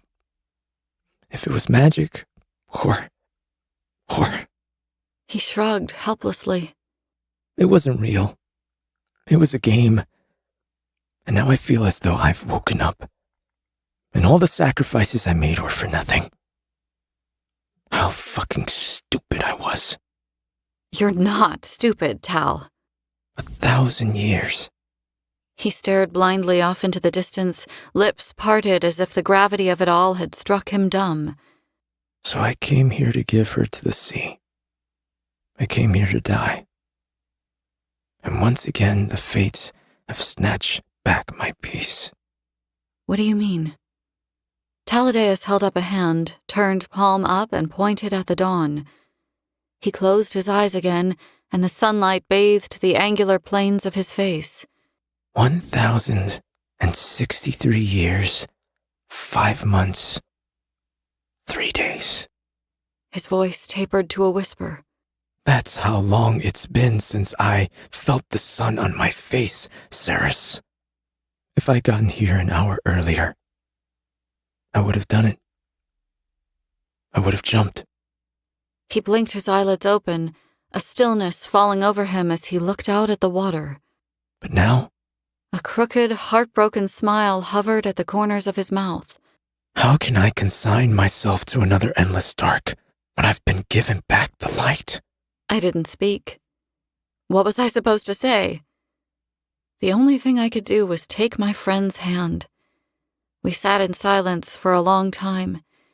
Eventually, I picked up the sword that he'd found and carried here, turning it over in my hands.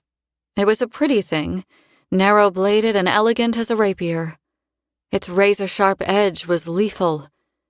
Something about it reminded me of Tal. I knew what I had to do. Knew that it would be right. With steady hands, I drew Aramar from its scabbard and held the god sword over the narrow sword. There was no need for silver now. No need for jokes or games or bargains. The quicksilver rune on the back of my hand blazed brilliant blue-white for a second, and then a bead of shining metal formed on the end of my short sword. It rolled until it welled and dripped down onto the other blade and immediately sank into the metal. Tal watched, his expression a little stunned. What are you doing? Out of nowhere, pain zipped up my arm, sinking its teeth into my shoulder. I dropped the sword between us, shaking out my hand. What was that? That, I said, a little disgruntled, was a warning. I held it too long. And you know as well as I do that a god sword may only be held by the warrior it chooses to wield it. I tried not to laugh at the surprise that flashed over Tal's face. He pointed at the sword. You're not serious? That's a god sword now? That's all it took? I shrugged. A bit of borrowed quicksilver from my blade, a little bit of magic, an abundance of good intentions. The former vampire looked lost for words. And it's for me? Yes, it's for you. What am I supposed to do with it?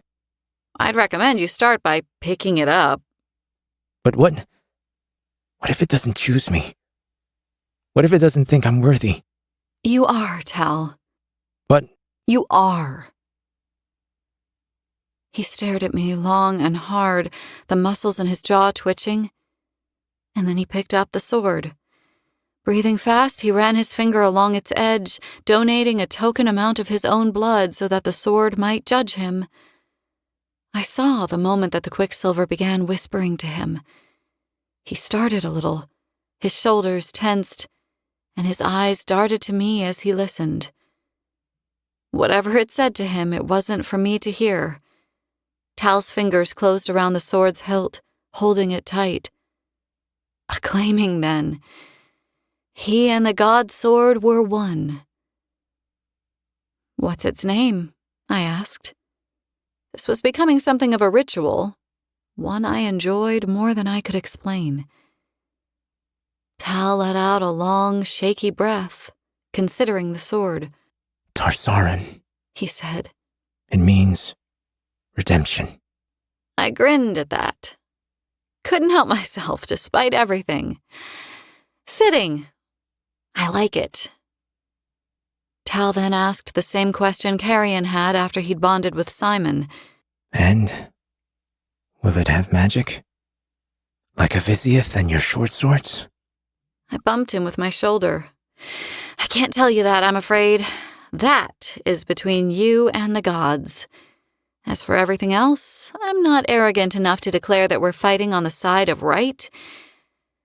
I hope we are, but your precious fates are going to have to be the judges of that.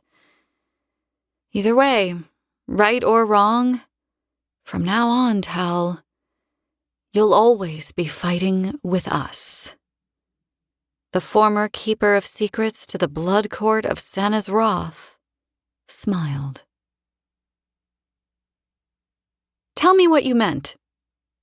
It wasn't a request. I gouged my fingernails into my palms, knuckles blanching white behind my back as I fought to look relaxed. We'd left Aurelis's home. She had other friends who needed the shelter far more than we did.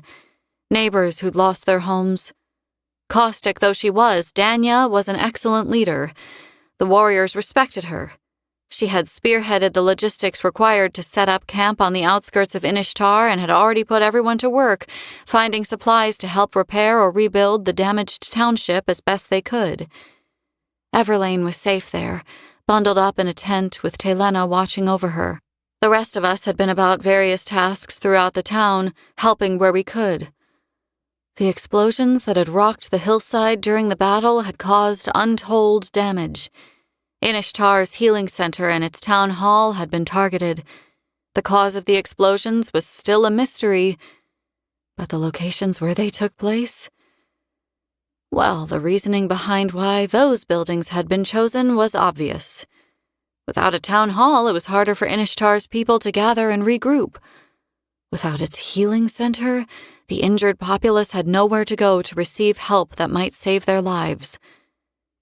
Along with the town's officials, Foley and Maynir were sifting through the debris at the town hall, helping to recover whatever important documentation they could lay their hands on. Loreth, Carrion, Ishabal, Hayden, and I had been doing the same at the healing center, hoping to salvage supplies, but the structure of the building had been drastically compromised. We'd fled the center in the nick of time, only seconds before the roof had come crashing down. Since then, Carrion, Hayden, and Ishabal had been playing some sort of game with a crew of adolescent fawns in the town square, kicking a ball around and trying to score points against each other. By the sounds of things, the fawns were roundly beating them. Loreth and I stood together on the sagging stone steps that had once led up to the town hall, watching the game, though neither of us were actually seeing it. Loreth threw the piece of stone he'd been fiddling with, deep lines of concern carved between his brows. I spoke out of turn, Ceres. I shouldn't have. Fisher was right. The suggestion I was going to make back in the drawing room was mad. It wouldn't have worked. You should pretend I never said anything. I was going to fucking scream. Any second now, my fury and frustration would explode out of me and I wouldn't be able to stop it. A cyclone of panic, fear, and desperation whipped around me, invisible to everyone else. I stood at the eye of a storm, fighting to stay calm, but I was losing my grip. Maybe I could hold on for another hour.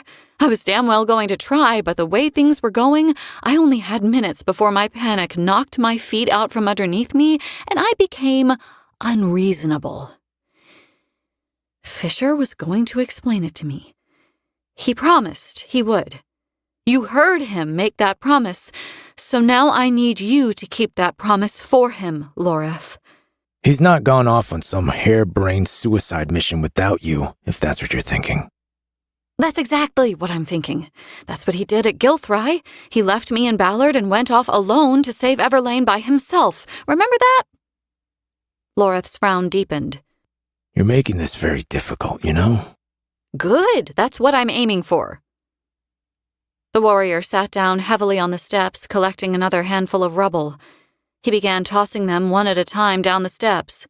He can't have gone off to enact that plan, Saris. He would have needed you. There's no way he could have done it without you. Perfect. Then if he definitely hasn't gone off to carry out this impossible plan, you should have no problem telling me what it was. Down in the square, Carrion let out a shout, performing a victory lap with his hands in the air after scoring a point against the fawns. I could hear Loreth's teeth grinding from 10 feet away. The problem, Saris, is that you could carry out the impossible plan without him, and I'm very concerned that you might get it into your head that it's a good idea. I promise you, I won't. The warrior shot me a complicated look. You'll forgive me, sister, but you aren't exactly oath-bound. Selenir was in my hand before he'd finished the sentence, the sword named Honor. I went to the warrior and held it out for him to see as I dropped down and closed my hand around the blade. My blood ran down Selenir's edges and dripped the sword's point onto the stone next to Loreth. I promise, I said. I swear I will not act upon whatever you tell me now unless it's with Fisher's explicit knowledge and help. Loreth stared down at the blood I had shed. Are you satisfied? I asked. He took a deep breath and began to speak. When he was done, I understood. It was an impossible plan. A terrifying one. I needed to hear it, though. Without knowing what I knew now, I would never have been able to put it out of my mind. I would have assumed that my mate had gone off without me again with the intention of saving me and the rest of the realm by himself. The thought would have eaten me alive. Now that I knew that wasn't the case, I didn't feel any better. If Fisher had gone off on some ridiculous mission, I could have gone after him. Now I had no idea where he was or what he was doing, which made my insides fucking boil. Overhead, the gulls screamed. Hundreds of them circled in a great column over the cliffs. Occasionally, one dropped from the wheeling mass and dove, plummeting from the air like a stone. Loreth had told me that's how they caught the fish they ate. Are they always like this? I asked.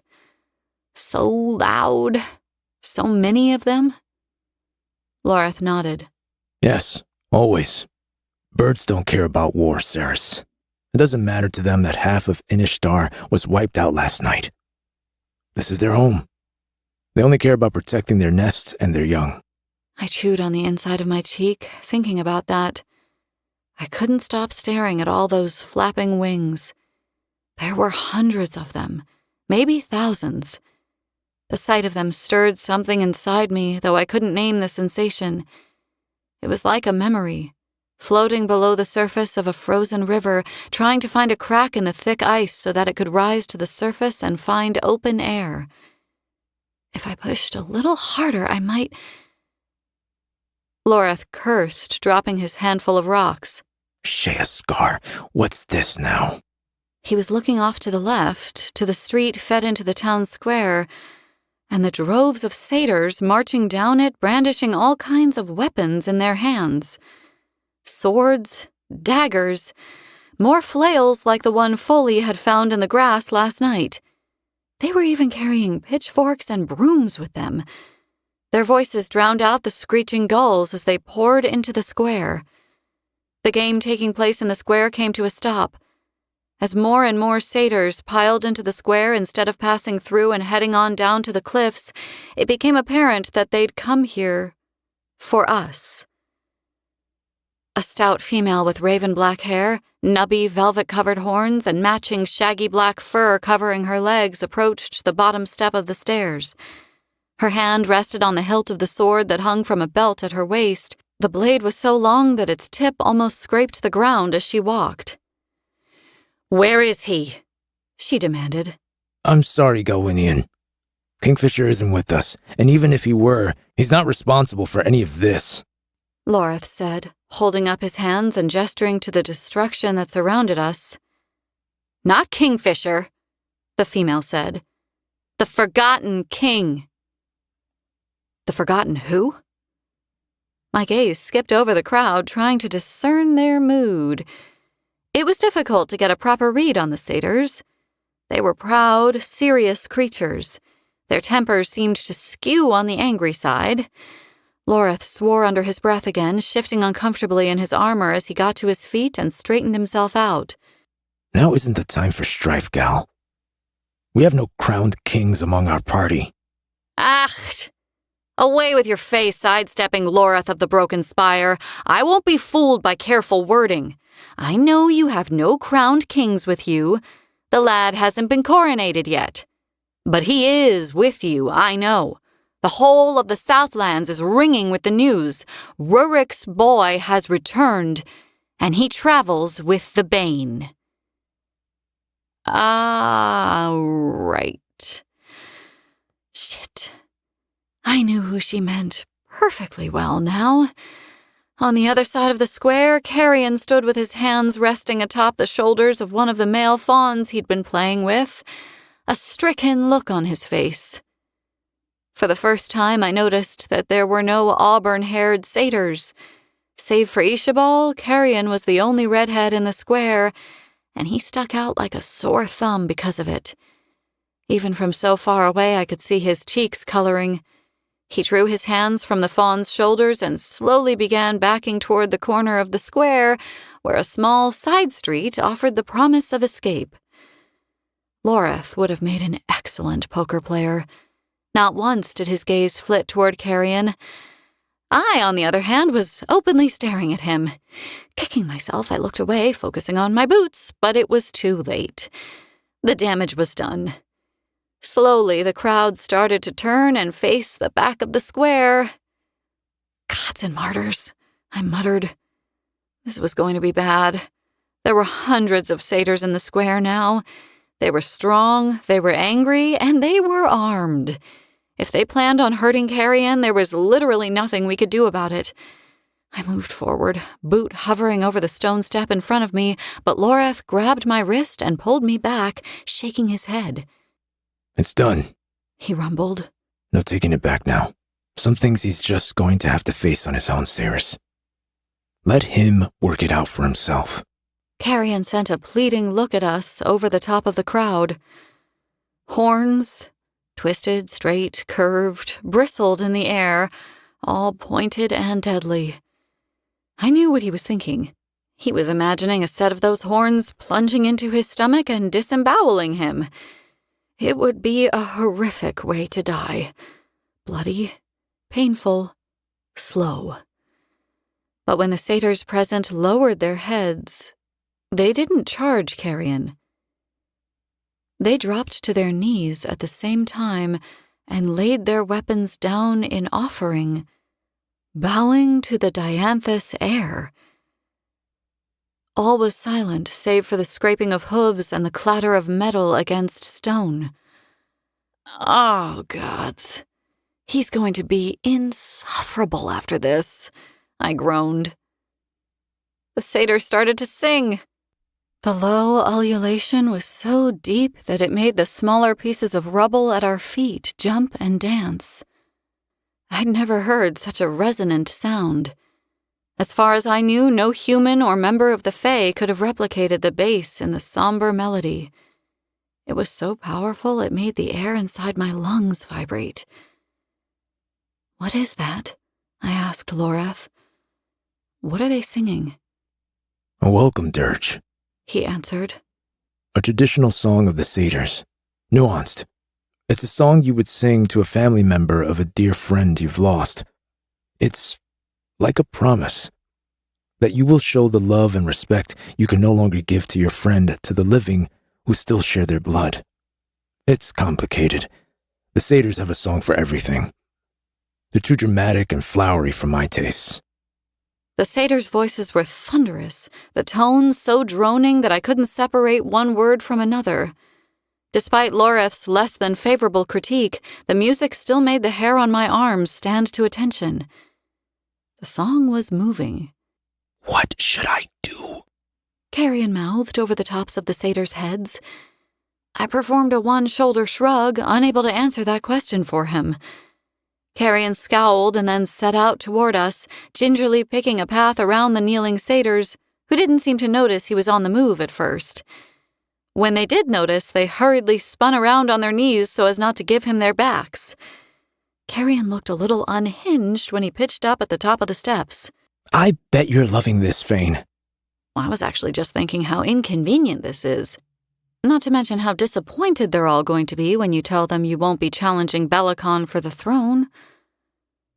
Carrion went to speak, about to volley back a tart response, no doubt, but then the satyr's singing cut off. The female who'd addressed Loreth lifted her head, fixing a potent gaze on Carrion. "We welcome you to Inishtar, sire," she said. "We would usually have arranged a festival to celebrate your arrival, but given the current circumstances, we hope you'll understand." Loreth angled his body slightly so that he could speak without the female, Galwinian, seeing. Be careful, he cautioned. If you say anything to acknowledge you are the heir to the Yavalian throne, it'll be public record. You won't be able to take it back. It'll be tantamount to declaring war against Bellicon. A tight, unhappy smile contorted Carrion's features. Well, fuck me, he whispered through clenched teeth. "Will you address us?" Galwinian requested. "It would be an honor to hear the son and heir of Rurik Dianthus speak." Carrion bounced on the balls of his feet, his eyes traveling over the crowd. Above us, the birds' cries cut through the air, haunting and lonely. There were even more of them now, dancing gracefully on the thermals above the cliffs. 30 seconds passed. A minute. Well, you'd better say something, Loreth muttered. All right, give me a moment. I'm trying to come up with something pithy. God's alive. Forget pithy, I hissed through my teeth. He was going to cause some sort of political incident at this rate. Aim for short and sweet. Great idea. Yes, short and sweet. Loreth concurred. The satyrs held their breath when Carrion opened his mouth. He swung left, then right, eyebrows creeping higher and higher toward his hairline.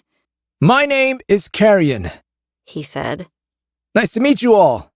I really like your horns. There were historians among the crowd. Someone would record this moment, the day the satyr community received the Dianthus heir, and when they documented the first thing their forgotten king had said to them, it would be this: "I really like your horns." Loreth groaned. I managed to hold my own groan back, but it was a close thing. I sent my gaze upward, unable to look upon the confused frowns the satyrs were exchanging while keeping a straight face. My eyes caught on a bird, pinwheeling down toward the ocean, and the second I saw it, it struck me.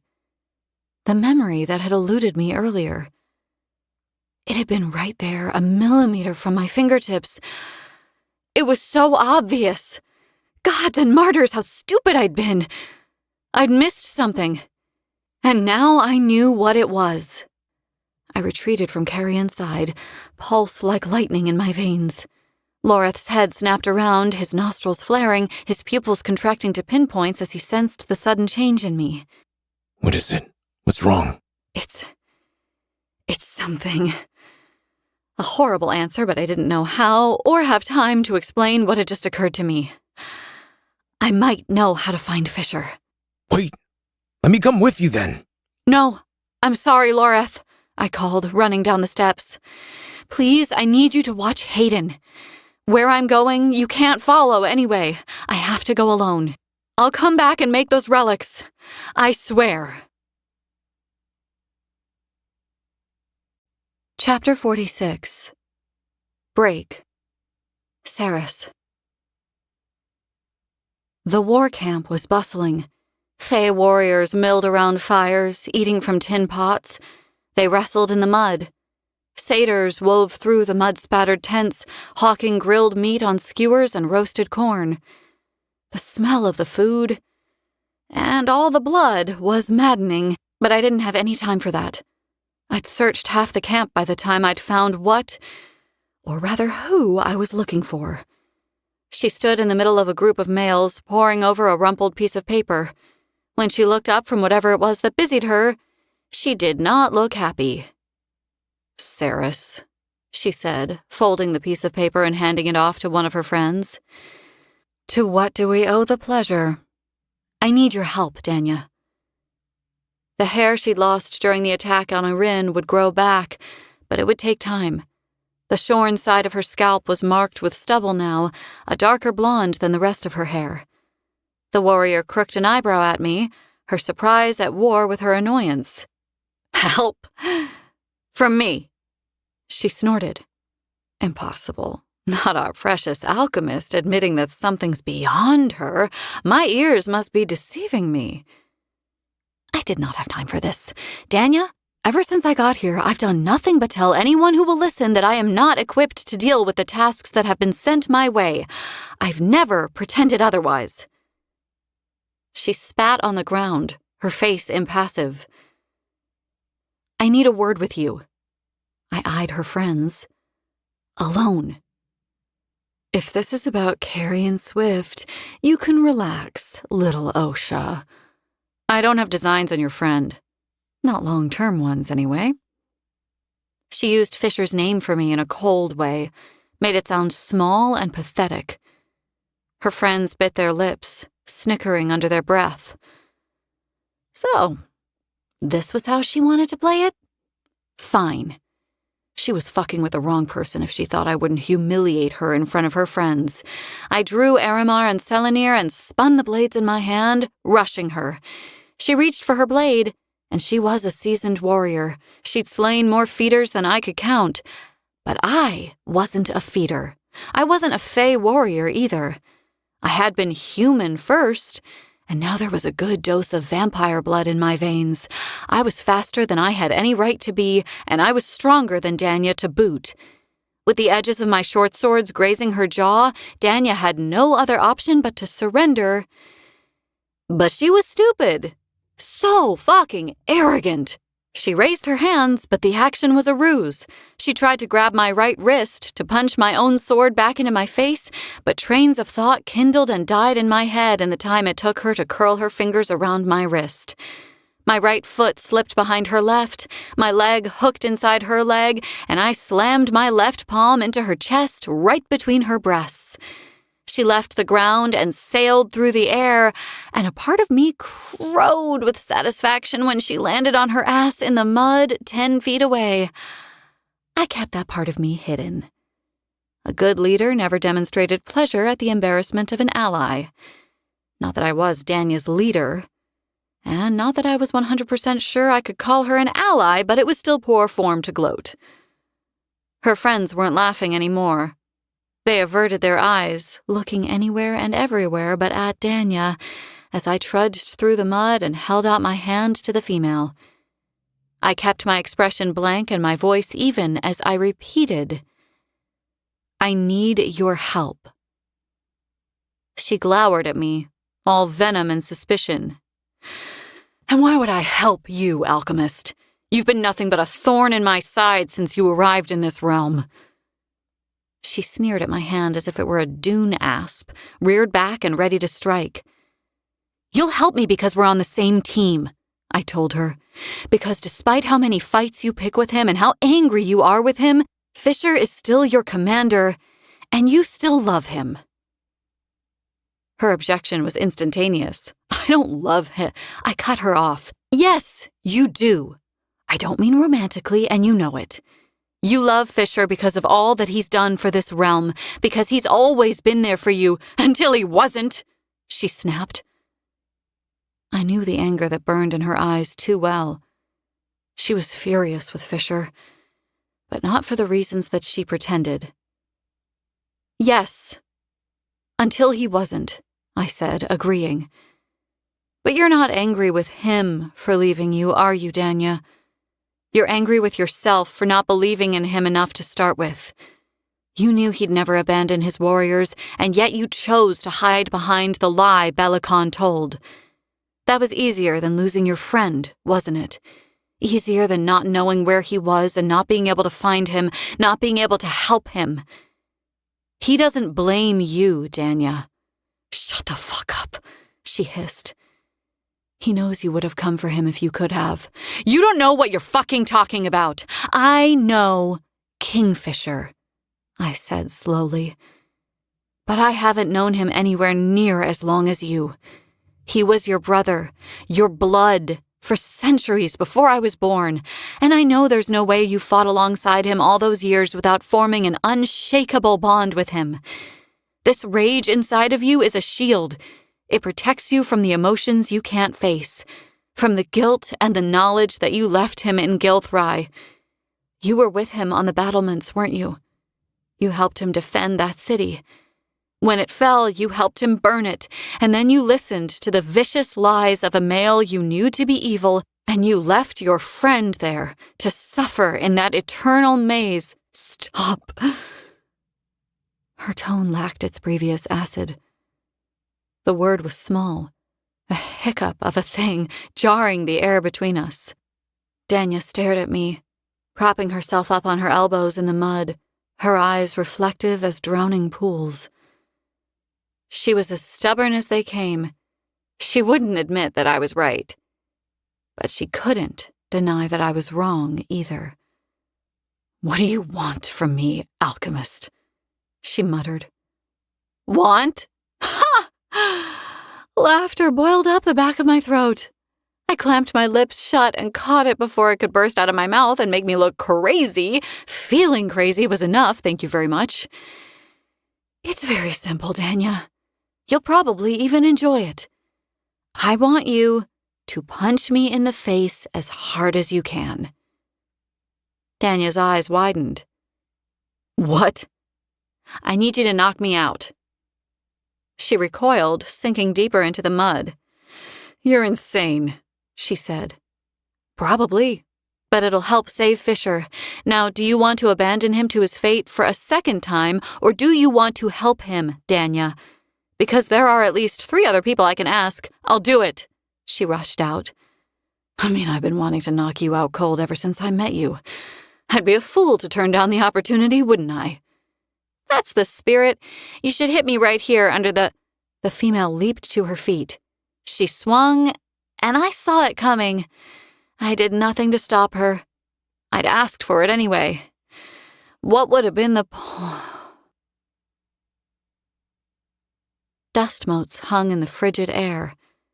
They caught the eerie light that had prowled in through the windows but didn't move, as if they had been frozen in place. The dining table was set for 8. In the center of the table, a copper tureen shuddered, its lid rattling. The plates were piled high with delicacies, roasted fowl, buttered vegetables, miniature pies, and trenchers full of gravy. All of it was rotten. Maggots crawled among the meat, flies crawled over the silverware and feasted on the decay. At each place setting, crystal goblets overflowed with viscous black liquid. Moving. Gods, there was something moving inside the glasses. My surroundings drew in tight as I realized where I was. This wasn't the huntsman's cottage. I'd focused very hard right before Danya's fist had found my jaw to make sure I wouldn't wake up there. I was right where I needed to be. In Kalish. The windows were all smashed out in the dining room, just as they had been the first time I'd encountered the feeders. A fire spat in the hearth, but the flames were not yellow. They weren't even the strange green of evenlight. They were gray and black, the color of smoke and shadow, though there was nothing brilliant or magical about it. It was just a lifeless fire, all the vibrancy drained from it and gone. The rot covered the walls and crept along the baseboards, black tendrils of malignant power searching for something biological to feast upon. It had already drained the house. The paint peeled from the cracked walls. The rugs were worn to ash, the floorboards beneath brittle and dry as ancient old bones. Even here in my dream, Kalish had been claimed. It was a hollow shell of what it had been just yesterday, and seeing it like this, so faded and dead, tore something at the root of my soul. The faces of the males and females in the paintings on the walls, Fisher's ancestors all, looked down on me with consternation, as if they blamed me for the state of their home and hoped that I would do something about it. But there was nothing to be done. Kalish was gone. "Fisher!" My shout echoed through the infected estate. I held my breath and waited. Waited. "Kingfisher, where are you?" Only my own panicked shout came back to me. "Where are you? Are you?" Gods, this was not good. I'd had so many questions back in the huntsman's cottage, pertinent questions that I should have asked, like, hey, how does any of this work? How did we end up here? How do we control where we go or what we do in this place? And most importantly, will you always be here if I'm here? But I hadn't asked any of those questions because Fisher had seemed as bemused by the whole thing as me. He hadn't had the first fucking clue why we'd ended up in that cottage, even though we were in entirely different realms. And now here I was, unconscious in the dreamscape version of Kalish, and I had no idea if Fisher was here. I tried to go to sleep, but my thoughts had been spinning so fast I knew there was no way I was going to fall asleep naturally. Ergo, finding Danya at the camp. Ergo, the black eye I was bound to have whenever I woke up. "Fisher!" No cry came back to me. Nothing. Only the sad, desolate echo of a house that had been full of life only yesterday. Was this what it was like in reality? Was the rot choking the stonework and rooting into the foundations of the building? It was heartbreaking to see the estate like this, under attack and dying, but I didn't have time to lament the loss. I'd hoped Fisher would be here so I could talk to him and find out where the hell he was in reality, but if he wasn't here in this dreamscape, then I couldn't afford to linger. I had another task to tend to, and I was praying I wasn't too late. The door fell off its hinges when I tugged it open. It crumpled to the floor, dry as a husk. The rot snaked a path across the floor, filaments of glossy black corruption rearing into the air, searching for... me? Was I real here? Could the rot sense me as I hurried down the hallway? Could it infect me here? It wouldn't pay to find out. My footfalls echoed loudly as I hurried along the hallway, passing drawing rooms, the library, and a dozen other closed doors as I made my way to the stairs. The sole of my right boot had just hit the first step when there was a prodigious groan overhead. I looked up just in time to see the crystal chandelier above fall from the cracked ceiling. Fuck! I leaped back with no time to spare, and the crystal prisms and festoons shattered against the steps. My pulse beat out an erratic tattoo as I looked at the spot on the stairs where I'd just stood, and the giant hole that now yawned open like a snarling mouth in the ceiling. The rot dripped from the ruined plasterwork, patting onto the ground beside me. Gods alive, this place was not safe. I needed to get out of here, and fast. The foundations of the house shuddered as I skirted around the chandelier and bolted up the stairs, taking them two at a time. The rot hadn't succeeded in smashing the windows up here yet. The glossy black vines spiderwebbed up the walls and almost covered the glass in the window panes completely, though, shutting out the fading light. At the end of the long hallway, Fisher's bedroom door was closed. I went to open it and wrenched my hand back, cursing through my teeth. The handle was cold as ice, colder. The metal felt as though it had been forged in the fifth circle of hell itself. A red welt marked my palm, as angry and painful as if I just closed my hand around a poker that had been left in a fire too long. It hurt to make a fist. It fucking hurt to keep my hand open, too.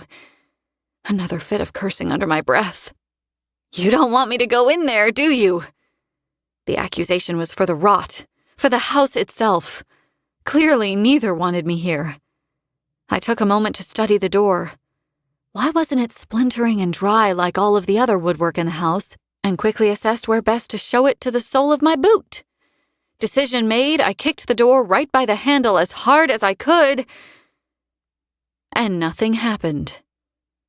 The door held strong. I tried again, and again, and again. The wood didn't even scuff, and I put everything I had behind my kicks. My fae and vampire strength combined should easily have brought the damned thing off its hinges, and yet it didn't budge. A scream built in my throat, gaining momentum, but I clamped my jaw shut and focused. I didn't need brute strength for this. I had something better. I'd blown a 20-foot-wide hole in the side of Amontreath's library with my power, hadn't I? I could take out a fucking door. Hand outstretched, I summoned my power, trying to remember what it felt like back in the library, right before I blasted that hole in the stonework. The prickling, the tingling, the powerful rush, and then the wave of adrenaline that had cascaded through me as the magic fired out of me.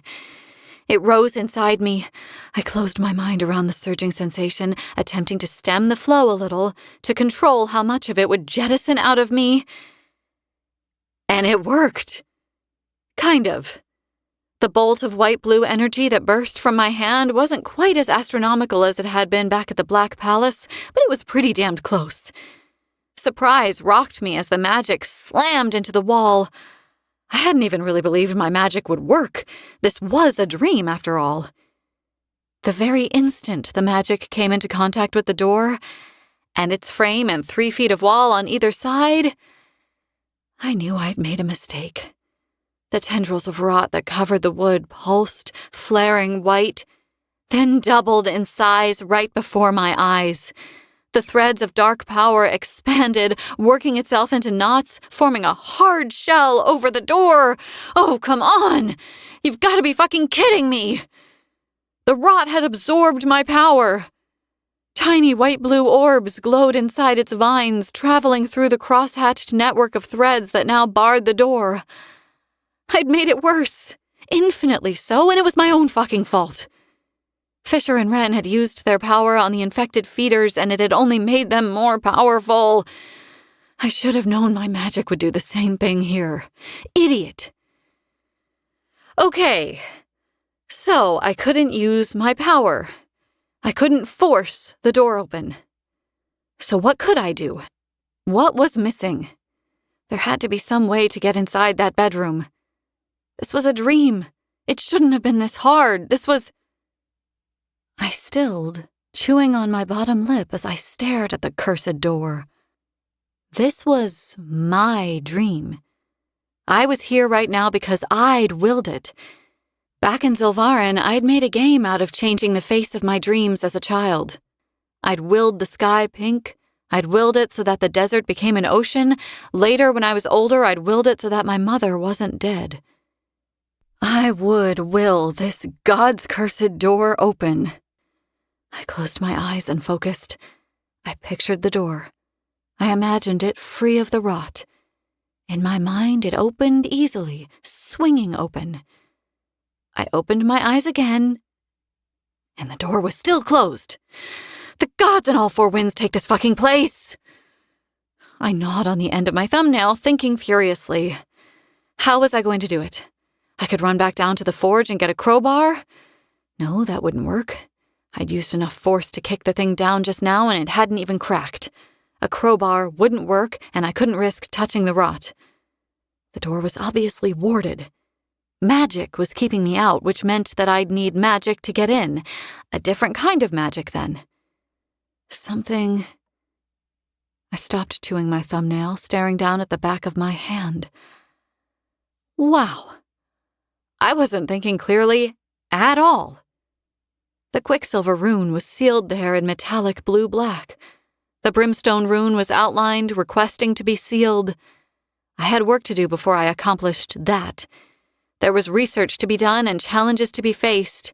Edina had said that sealing the rune and being able to access its magic as a result would cost me dearly. I hadn't even felt a glimmer of power coming from the Brimstone rune yet, so that was no help. But then there was the 3rd rune. gods, the third rune which the Hazrax had given me. It was right there. And what had he called it? A rune for undoing? For breaking? He'd said it didn't give me magic. It gave me an ability. If I used it on the door... I closed my mind and sought it out. There was an energy there. I'd felt it the other night, quiet but powerful, when I'd gone to Tal's bedside and severed the spellwork he'd let Ishabal ink into his chest. I'd been afraid of it then. I hadn't been in control, hadn't had a clue what was happening. But now? I reached for the Hazrax's rune and held it as tightly as I could. It woke and answered inside the same breath. The ink didn't light up on the back of my hand. No energy surged through me. I knew it was listening thanks to the faint, barely there vibration that buzzed at the ends of my fingertips. Break, the Hazrax had said. I probed for the warding spell that guarded the door. I found it there, wispy and intangible, the vaporous strands of magic slipping through my fingers as if it were sentient and determined to elude me. I lunged for it in my mind, grasping with all my focus, and before it could slip away again, I broke it. The Hazrax's rune tingled briefly, and the rot that encased the door crumbled. It had been thrumming with power a second ago, admittedly an awful lot of that power mine, and now its vines were desiccated husks. They withered and broke apart as the door opened at last and revealed Kingfisher sitting in the high-backed chair in front of the fire. "What the hell are you doing? Didn't you hear me trying to kick the door down?" Fisher stared into the fire. His hair was wet, the ends made spiky, curling in every direction. Water dripped onto his leathers and onto the wooden floorboards where it formed a large puddle. He had been sitting here for some time. The room was cold. The fire in the grate was colorless, all shadow black, blizzard gray. "Fisher? Fisher, look at me!" He didn't move.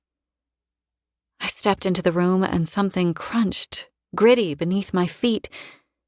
Sand. The sand from Zilvarin that Fisher had poured from his boots only days ago. There were still 2 piles of it sitting there in the middle of the floor. The sight brought tears to my eyes. He'd held me that day, laughed with me, shown me what it meant to be loved and worshipped by someone, body, mind, and soul.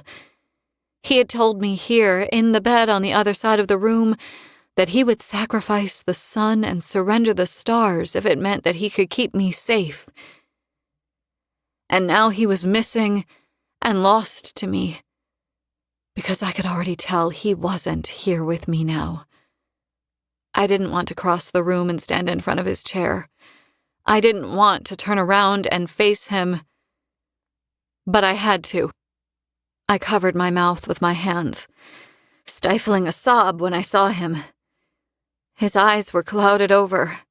The vivid green turned to murk and shadow. His pallor was deathly, his skin cadaverous. His bottom lip was split wide open, and a steady, thin trickle of blood ran down his chin and dripped down onto the silver wolf head gorget he still wore around his neck. "Fisher?" He didn't answer. Worse, he showed no sign of having heard me at all. Whatever his eyes were seeing, it wasn't the fireplace or his room at Kalish, or me. Wherever he had gone, it was somewhere I could not follow. "Fisher, please." His hand was freezing, his fingers stiff. He could take on the entire realm with these hands normally, but when I lifted his left hand and took it in mine, it was so limp and lifeless that for a terrible moment I thought that he was dead. His rasping breaths refuted this, but it was hard to trust the shallow rise and fall of his chest when his lips were so blue. I squeezed his hand, begging him to respond both out loud and into his head. "Fisher, Fisher, you promised. Had he promised? I couldn't remember. The Fae were loath to make promises they weren't 100% sure they could keep. He wouldn't have been able to promise that he would never leave me. Death would have claimed one of us eventually. Wake up, I whispered. Wake the fuck up. Are you seriously going to do this to me? Are you going to leave me here alone to fix this without you? I huffed, my desperation rising. This is your fucking realm, Fisher. Your friends, your people, and you're just going to disappear and leave it to everyone else to defend them? His right eye twitched, the tiniest flicker of movement. But then he was still again. Could he hear me? Did he know, wherever he was, that I was here? There was no way of telling. Fisher, if you love me, if you care about me or any of us, you will figure this out and wake up right now. We need you. I need you. Save your breath, King Killer. The voice took me by surprise. I'd been so fixated on Fisher that I hadn't heard it enter the room. The Hazrax hovered by the bed, its hands tucked formally inside the belled sleeves of its robes. Its pale skin was shot through with black veins, the same kind of black veins that marked the infected feeders. The former keeper of silence drifted across the floorboards, making that eerie ticking sound in the back of its throat. Wait, stay over there. This isn't your dream, okay? You're not welcome here. The Hazrax snorted. I am welcome everywhere, Saris. Do you forget so quickly that you and I have a deal? The deal was for you to observe the Blood Court. I hate to break it to you, but the Blood Court doesn't exist anymore, so you're going to have to find someone else to observe. The Hazrax grimaced, showing its needle teeth.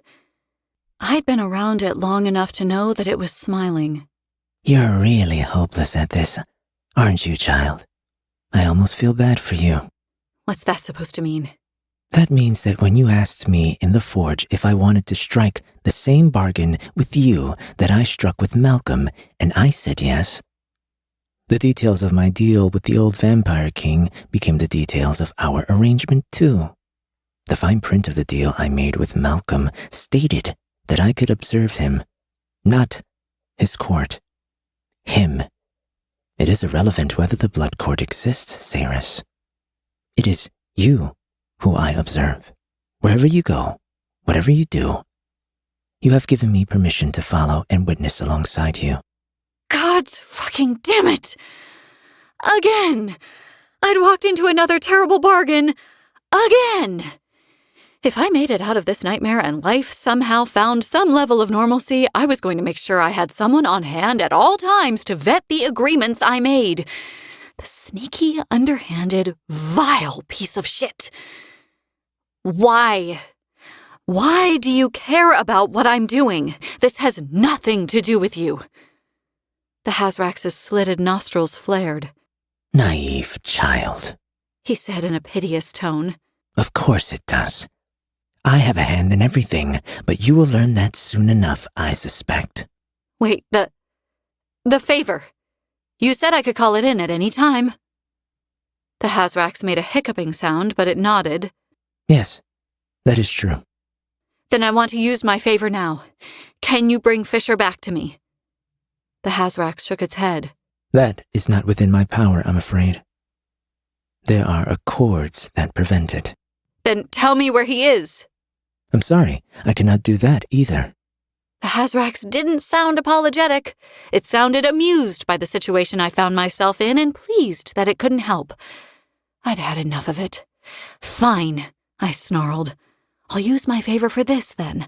I want you to go away and not observe me for the rest of the term of our 1-year agreement. And when you come back to renegotiate the deal for another year like I stipulated, you should know ahead of time that I will not be interested in renewing. Be careful, Saris. The Hazrax warned. What? Don't lie to me and say that you can't do that. I'm literally asking you to leave me the fuck alone. That is definitely in your power. It is, the Hazrax said, laughing its strange, stilted laugh. Then don't bother threatening me. I'm not threatening you, silly child. It snapped, its humor suddenly gone. I'm suggesting you err on the side of caution because per our agreement, you only get to ask me for one favor. And you desperately need that favor right now, Saris Fane. Of course you'd say that. Just honor the request. The Hazrax shivered as though the magic that bound our agreement were trying to force it to comply. I'd never seen anything like it. A being capable of denying a bargain even for a moment. First, answer me this. Why did you come here, child? The Hazrax demanded. I came here for him. It shook its head. No. I remembered then. The realization I'd had on the steps in Inishtar. The piece of information that had come back to me as Carrion had addressed the satyrs. I will allow you to change your mind, the Hazrax said. You have 1 minute to fulfill the task you came here to complete and request a different favor. I suggest you move. 1 minute. In exactly 60 seconds, the Hazrax would disappear, and I wouldn't see it again for a year. And that would be bliss, but what if it was right? What if I needed my favor for something else? Another shudder rippled through the Hazrax's body. You're wasting time. It hissed. I let go of Fisher's hand and sprinted across the room. The nightstand by the bed was cluttered with books. So many books. There were pencils and an empty water glass that I knocked over. It shattered on the ground, but I ignored the broken glass. String, a length of leather cord. Where the fuck is it? I put it here. I know I did. 40 seconds. Shut up! That's not helping. I vaulted over the bed and picked through the sparse items on Fisher's nightstand. I hadn't put it there, but maybe it had been moved. Fisher was tidier than me. A single book, an ivory-toothed comb. No, it wasn't here. Shit, where else could it be? Where else? Fisher's desk was bare. The windowsill, choked with black veins of rot, was empty. The shelves. 25 seconds. I didn't waste my breath admonishing the asshole this time. There was nowhere else to look. There was... No. Wait. There. On the bookshelf. I'd seen it before, when I'd found Archer in here drawing me a bath. His friends had been helping. One of them had been looking at the items sitting on the shelf in front of the books, Lady Adina's favorite thing in the world. I ran across the room and picked up the tiny ceramic figurine of the kingfisher bird. Its left wing was chipped. Its blue and orange glaze was a little faded thanks to the many years it had sat on this shelf, but otherwise, it was perfect. I saw what had been placed underneath the figurine immediately. A small crumpled piece of paper. The same crumpled piece of paper I dumped on my nightstand a week ago, along with all the other bits and pieces I'd been carrying in my pockets. But it wasn't a crumpled piece of paper. It was a folded piece of paper, artfully crafted into the shape of a stargazer. It was the first little bird, the one that had lost its magic and fallen to the ground when it had left the library. The missing page from Adina's journal, not torn out because it had never been bound in. I'd had it here all along. 10 seconds, Saris. The Hazrax warned. My hands trembled as I unfolded the bird and frantically began to read.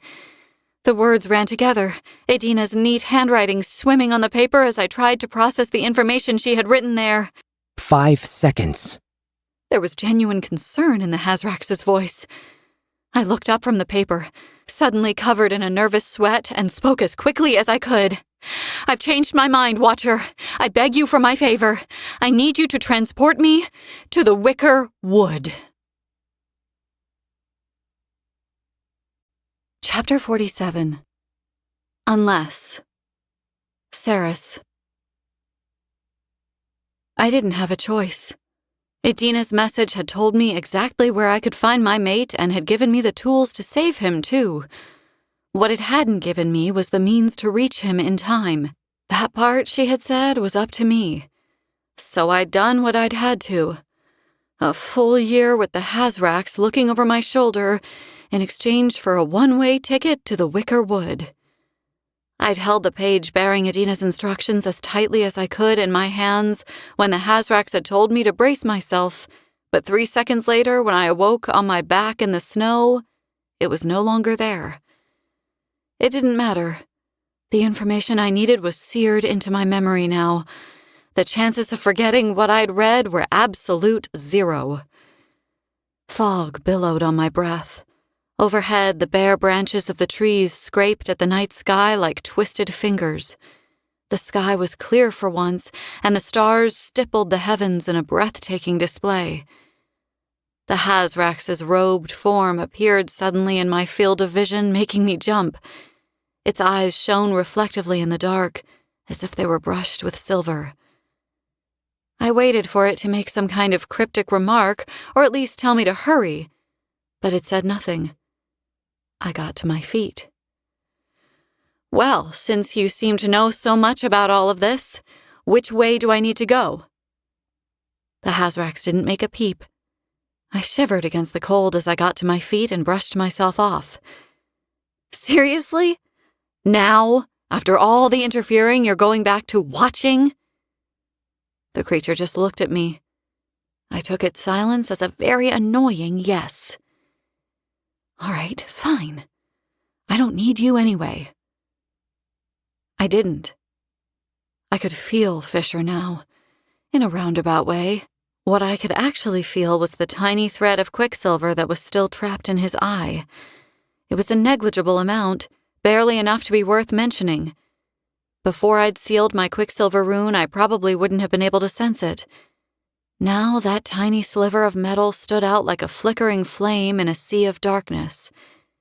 He was here, and I was going to find him.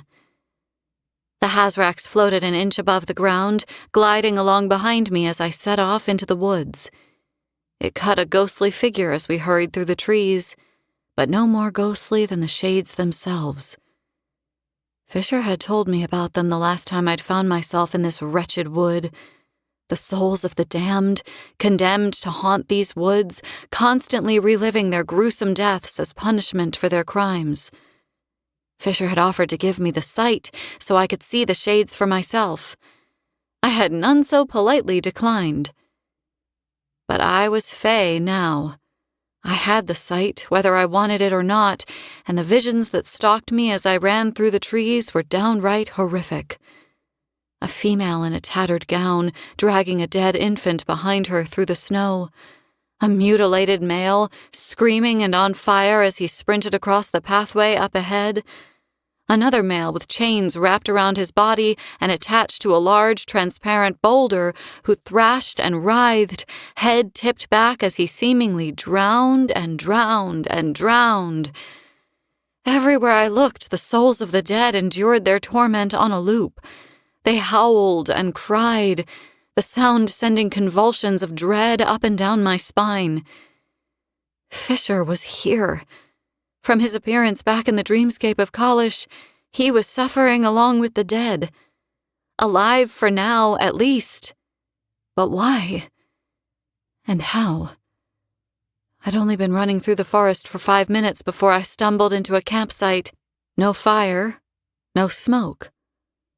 There had been nothing to warn me of the group of warriors lurking in the dark up ahead. I didn't see them until it was too late. 5, 8. I scrambled to count, but they were already moving, drawing bows and reaching for blades. 10 warriors, at least. No words were exchanged. The carnage commenced. I'd had my short swords back in the camp with Danya. I hadn't had them in the dreamscape. Mercifully, they were at my hips now. I didn't know how the Hazrax had done it, but it had transported my physical body from Inishtar, weapons and all. Thanking the gods and all 4 winds, I drew my weapons and prepared to fight like hell. The first male to my left came for me. His blade cut through the air, whistling close to my ear, but didn't find its target. I ducked, shoving the metal in the blade away with my mind, and was met with immediate resistance.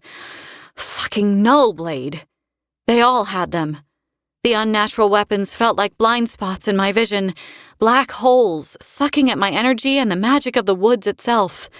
I couldn't manipulate them, couldn't shove them away like I might have been able to with a normal sword or dagger.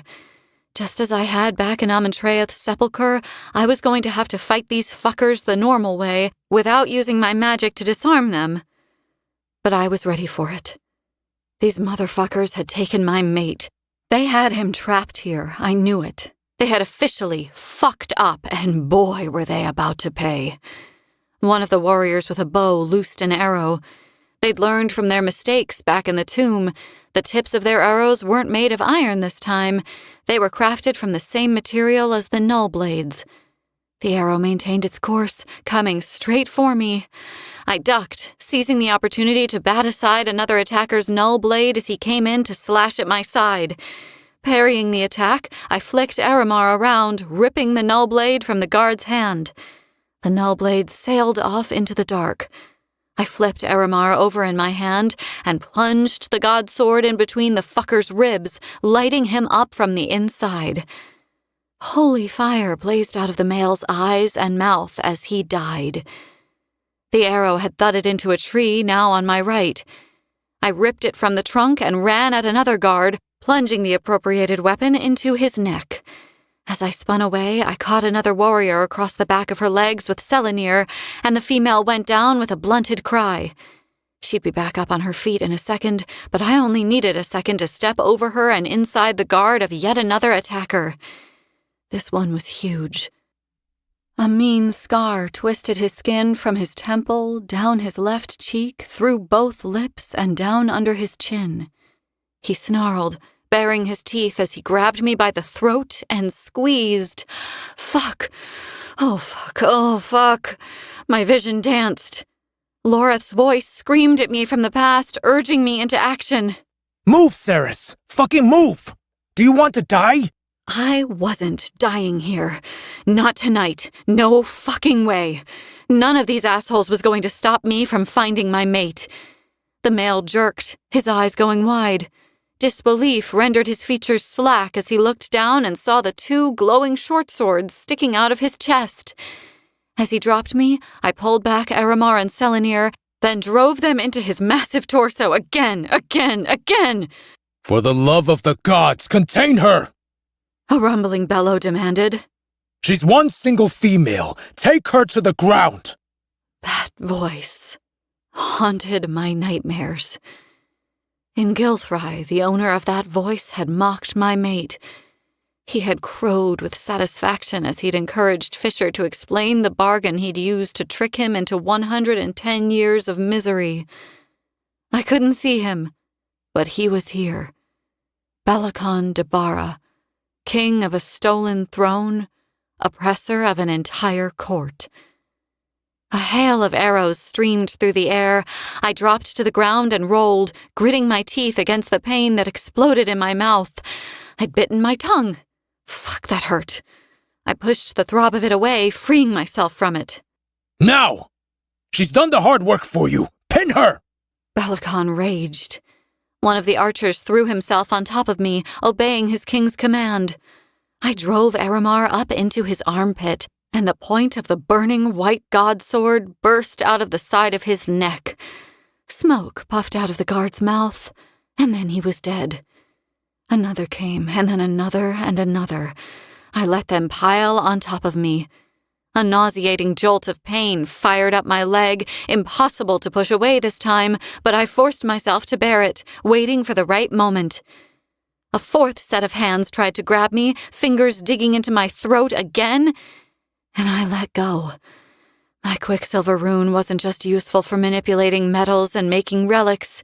It was also great at expelling very large amounts of power in very short blasts. None of the guards had noticed the rune on the back of my right hand glowing brighter and brighter, lighting up the thick, oddly shaped tree trunks that surrounded us. Balakon apparently noticed, though, but far too late to save his men. Back! Pull back! She's going to...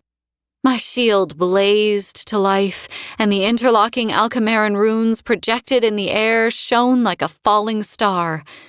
The quicksilver icon burned brightest, pulsing. When I flicked my wrist, the shield rotated, the icon growing larger. Magic roared inside me, swelling, mounting, growing. Belacon's mouth fell open as he watched my shield detonate, and the force of the resulting pulse of energy launched the guards into the air and obliterated them.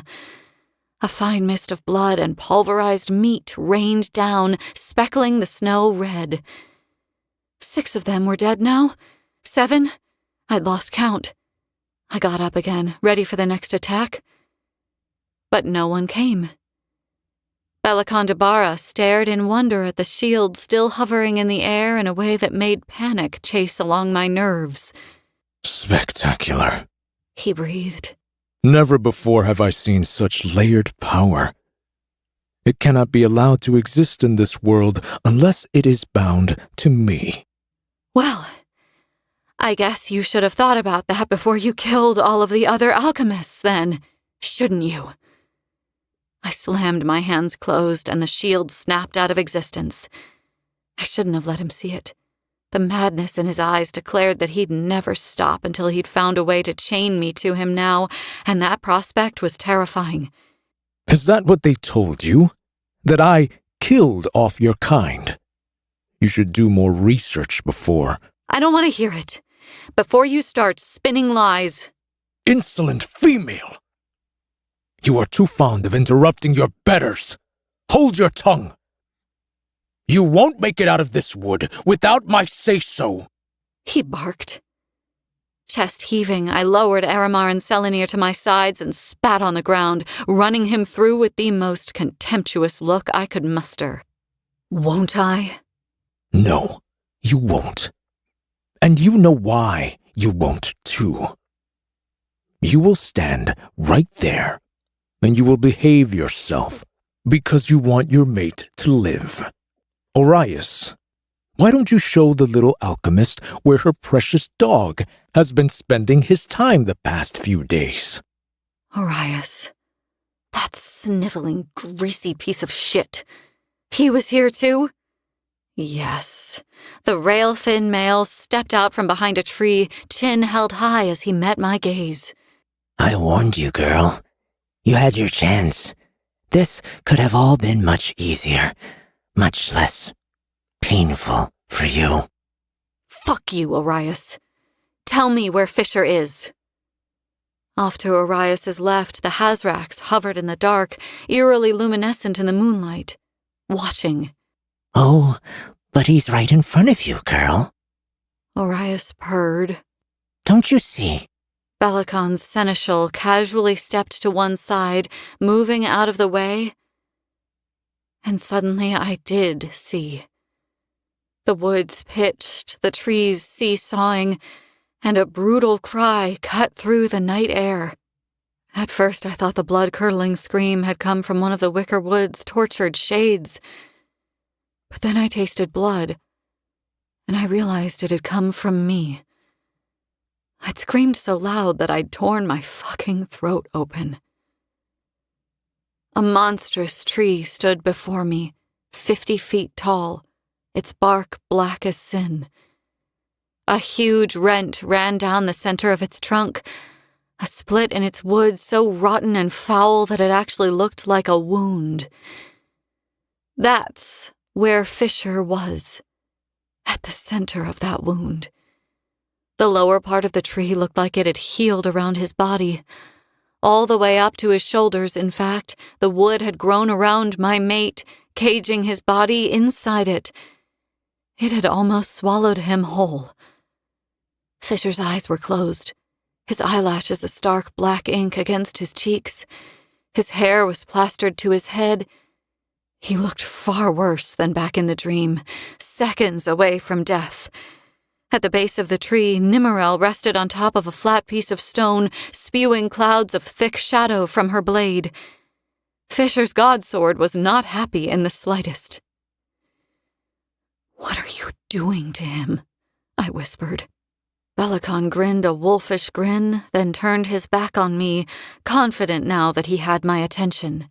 You may recall when we first met, Ceres, that I said this male, this dog, was to face trial for his part in the death and destruction that took place in my beloved city of Gilthry. He fled my palace without my knowledge and then sought harbor in an illegally warded refuge. Since he refused to stand before the court that he serves and gives his account of what happened at Gilthry. You fucking monster! He didn't have anything to do with those people's deaths, I spat. The trial was conducted without him, and judgment rendered in his absence. Belacon's grin widened to terrifying, unnatural degrees. As you might have guessed, he was found guilty of mass genocide. Why he would have killed so many of his own people remains a mystery. He said, a false airiness in his voice. But as a just and fair king who cares about the welfare of his subjects, there was only one thing for me to do.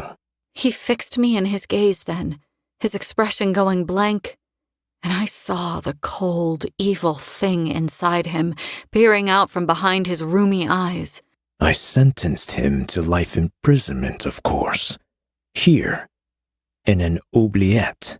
What is it doing to him? Why is it trapping him like that? I hated the panic in my voice. I hated the way it shook. Tell her, Orias. Belacon said in a bored voice. The alchemist will learn eventually, and it's better for us if she understands her predicament sooner rather than later. Orias, bootlicker that he was, bowed until he was bent double at the waist. Certainly, Your Majesty. He rose and set about explaining. You might assume that you are surrounded by trees right now, but you would be wrong. These are no ordinary trees.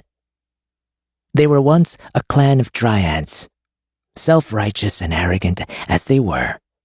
They took it upon themselves to stand up to one of the northern witch clans. No one really remembers why. That doesn't matter. What matters is that they lost their feud and suffered the consequences forthwith. The witches cursed the dryads and turned them into these prisons. They were damned to find no solace or comfort in the daylight that they worshipped, and instead were doomed to feed only on the suffering and misery of others. The witches transformed the dryads into everything they abhorred. And here they still stand today, fueled by the fear and the never-ending pain of those they house inside of them. They keep their prisoners alive, you know. Their relationship becomes symbiotic. It's fascinating, really. Enough, Orias. I think she understands now. Belacon intoned. His seneschal stopped speaking, falling into an even deeper bow than the first. To me, the king said, These dryads are on my land. They exist at my discretion. They obey me in everything, and in return, I keep them fed. Try to cut this one down or hack your mate free, and it will kill him in an instant. They've turned into spiteful things over the years. He laughed. I have to admit, I admire their ability to inspire such fear into their captives. Sometimes, if you place your hand against their trunks, they'll show the symphony of terror they are conducting inside the minds of those they harbor within. Let him go, I seethed. You know Malcolm's horde killed the people of Gilthry. Fisher had nothing to do with it. Fisher has been nothing but trouble since the moment he was born. And the only way I will suffer him to live is like this, where he can't stir up my people and cause any more trouble. He will remain here until I am satisfied he no longer poses a threat to my crown. He will stay here, He repeated. until I have seen you bow before the Firin stone, and you have rendered yourself oath-bound into my service. You will accept this without complaint, and after you have proven yourself to me, become my tool to wield. Eventually, in a couple thousand years, I may set him free. This is the only way he lives, girl. Belacon sneered. Make your peace with it. I would not make my peace with it. Never in a million years. But Belacon didn't know that. He thought he had me cornered with nowhere to go. I nodded to the godsword still churning out black smoke on the stone at the foot of Fisher's prison. And Nimmerel? I asked. What happens to Fisher's godsword while he's trapped inside this prison for thousands of years? Belicon's gaze was feverish as it fell upon the sword in question. Since Kingfisher stole what was rightfully mine and took solace when he fled the palace, it's only right that I take his godsword from him. Soon the oubliette will consume your mate. When the Dryad encapsulates him fully, it will not kill him, but he will enter a state very much like death. The bond between God's sword and male will be broken, and Nimmerel will be mine. A gratifying justice, I think. With such a legendary God sword in my hand, I will bring those who refuse to bow before me to their knees by force.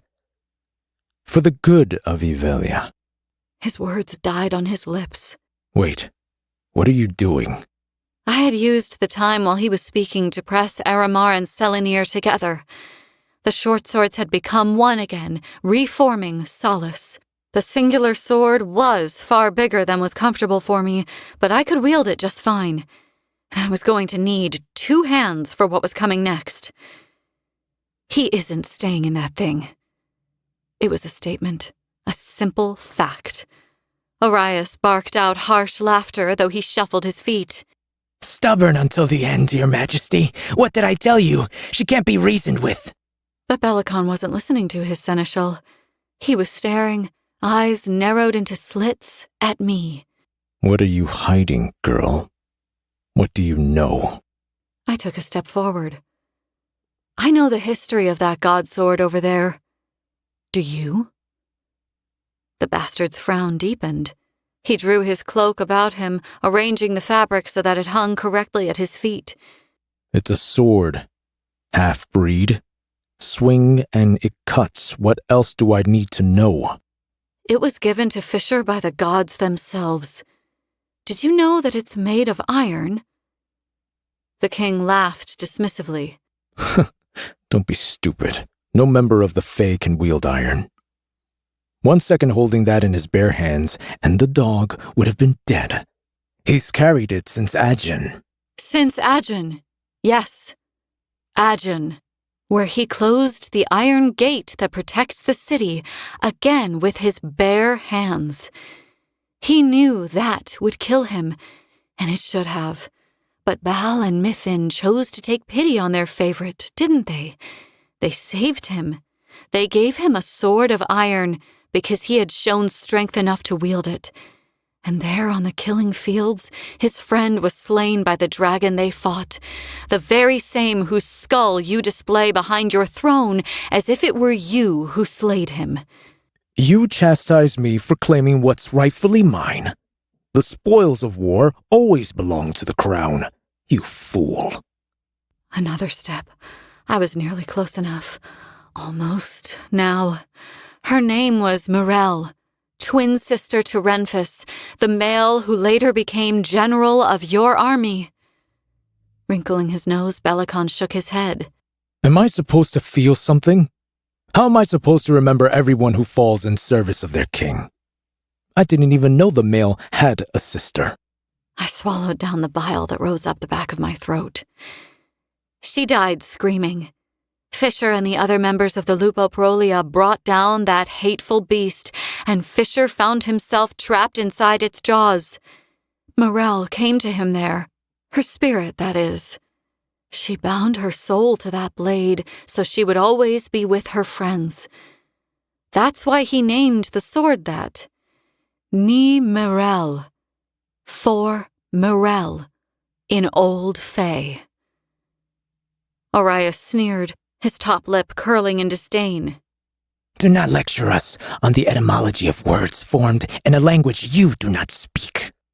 Another step closer. Only one more and I'd be close enough. I made a point of ignoring Arias's jab. The blade, then, as you can discern from the tale, is no simple godsword. It's made of iron. It houses the echo of a soul that died because of you. It doesn't matter if Kingfisher lives or dies. You'll never be able to wield Nimmerel.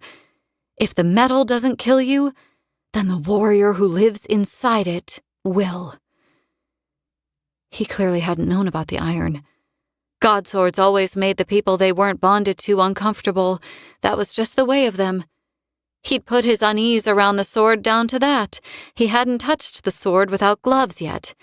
That would have been a death sentence, given who he was and the fact that the blade was still bonded to Fisher.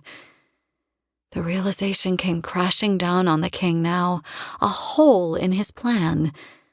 A disruption, souring the taste of victory in his mouth. He tried to wave the matter off. So be it. Fine. If no other member of the Fae can touch the damned iron, then it'll be disposed of. Buried in an unmarked site. Thrown into a chasm. It will be forgotten. And you will make me a new godsword. There is one, I interrupted. Arias's mouth flapped, his anger over the fact that I'd spoken over his precious king evident. Bellicon just sighed. One what? One other who isn't affected by iron. Pray enlighten me. Who? Me. I called the sword, and the sword came. I sent up a fervent prayer as Nimmerel shot up from the stone at the foot of the tree and flew through the air. Please don't kill me. Please don't kill me. Please don't fucking kill. The sword slammed into my bare palm, and the wicker wood stood still as I closed my hand around the hilt of the mighty Nimmerel. A brief, unpleasant shockwave traveled up my arm, but then it was gone. There was no voice in my head, no chiding from the small thread of quicksilver it contained, nor from the gods who had made it, nor the warrior who possessed it. The faintest smell of juniper tickled the back of my nose. I heard distant, playful laughter on a breeze that wasn't there. And then, simultaneously, the godsword in my left hand formed a pillar of blazing white, and the godsword in my right erupted with a wall of shadow and smoke. For the first time in Evelian history, a godsword had entrusted itself into the hands of someone it wasn't bonded to. Because Kingfisher loved me. I had come here to save him, and that was good enough for his sword. Impossible, Bellicon whispered. But of course it would seem impossible to him. A heart ruled by hatred and fear could not experience miracles. You had to know love, joy, and trust for that, and those concepts were as foreign to him as the idea of Evelia had been to me not too long ago. He's dead! The second you touch the Dryad with either of those swords, he's dead! Bellicon shouted. The swords aren't for the Dryad, Bellicon. I spun them end over end, trailing light and shadow. They're for you. I'd experienced the male's power back in the throne room of the Winter Palace. I'd felt like crawling out of my own skin. Again, I'd witnessed it in Gilthry when Fisher had run him through with Nimmerel and the male had not died. His power snapped against my skin again now as I prowled toward him. It tried to stop me in my tracks, but I wasn't the same girl who'd stood there and watched him torment her mate. I had power of my own now, and it was just as formidable as this pretender king's. With every step I took toward him, overcoming the shield he'd thrown up around himself, Bellicon's eyes widened. What do you hope to accomplish? You cannot kill me, girl. Killing him would be a win for Evelia, but I did know that I wouldn't accomplish that goal tonight. That was for another day, another time, and another hand to plunge the knife. All I had to do was keep him busy long enough to say the words. Orias, I'm done with this nonsense. Bellicon spat. Tell the Dryad to take him. Shit. Once that tree closed around Fisher, this was over. I had to act. Now. Bellicon's seneschal darted toward the tree. He placed a hand on its trunk, and the whole thing shook at the contact. I hurled Solace, throwing the sword like a spear. It struck Arias clean through the side, cleaving him straight through the chest. But the damage was already done. A groaning, cracking, creaking sound filled the air, and the open, festering trunk around Fisher's shoulders and head began to close. Bellicon was in front of me. He'd moved so fast, too fast. I'd let my focus drift for a split second, and now I was going to pay. The air rushed out of me as he punched me in the solar plexus. I should have flown back and slammed into the tree, the dryad behind me. But I didn't. I was anchored in place. Bellicon had hold of me from the inside. He hadn't just punched me. He'd punched through my breastbone into my chest cavity. And now he had me by the heart. This seems to be the source of our issues here. Such a problematic piece of meat. Could you survive without it, I wonder?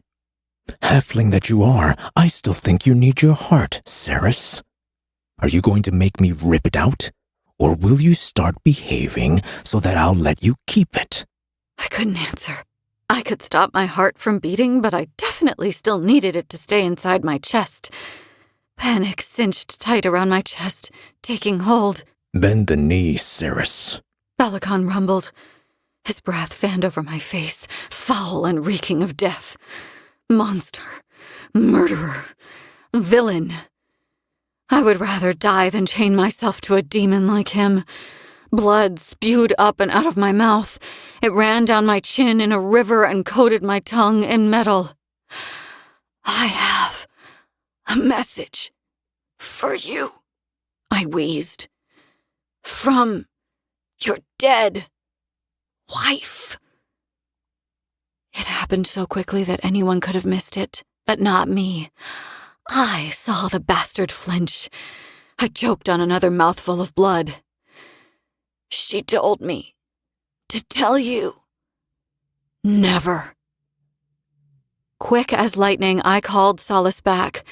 At the same time, I drove Nimmerel into Bellicon's stomach and up, out of his back, mirroring the blow Fisher had dealt him back in Gilthry. The king dropped me, tottering back, eyes locked on the sword buried in his stomach and the glowing point of the other protruding from his chest. Funnels of shadow whipped around the male, spinning faster and faster, cocooning him in a lethal shroud. Cuts began to form all over his skin, cross-hatched and bleeding, but they healed before they could fully form. Impaled upon the huge god-swords and wreathed in smoke, he fell to his knees, but he still threw back his head and laughed. Not enough! He bellowed. It'll never be enough! There was a fucking hole in my chest. A big one. But even as I took a staggering step toward the dryad, the wound was knitting closed. It should probably have killed me. If I had been only fae or only vampire, that might have been the case. But it seemed my fae powers, coupled with high blood powers, had increased my healing capabilities exponentially. I didn't understand it, but I'd take it. I would live long enough to finish what I'd started here at least, and for now that was all that mattered. An oath-bound fae male cannot walk away from the promises he makes, I said. On pain of death, they must obey. Have you just learned this lesson, half-breed? Kingfisher is already mine to command. You may as well join him. The king moved to pull Nimmerel from his stomach, but he had nothing to hold her hilt with. I left him where he knelt and made for the dryad. Only Fisher's face was visible now. Soon it would be gone. Unless, I said under my breath. The wording was important. I had to get it right. What do you mean, unless? Names hold meaning in this place. There is no power in this realm or any other that can supersede an order given using someone's true name. A true name can undo oaths. It can open doors. I pressed my hand against the dryad's trunk, and I felt him for the first time. Fisher was in there, and he could hear me. Ceres, The sound of his voice inside my head, weak though it was, filled me with courage. I steeled myself and spoke in a loud, steady voice for all the realm to hear. This was a tricky maneuver, one that had to pay off. I crossed my fingers and prayed. Kingfisher of the Aegean Gate, I hereby call you by your true name. I declare all oaths you have sworn null and void. Rise, Kaidan Greystar Finvara, in honor of the name you were given at birth. Rise up and fight. Chapter 48. Folly. Kingfisher. Kaidan Greystar Finvara. The endless dark shattered. As it did, the lump of ice in my chest thawed and exploded like a newly formed star, taking its place among the celestial sphere. Time contracted, and as I opened my eyes, the wood surrounding me came into brilliant focus. Many new pieces of information took root in my mind at once. I had been inside the Shadowgate. I'd heard Belacon's voice. I'd registered his command to come to him, and I'd been powerless to refuse. Things were blurry after that. I knew precisely where I was now, though, and my mate's cry was still ringing in my ears like a desperate call to arms. Rise, Kaidan Greystar Finvara, in honor of the name you were given at birth. Rise up and fight. The name resonated in my chest, triggering something fundamental, deep within the foundations of my soul. I knew the name, knew it like I knew the sky was blue and which way was up. It was part of me, had always been a part of me, and now it had settled on me like a perfectly tailored cloak. The command that came along with my name set my soul alight, but it was darkness and vengeance that poured out of me as I obeyed it. My magic thrummed, soaring up from the well of power faster than it had ever before. Glittering and furious, it slammed out of me in every direction, obliterating the cage that held me. Not a cage, an oubliette. Shards of decaying wood fired through the air like shrapnel. The air filled with smoke, and when it cleared, the first thing to emerge from the destruction was my mate. Was I really seeing this? She'd come for me, by herself. Her hair was wild, her blue eyes wide as saucers, full of defiance and shock. Her mouth and jaw were painted red with blood, the front of her fighting leathers too. When she saw my growing panic, she shook her head, running to close the last few feet between us. It's okay. It's nothing. I'm fine. Belacon. Oh, I'd already seen him. The bastard was kneeling in the churned-up snow with not one but two god swords spearing him through the chest. They weren't enough to kill him, but the iron in Nimmerel was leeching his power. That alone was keeping him on his knees. He was dressed as if for a great celebration. His thick, chocolate-brown ermine cloak was of the highest quality, though obviously ruined now thanks to the god swords. Atop his head, he wore an elaborate crown I hadn't seen before, far more ostentatious than the humble winter laurel he had stolen from Rurik Dianthus. Blood trickled from his mouth and down his narrow chin. He laughed when he saw me stalking toward him through the snow. If you want your sword back, you're going to have to pull it out of me. And trust me when I say you don't want to do that. I kicked him square in the face as hard as I could, and the king sprawled on his ass in the snow. The obnoxious jeweled crown fell from his brow and went rolling off into the wood.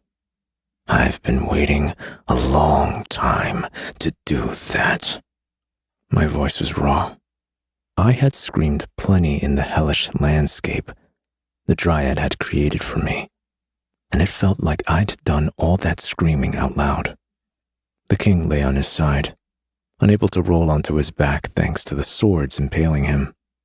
I had questions about how Nimmerel had become wedged between the asshole's ribs, but I was a patient male.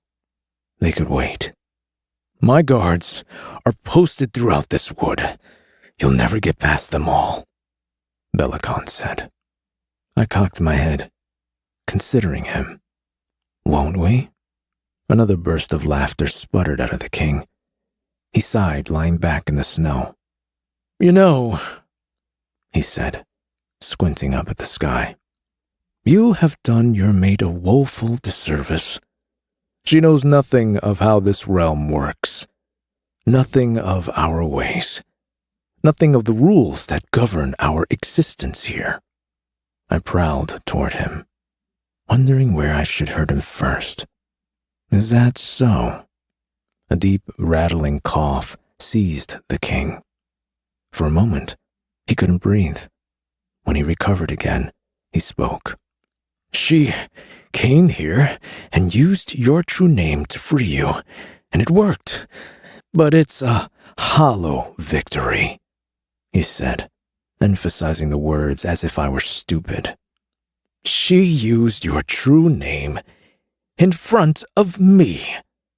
She armed me with the most powerful tool I could have hoped for.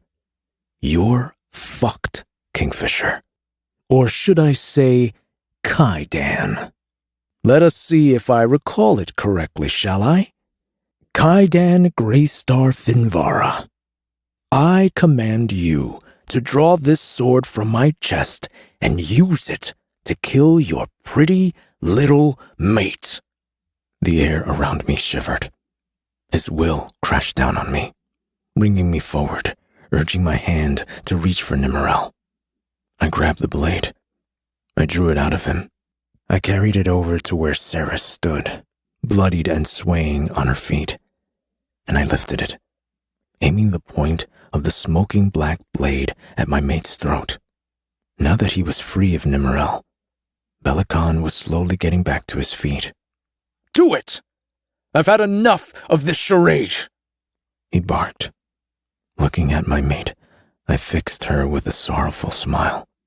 I'm so sorry, Osha. She didn't blink, didn't move. She returned my sad smile with one of her own. It's okay. None of this is your fault. I swung the blade, spinning at the same time, and plunged it back into Bellicon's chest. I drove the sword through him with both hands, slamming Nimmerel down so hard that she went straight through the sorry excuse for a male, pushing him back down to his knees and pinning him to the frozen ground. What? I commanded, Bellicon insisted, panting out his words. It was Ceres who stepped forward to break the news. You see this? She said, holding out her right hand so that he could see the back of it. The simple interlocking rune she traced with her left index finger didn't glow, but Bellicon's face turned the color of ash when he saw it. A rune for undoing, for breaking. She cut him with a bloodletting smile. Do you really think I would be stupid enough to speak my mate's true name in front of you without protecting him first? You're out of your addled fucking mind. I couldn't command the oath he spoke to you and render it moot. But with this, I could undo it. And after I'd spoken his name and told him to be free, what do you think I did then, Bellicon? His name. You. She nodded. Yes. I undid the magic that binds it. No one can use it against him now. No one will ever control him again. You poor, deluded thing. The king bared blood-stained teeth.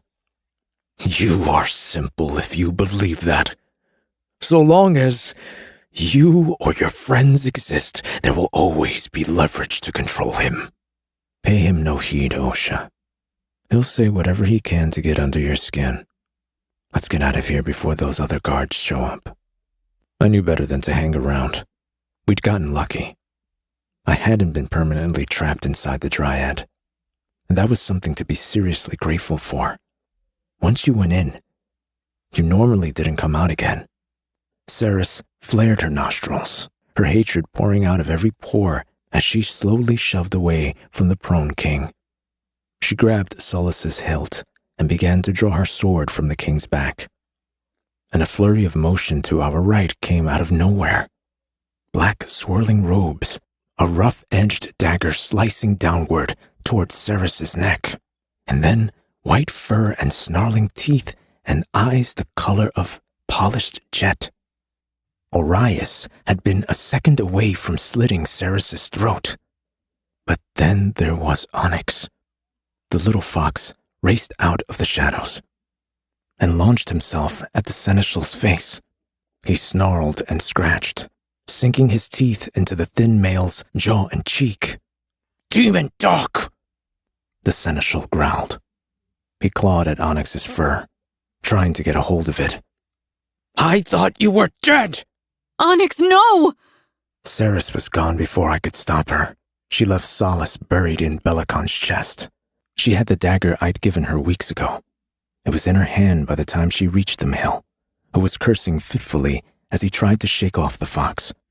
Canines, sharp as needles, sank into Orias's wrist. The male let out a howl of pain. The fox had saved Ceres. He had already done enough. Ceres sank the dagger I'd gifted her into Orias's side, burying the Fae steel deep. I sent out tendrils of smoke at the same time, lashing the piece of shit around his ankles. My magic swirled around his torso, about to draw tight and crush his ribs, when the seneschal pivoted, snarling like a rabid beast, and slashed out at Ceres again.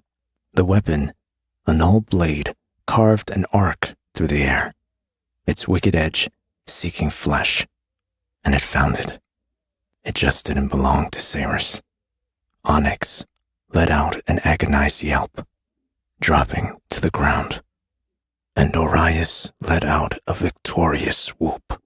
The fox had darted in front of the blade, ruining his opportunity to end Ceres, but from the gleeful grin on his face, the seneschal didn't care. He wobbled, staggering sideways, mad laughter boiling out of him. "At last!" he hissed. "I got you!" Ceres's response was instant and ruthless. She buried her face in the seneschal's neck, and she ripped out his fucking throat. Blood and viscera sprayed the snow. My magic struck the male a second later. "In," I ordered. "Destroy." My shadows went hunting. I'd never commanded my magic with the mind to cause pain, but I sure as hell did now. Smoke and shadow tore down the male's mangled throat, eviscerating him from the inside out. He died in agony, robbed of the ability to scream. No, no, no. Ceres went to the small bundle that lay on top of the snow. Onyx's side was torn open, his eyes rolling and tongue lolling as he panted, trying to catch his breath. His fur was stained the brightest red.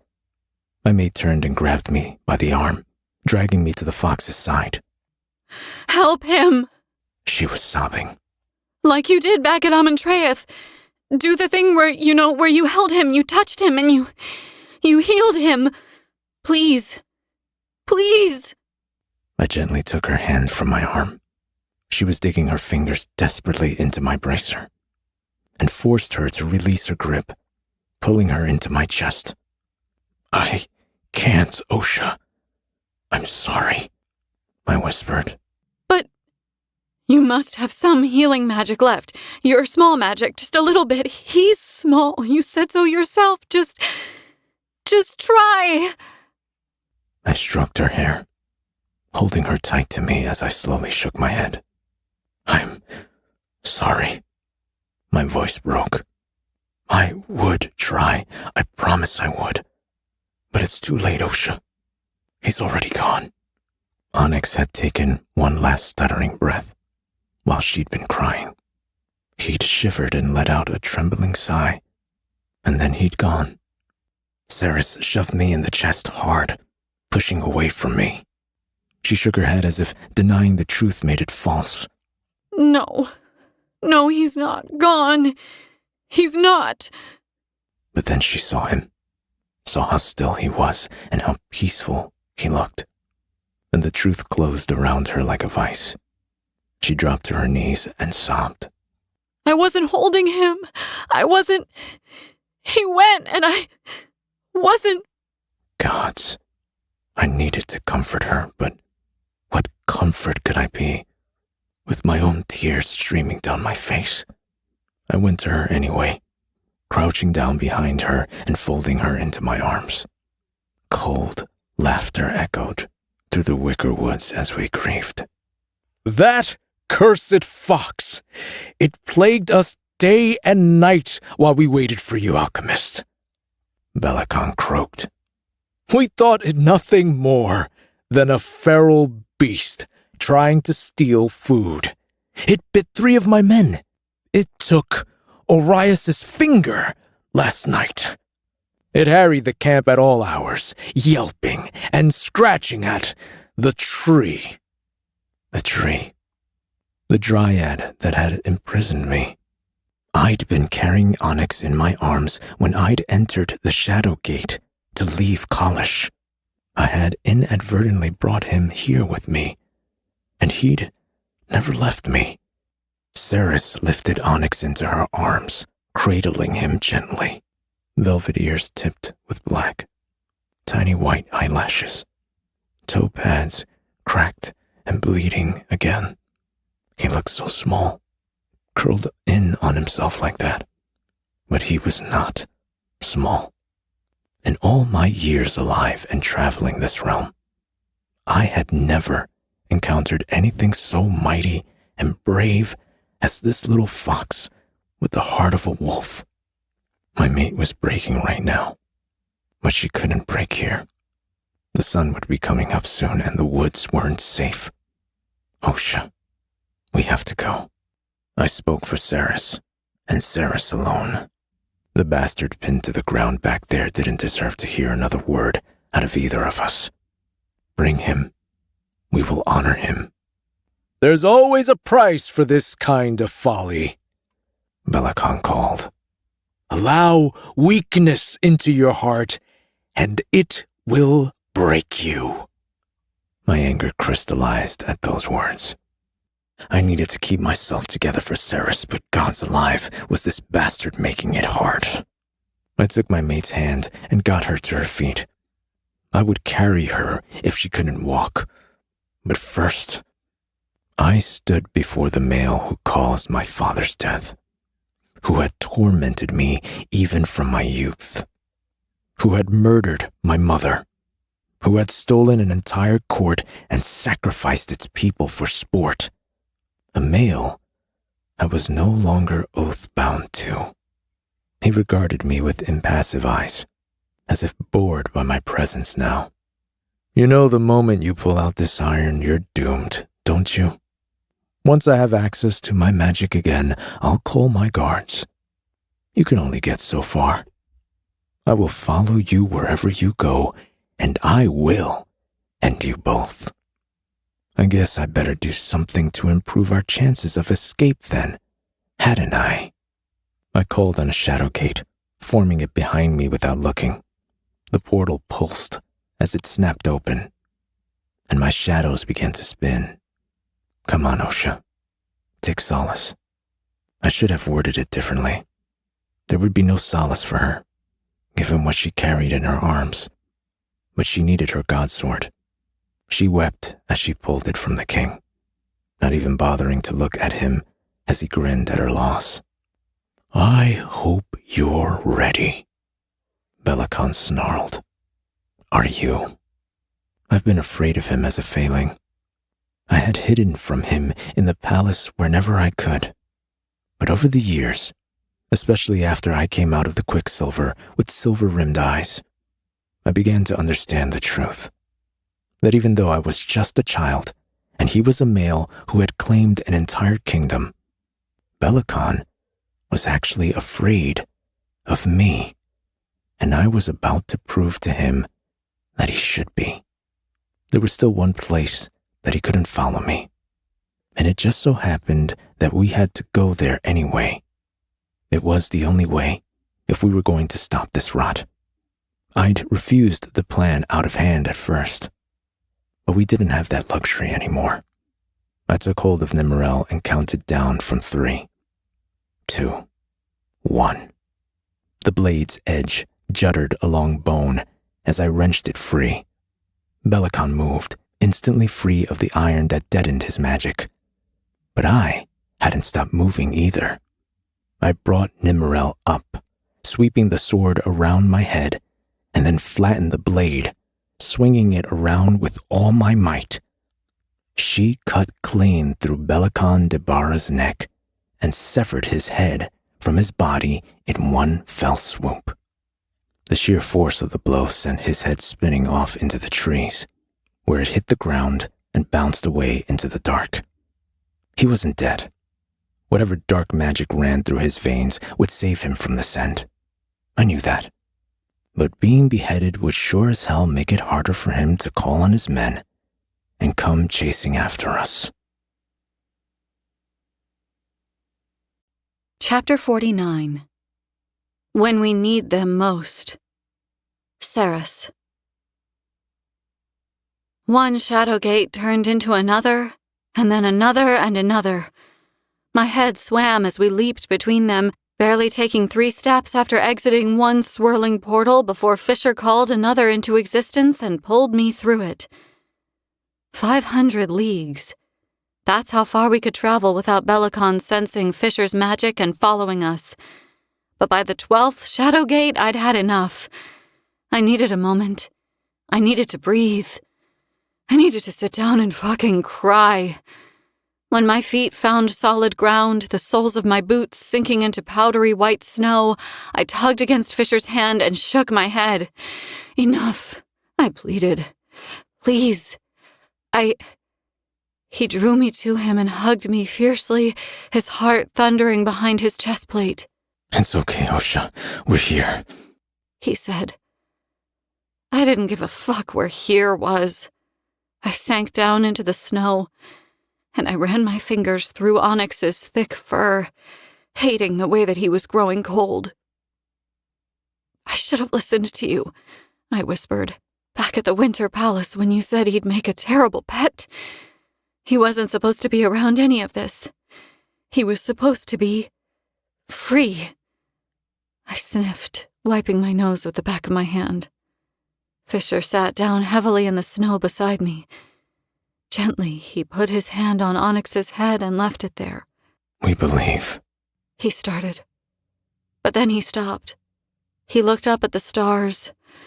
More stars than I had ever seen, drawing in deep, slow breaths. The night was so cold that you couldn't even feel it. Twin plumes of fog formed as he exhaled down his nose. We believe that animals are too pure for this life. They are all ascended beings who live in the after. Everything is perfect there. No pain or misfortune or heartbreak. But sometimes they peer beyond the veil between this life and the next, and they see us here in the depths of our suffering. And they choose someone, one soul they want to help over any other. They come to us as dear friends. He cleared his throat. When we need them most. You needed Onyx when you first got here, Ceres. He saw that perhaps, and he came. But now... I shook my head, blind with tears, refusing to hear him. No, I still need him. I tried to continue speaking. I failed. The loss was too great. Fisher leaned against me and shared in my grief. His hand, so much bigger than mine, remained on top of Onyx's head as shooting stars traced banners of light overhead. The sight would have been spectacular if it had been any other night.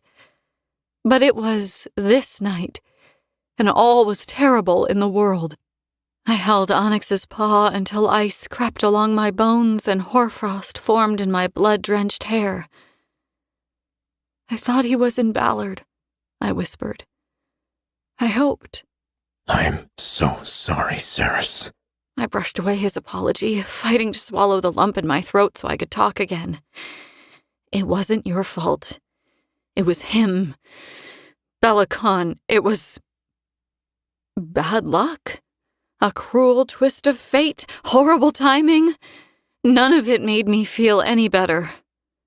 I stroked the broken little form in my lap, wishing harder than I'd wished for anything since my mother had died.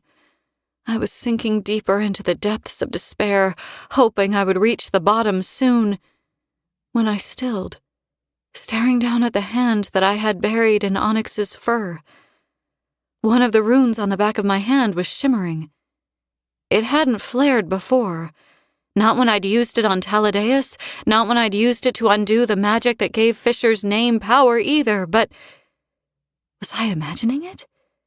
Was there a faint blue glowing line slowly tracing the outline of the Hazrax's rune?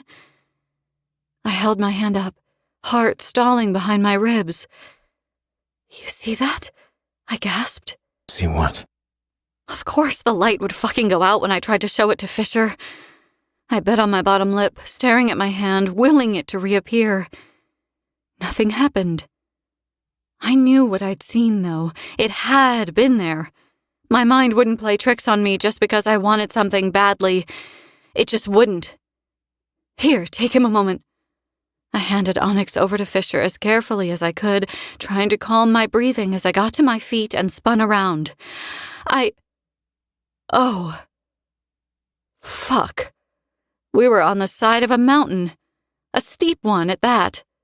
At the top of the slope we sat on, an entire city lit up the night, its 2 white towers so tall that I had to crane my neck back to find the top of them. It was beautiful. It was... Action. Fisher said quietly, twisting to look back over his shoulder. We should head up to the gate. This far north the sun rises later, but it'll be here soon. Agen's sky. I knew why they called it that now. This luminescent city had been built among the clouds. I'd wanted to see it for myself, but now that I was on its doorstep, I wasn't ready to go inside. I spun around, feeling utterly helpless as I scanned the dark that surrounded us. "Where are you?" I shouted. "Where are you? Where are you?" The question echoed back to me. Far away, then near, then far again. "Come on, I know you're here. You got your way, didn't you? I said that you could watch. Watch. Osha, what are you doing? Come on!" I screamed. "Show yourself!" Every bit of hope I had left in me flared and died as I waited for the figure to come floating out of the dark. I had almost given up completely when it suddenly appeared on the snowy mountainside in front of us. The Hazrax.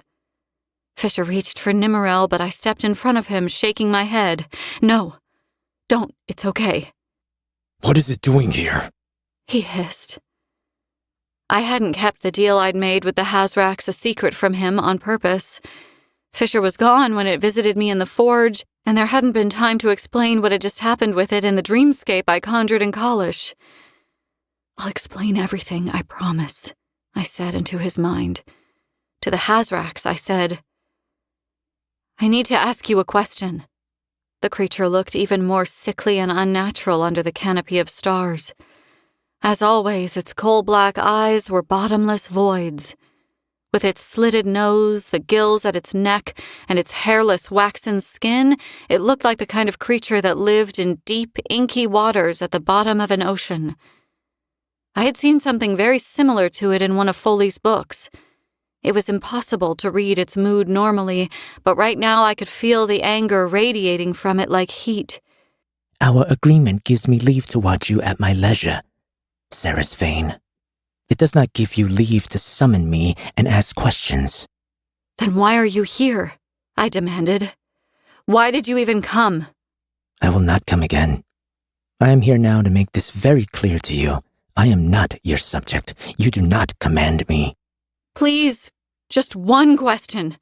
I'll never call upon you again, I swear it. I would drop down on my knees and beg. I wasn't above it. I'd make another deal. I'd let it watch me for the next 10 years in return. I just needed to know one thing. Why would I help you, child? I have no interest in assisting you with your questions. I needed to hold my tongue. I just couldn't. You're lying, Easy, Ceres. Fisher warned. It's more powerful than the two of us put together. Can't you feel it? Oh, I felt it. The Hazrax's power flooded the air with electricity and the distinct scent of ozone. The creature was only just taller than your average Fey male, it was true, but the reek of strange magic that rolled off it was so strong that it turned my stomach. But what else could I do? I had to try. If you didn't care, you wouldn't have invaded my dream of Kalish. You wouldn't have told me that I needed to change my favor. The Hazrax pondered this silently. Just tell me. Please. Can you see the spirits of the dead? The moonlight threw wild shadows over the Hazrax's face. It grimaced, displaying row upon row of curved, sharp teeth. It would be blasphemy to admit such a thing. It hissed. I don't care about blasphemy. I care about my fox. Is he still here? Right now? I need to know if he's already... Sometimes words were steep hills, so fucking hard to summit. If he's already... gone, then I'll leave him in peace. But if he's still here... The Hazrax clacked its teeth together in a strange gesture that felt disdainful. What does it matter either way, child? The fox is dead. It will move on eventually.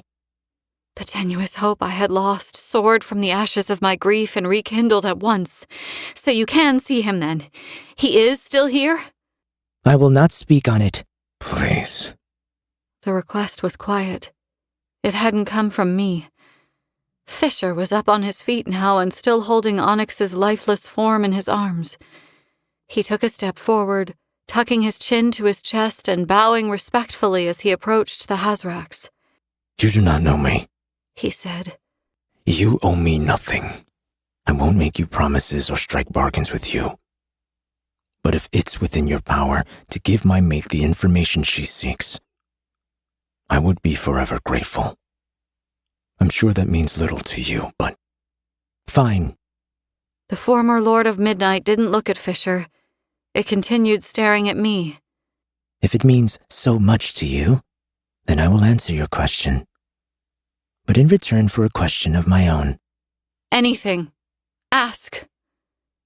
The Hazrax made that perturbing clicking sound at the back of its throat. What does it feel like? To lose something that you love so dearly?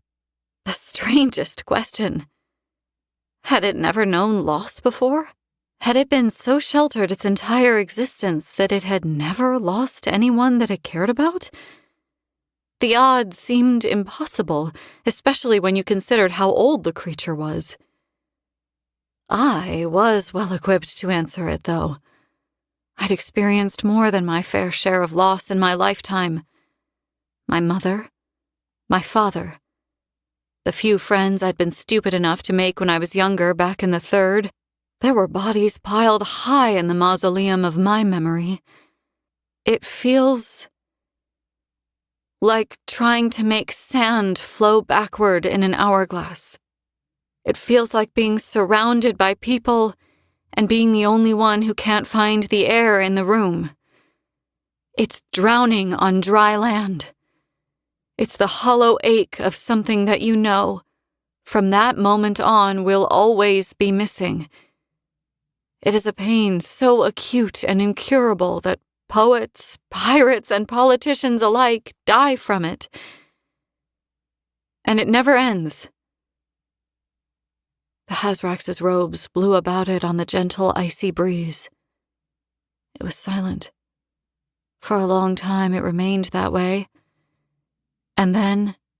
The fox's soul is still with you. It is currently sitting at your feet. It seems that the beast hasn't realized that it's dead yet. It follows you like a little lost shadow. Does that make you feel better? Onyx hadn't gone. He was still here with me. I glanced down at my boots, knowing what he would look like if I could see him. Glassy eyes, black as little chips of jet, looking up at me so trustingly, so full of love. And I shook my head. No, it doesn't make me feel better. But I am hoping it'll make what I'm about to do easier. Give him to me, Fisher. Please. I need him. What are you going to do? Fisher asked, sounding cautious, but he did as I asked. I took Onyx from him and dropped down on my knees in the snow. Bellicon and Madra were afraid of the alchemists. They were afraid because the people who came before me were capable of things they would never be able to do. The alchemists sought perfect knowledge, and they possessed remarkable control over elemental magic. But they also chased immortality. I don't want to make anyone immortal, but if I'm capable of healing myself from awful burns and a hole in my chest, then I can heal a tiny fox. The Hazrax had already been fairly still, but now it froze, its entire being locked in place as if cast in marble. Fisher laid a hand on my shoulder, dropping down beside me in the snow. Ceres, that's not... The second his eyes met mine, he abandoned whatever he had been about to say, though. Never mind. If you think you can do it, then I believe you. He said. Such a thing is impossible. The Hazrax said. The alchemists tried and failed for centuries to bring their fayed loved ones back from the dead. And I'm sure they tried very hard, I bit out, already pulling my magic into me. But they were trying to bring back people. Onyx is tiny. I know I can do it.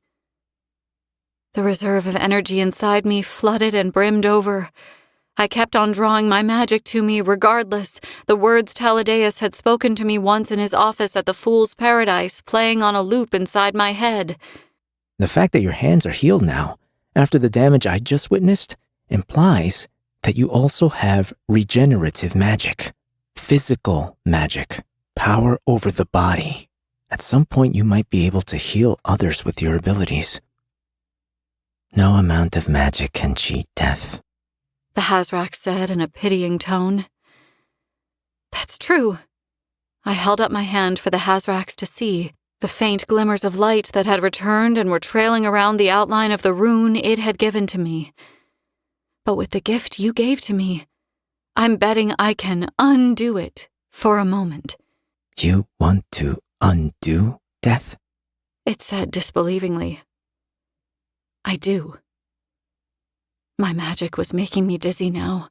Such a tide of it poured into me, gaining momentum, saturating my entire being. I let it come, welcoming it in, allowing it to fill me until the rush of it felt almost unstoppable. All of this for a fox? The Hazrax scoffed. Speak to her, child of shadow. Make her see sense.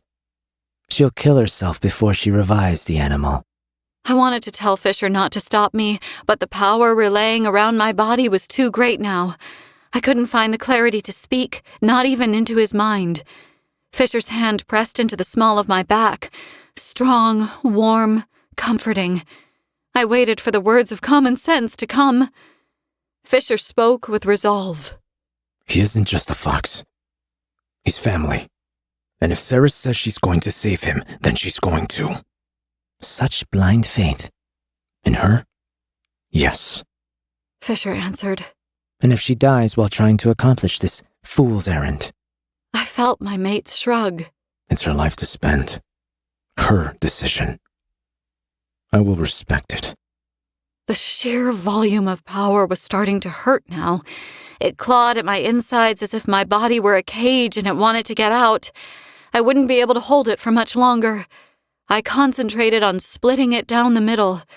I called on a part of myself that I'd never reached for before, on a rune I didn't even have yet, and I fucking hoped with every last part of me that this would work. Look at me, child. The Hazrax ordered. All magic has its limits. If you proceed any further, you will shatter the rune I gave you. You will not be able to use it to save anyone else. You will not be able to use it to free your other friends from their oaths, as you freed your mate. I didn't care. There would be another way to free the others. I would find one, make one if I had to. Right now, I was saving Onyx. I could sense the flicker of his spirit there, sitting next to me in the snow, watching me as I held my hands over his cold body. Do it, Osha. Fisher whispered. The Hazrax's rune blazed, lighting up the night. The creature had called it a silent rune, had said that it didn't possess magic the way my others did, but it sure as hell responded when I forced the flow of my magic into it. And it hurt. It kept on hurting as my palms swelled with light and poured into Onyx's broken and bloody body. So much magic, a monumental tide rolled through me and kept on going, and I was met with darkness. A nothingness so vast that trying to fill it felt like a ridiculous task. Cold seeped into my fingertips and into my hands. It climbed up my arms, creeping slowly, slowly up toward my elbows. The agony of it fractured me. My body, my mind, my hope, leaving only my will intact. I would not give up here. Even if I wanted to, I suspected that I couldn't. I'd opened a door, and death stood on the other side of it. If I didn't push it back and succeed in my goal, he would step through and claim me instead. Higher, higher.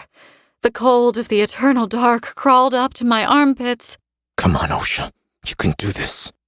Wind whipped at my hair. My eyes were closed or unseeing. I couldn't differentiate.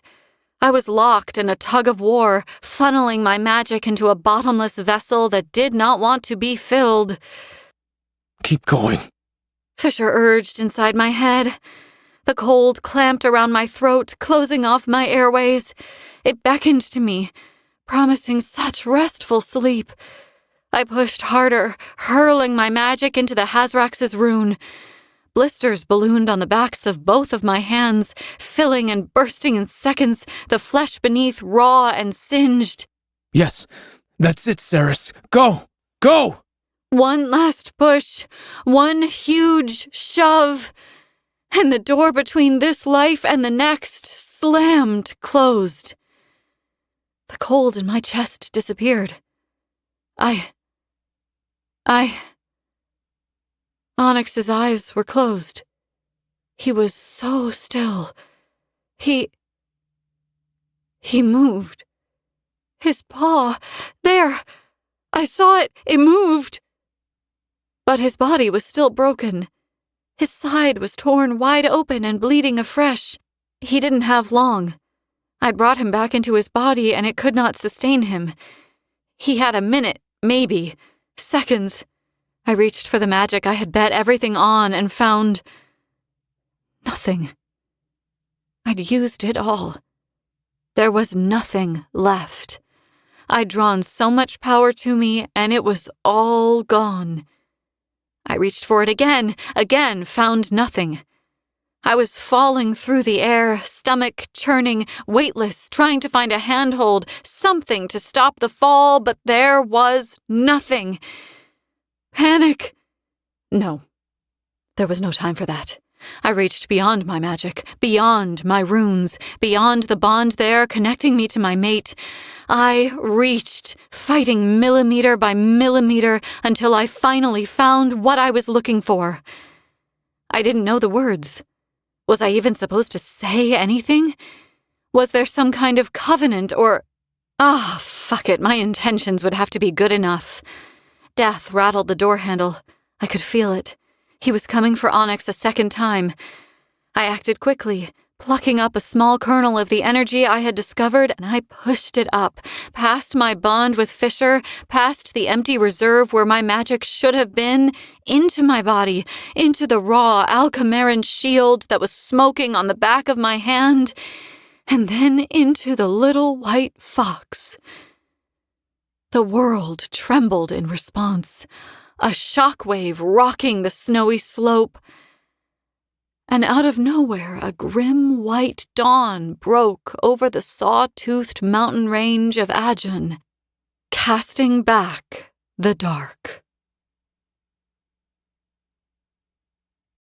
Chapter 50. Night. Ceres. Stargazers, also known as kingfishers, can be found in abundance from the Galarian Mountains all the way down to the coastal cities of Marinth, Bodish, and Inishtar. Many individuals among the Fae, Selkies, elemental sprites, and satyr populations consider the stargazer a symbol of hope. Excerpt from Fae Creatures of the Galarian Mountains, a missing tome from the Royal Libraries of the Winter Palace. Please, please! The scream burned as it rose up my throat, my skin too. Everything hurt. I was being jostled, carried. Kingfisher was running. Hang on, little Osha. Almost there. He rumbled. The sky was wrung out, streaked pink, as if someone had taken a paintbrush and slashed over a warped canvas. I craned my head back, trying to remember where the hell we were, what the hell we were doing, and the details of the last 24 hours suddenly came rushing back in with stunning clarity. A solemn, dark figure stood motionless 100 feet down the slope of the mountainside. The Hazrax watched us flee, the shape of it smudged around the edges, as if it were only half there. My head was killing me. I looked down at the snow as it whipped by beneath me. Fisher's boots left deep indentations in the brilliant white carpet, and there were other impressions in the snow, too. Not quite as deep. Much smaller and certainly not Fae. They were paw prints. Lightning swept through me, clearing the haze in my head. Put me down, Fisher. No, you were unconscious. He snarled. Please, I'm fine now, I swear. He wasn't happy about it, but he slowed his run. He hadn't managed to set me down before I heard a chittering squeal, and a small white fox was leaping into my arms. He was alive. Alive! Onyx squirmed so hard I nearly dropped him. He screamed with excitement, his whole body wagging as he licked my chin and my cheeks. His tiny heart battered against his newly healed ribs, pure joy radiating from him as he turned and rained kisses down on Fisher, too. I know, little one, I know. We're happy to see you, too, he said, his voice rough. I stared up at my mate in wonder. It worked. Could I trust this? Was it real? Fisher nodded. It worked. You did it. His expression was breathtaking. Pride and a dash of wonder thrown in for good measure. You accomplished something that's never been done before. And will never be done again, I added, glancing down at my shield. The Hazrax's rune hadn't just faded. It was gone. My other runes were raw, blood oozing from my mangled skin. Even the god bindings spiraling around my wrist and up my arm were pulsing with pain, but the hurt could have been 1,000 times worse, and it still would have been worth it. Onyx was alive. He whimpered, frantically rubbing his muzzle against my cheeks and butting my chin with the top of his head. I'd saved him. I'd done it. But the cost... You must think I'm crazy. I didn't even want to look at my mate. But when I did, I found no consternation or anger within the endless green of his striking eyes. He laughed a little breathlessly. Yes, He agreed. you are crazy. You came looking for me. You took on Bellicon by yourself, and you outsmarted him. And you made a costly sacrifice to save a friend. He added. Only a crazy person would have done all that. But I would have made the same choices, Ceres. So I suppose we're well suited. Lo, visitors on the mountain! The cry boomed through the air. It echoed off the faces of the other mountains that crowded around the one on which we stood. Fisher and I turned as one, looking up the slope. I hadn't noticed it before. The monstrous palace of bones protruding from the snow and ice to the right of us on the slope. Arched ribs soaring up to meet the brightening sky, notched vertebrae, the size of small houses. It made sense that the remains of the dragon were still here. Fisher and his friends had slain it and ended its tyranny. Bellicon had troubled himself to claim its head as a trophy, but the rest of it was too big to clear from the mountainside. The Aegean Fae had let the beast's bones rest where they had fallen, and now they formed a megalithic structure almost as impressive as the city of Aegean Sky itself. People were gathering along the parapets of the city. Someone shouted down to us again, waving frantically. Lo! Hurry! They cried. A black tide comes! Fisher twisted automatically, peering down the mountain, and cursed. It took me a second to see what he was seeing. The Hazrax was gone, but farther down the hillside, the dark outline of guards with bows and swords in hand could be seen, scrambling toward us with startling speed. Shit, Fisher hissed. Bellicon. He shouldn't have found us, not this quickly anyway. Come on, we have to go. I didn't need telling twice. I had enough energy to sprint toward the towering black metal gate that encompassed the city. I did not have enough energy to face Bellicon a second time in one day. I sure as hell wasn't losing Onyx again either. I ran like the wind. If the fox knew we were in danger, he didn't seem to care. He chittered and relentlessly licked my face, and he was still doing so when we pitched up in front of the ominous black gates that barred our way into Aegean. They were closed. Hey! Fisher hollered. Let us in!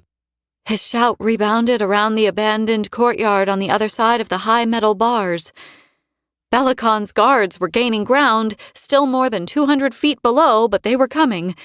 They'd catch up to us eventually. Hello! Fisher bellowed. Hello, hello, hello! Suddenly the black gate jerked. It let out an almighty metallic groan, and very slowly it began to slide. The sound of thick chain feeding through a winch system rattled my bones for a moment, and then the ancient gate began to open. How many souls called Aegean Sky home? From the outside, with its huge recess pushing deep into the mountainside and its glittering towers of quartz and calcite, it looked like it could house thousands, tens of thousands. But only one person calmly descended the stairs that led down into the courtyard and crossed the cobbled stones to greet us. He wore a shit-eating grin that would have put Carrions to shame when he came to a stop before us. You should have told us you were coming, He said, with that warm, lilting accent of his.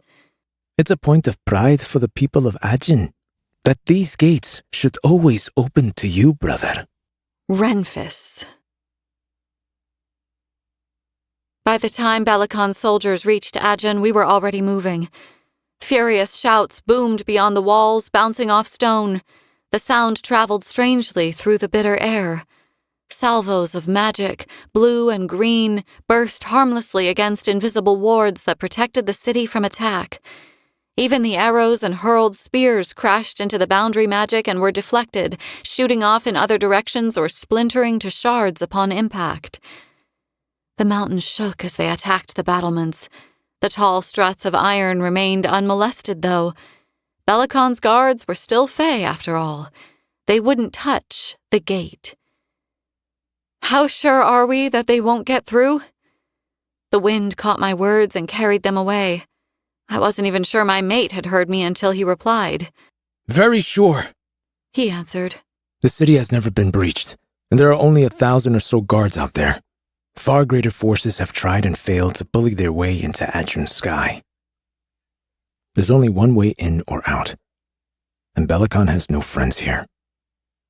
No one in their right minds would just let him in.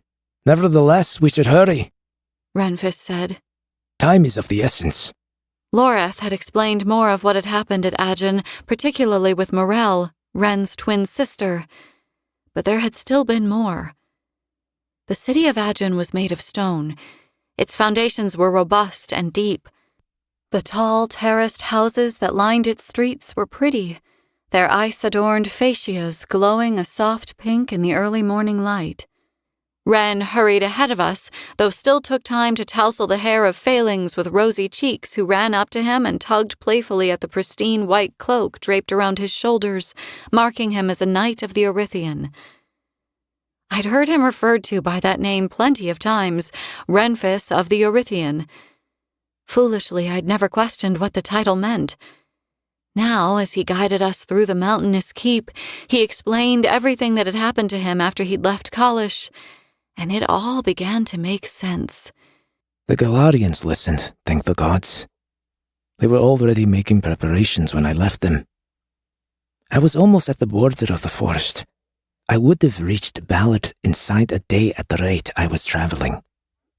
But the second I hit the foothills of the shallow mountains, I felt a searing, burning sensation in my chest. It knocked the air right out of me, and I fell from my horse. Thought I was being attacked. I figured I triggered some kind of ward, but... He shook his head. I ripped off my chest plate and tore my shirt open, and there it was. Kingfisher had been making frustrated, grumbling noises ever since Ren had stopped hugging him and clapping him on the back.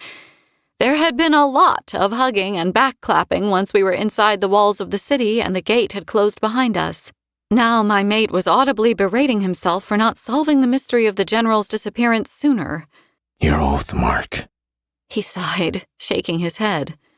Renfis nodded. My oath mark. I was being called to serve. I didn't have any choice but to go. I followed Renfis up a narrow set of stone steps cut into the face of the mountain, doing my damnedest not to look down or slip and fall on the treacherous ice. Onyx bounded up the stairs ahead of the brown-haired general, tongue lolling out of his head and full of energy, as if he hadn't been dead less than an hour ago. I grinned at the fox, overcome with relief, but I still managed to fake annoyance when I said, "Don't leave me out, you two. What oath mark? What did you swear, Ren?" The general ducked his head, seemingly embarrassed. His cloak swirled around him as he continued on up the stone steps. You explain, brother, he said, handing the task off to Fisher. I never liked telling this one. Kingfisher had insisted on coming up the steps behind me. He'd whispered something obscene into my head, something about staring at my ass and planning all the scandalous things he was going to do to it. But I knew he was only bringing up the rear so he could make sure I didn't topple from the narrow steps and fall to my death. I was exhausted, and genuinely worried I actually might do that, and so I hadn't put up a fight. He grunted under his breath. The wind whistled past my ears, but he didn't raise his voice above its normal level. My hearing was just as sharp as his these days. After we killed old Shakrai, the horde left Adrun, descending back down the mountain, and the people inside the city came out to bury their dead. Renfis' sister was among their number. Morel had always loved Adrun, so Ren asked the city elders if she could be buried here. They gave her a burial site at the very top of the mountain, a high honor, and thanks for the sacrifice she made to protect the Adrun Fae. As soon as we were done laying Morel to rest, Renfis felt a burning pain in his chest, much like the one he described just now. We were on our way back down into the city when he dropped down to his knees and let out a terrible roar. It wasn't that bad. Renfis cut in. So loud it caused an avalanche. Fisher said, attitude coloring his voice. The other mourners who'd been burying their loved ones at the top of the mountain knelt with Ren and began to pray. None of us had any clue what was happening. But the Ajin Fae told us that, as soon as your blood was one with the mountain, you belonged to it in a way. That, because Ren had buried his blood relative here, and she was his twin, no less. He was now a member of the Ajin Fae. And only the Ajin can be called to join the knighthood who guard its gate, Ren said quietly. So, you were called back here to watch the gate? Not the gate that protects the city, Osha. The other gate. A thrill of panic and adrenaline chased up my spine at that. Lorith had told me of the other gate in the square at Inishtar. I'd promised that I wouldn't go off on some harebrained mission to secure the brimstone we needed to stop the rot without Fisher, and in return, Lorith had told me where brimstone came from. There's always been a city here, Fisher said. because there's always been a gate, a portal between this world and another. Like Quicksilver, but not, I breathed. I could sense Fisher's annoyance at that Lorith had obviously told me what he had, but he refrained from voicing those feelings out loud. Yes, and in many ways the same. But in others, not. The original alchemists could never control it. Not even the strongest of them. It sent most of them mad. The gate would open by itself, and it wouldn't close. Foul creatures used it as a doorway into this realm.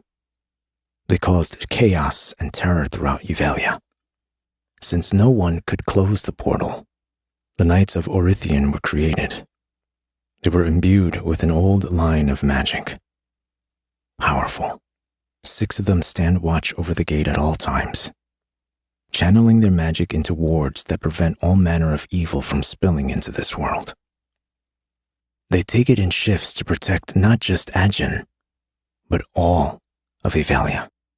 When the Quicksilver was still here, cutting us off from the other realms, Renfis said, joining in the explanation despite himself. the gate at Ajin remained open. Belicon declared it was a sign. He said that because it was the only gate left open, it would lead us to riches and glory. He brought a failing here to Ajin to visit the gate. He was barely more than a boy. Belicon put the sword in his hand and declared that he should be the first to go through the gate and behold the paradise that awaited for us on the other side.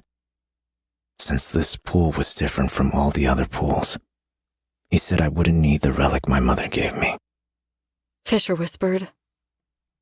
Wait. Lorith hadn't said anything about this. The stairs were steep and the air was cold as ice, but those things had nothing to do with my sudden shortness of breath. What are you talking about, Fisher? He carried on, speaking slowly, carefully, stripping all emotion from his words. I was oath-bound to him. 11 years old. He said that I was already a fully grown male in his eyes. That I was ready to become a vaunted warrior of Yuvalia, held in high esteem in his court. My mother had been dead a week, and he planted me on my knees in front of that stone and made me promise. It was easy for him after that. He ordered me to give him the relic, and then he ordered me into the pool. The wind howled as we climbed higher. It grew colder, too, sinking vicious teeth into the sensitive tips of my ears. I was trying to keep up, to understand what I was being told, but the cruelty of it all made it almost impossible. This was where Kingfisher had entered the Quicksilver. This was where it had infected him from the inside out and almost driven him mad. I did as my king commanded. I stepped into the pool. As soon as my bare feet touched the tainted ore, I knew I was going to die. I was transported to another realm. A place. Fisher trailed off, as if he'd reached the midpoint of his sentence and found the rest of the words suddenly missing. The king and his men waited for 2 hours for the failing to return. Wren said. And when he didn't come back, the king feigned the loss of his stepson, the only remaining link to his precious Edina. He'd already bequeathed Kalash, along with the title that accompanied the land, to his seneschal. When the pool erupted and spat the failing out, his eyes were rimmed silver like the stars. I didn't know myself. Fisher whispered. It took me a long time to come back. Mentally. Bella Khan was disappointed. He'd thought it a good way to dispose of me. One of the Erythian knights returned my relic to me. Bella Khan sent me off to learn the trade of killing in his war camps. Wren had reached the top of the stairs and was waiting for us, grim-faced. Inexplicably, the Ajin pool closed that day, he said. It opened and closed 3 times since without warning. The knights always remained to guard it, just in case. No one's been called to replace any of them in centuries. Until now. Those words. Where had I heard them before? It came back to me quickly. Back in Kalash, in Everlane's room, Fisher's sister had thrashed and shook on the bed, and that awful, dead voice had risen and come forth from her mouth. The gate is open. It cannot be closed. The gate is open. The gate is open. It opened again, didn't it? I whispered. Wren nodded, resting a hand on the hilt of the sword that hung at his hip. It did, and the beast that crawled through it killed all 6 knights on watch and dragged their bodies back through with it when it left. I was summoned as a result. Since then, it's opened every day, for a period of 3 hours each time. We've been recording the timings. We've been waiting. Waiting? I already wished I hadn't asked. For the wards to break once and for all. Wren said, looking down at his boots. For the monsters of old to return and wreak havoc anew on Evelia. It's only a matter of time. I hadn't asked where Wren was taking us as he led us through Ajin and up the steps into the clouds. But I knew now. I could feel it, seething, close by. Too close. It was behind the ornate carved wooden door Renfis stood before. It was a cold thing, bitter and detached. A black gate. It had been corrupted a long, long time ago. It wanted Evelia to burn, and that was precisely what would happen if the malevolent forces that gathered on the other side of that gate got their way. Onyx whined, jumping up at me, begging to be picked up. I held him tight, shivering when Wren put his palm on the door handle and slowly began to turn it. Wait, we're going now? Fisher, what are we doing? The gate will close soon, Wren explained. You can wait until it opens tomorrow, but... He grimaced awkwardly. Waiting a day might be catastrophic, Fisher said. We're losing ground to the rot too quickly. People are dying. And the gods only know when more infected feeders might show up. We need you to seal that brimstone rune. And brimstone only has one source. I'd known it. Even when Loreth had told me in the square what we'd have to do if we wanted to secure any amount of brimstone that wouldn't kill our sprite friends, I'd known we'd wind up here eventually. The fates were at play yet. Renfis had been drawn to Ajin for a reason, and so had we. Fear lashed tight around my chest and squeezed. Fisher's eyes softened a little, as if he could feel it crystallizing like ice in my veins. He placed a reassuring hand in the small of my back. But if you're not ready... I have to be. I didn't say any more. Didn't need to. Wren hadn't had a choice, neither had Fisher. They had duty. They had honor. They did what they needed to because it was the right thing to do. I would do the same. And you? Ren asked, turning to his friends. Are you sure about this? There'll be consequences. More sacrifices to be made. Solemnly, Kingfisher bowed his head. But no. Even as I watched him, something shifted in my mind. He wasn't Kingfisher anymore. He was Kaidan. Undeniably, the name fit him. It was like discovering the long-lost, missing piece of a puzzle, like snapping it into place to complete an image, and finally seeing and understanding it in its entirety. He could only ever be Kaidan to me now, and he was ready to face whatever awaited us on the other side of this door. All right then. Hold your breath. Ren turned the handle and opened the door. The smell can be a little overpowering. Inside, it took a moment for my eyes to adjust to the dark. Another moment for me to comprehend what I was seeing and wish I could turn back around. Onyx let out a panicked yip and hid his face in my armpit. The pool wasn't like any of the others. There was no stone lintel surrounding it, no stone basin to contain it either. It was organic, like some sort of festering sore. And the roiling liquid inside it was black. Where does it go? I asked. What's the realm called? Only Fisher knew the answer to that question. He had gone there as a boy.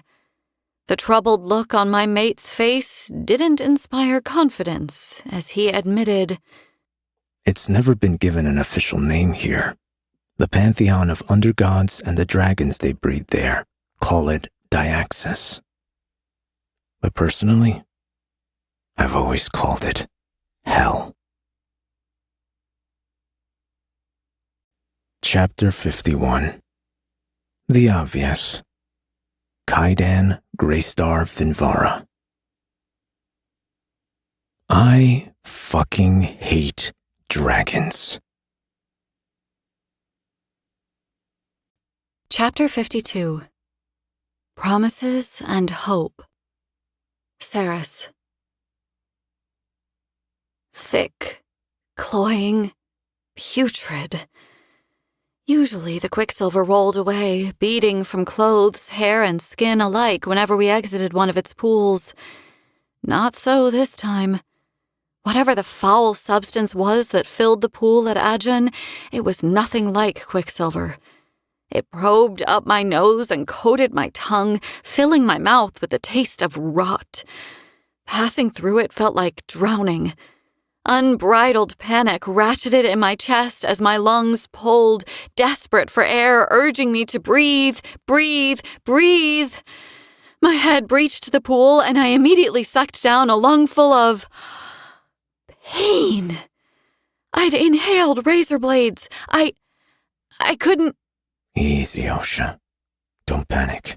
Kaidan was close. I didn't so much rise from the pool as find myself being spat out by it. On my hands and knees, I crawled forward, gasping and choking as I tried to make sense of the sensations assaulting my body. The reek of sulfur and a wall of tremendous heat slapped me in the face. Until very recently, I'd spent my life in a desert. I'd never imagined anything could be hotter than the third during reckoning. But this was unimaginable. I was in shock. Panic spiraling up and down my spine as waves of adrenaline warned me to move, to step out of the fire, to retreat to safety. But there was no retreat. There was no safety. There was only a crushing dark, and air so superheated that it felt like it was tearing my lungs to ribbons. My eyes stung, either from the sulfur or from the heat, I couldn't tell.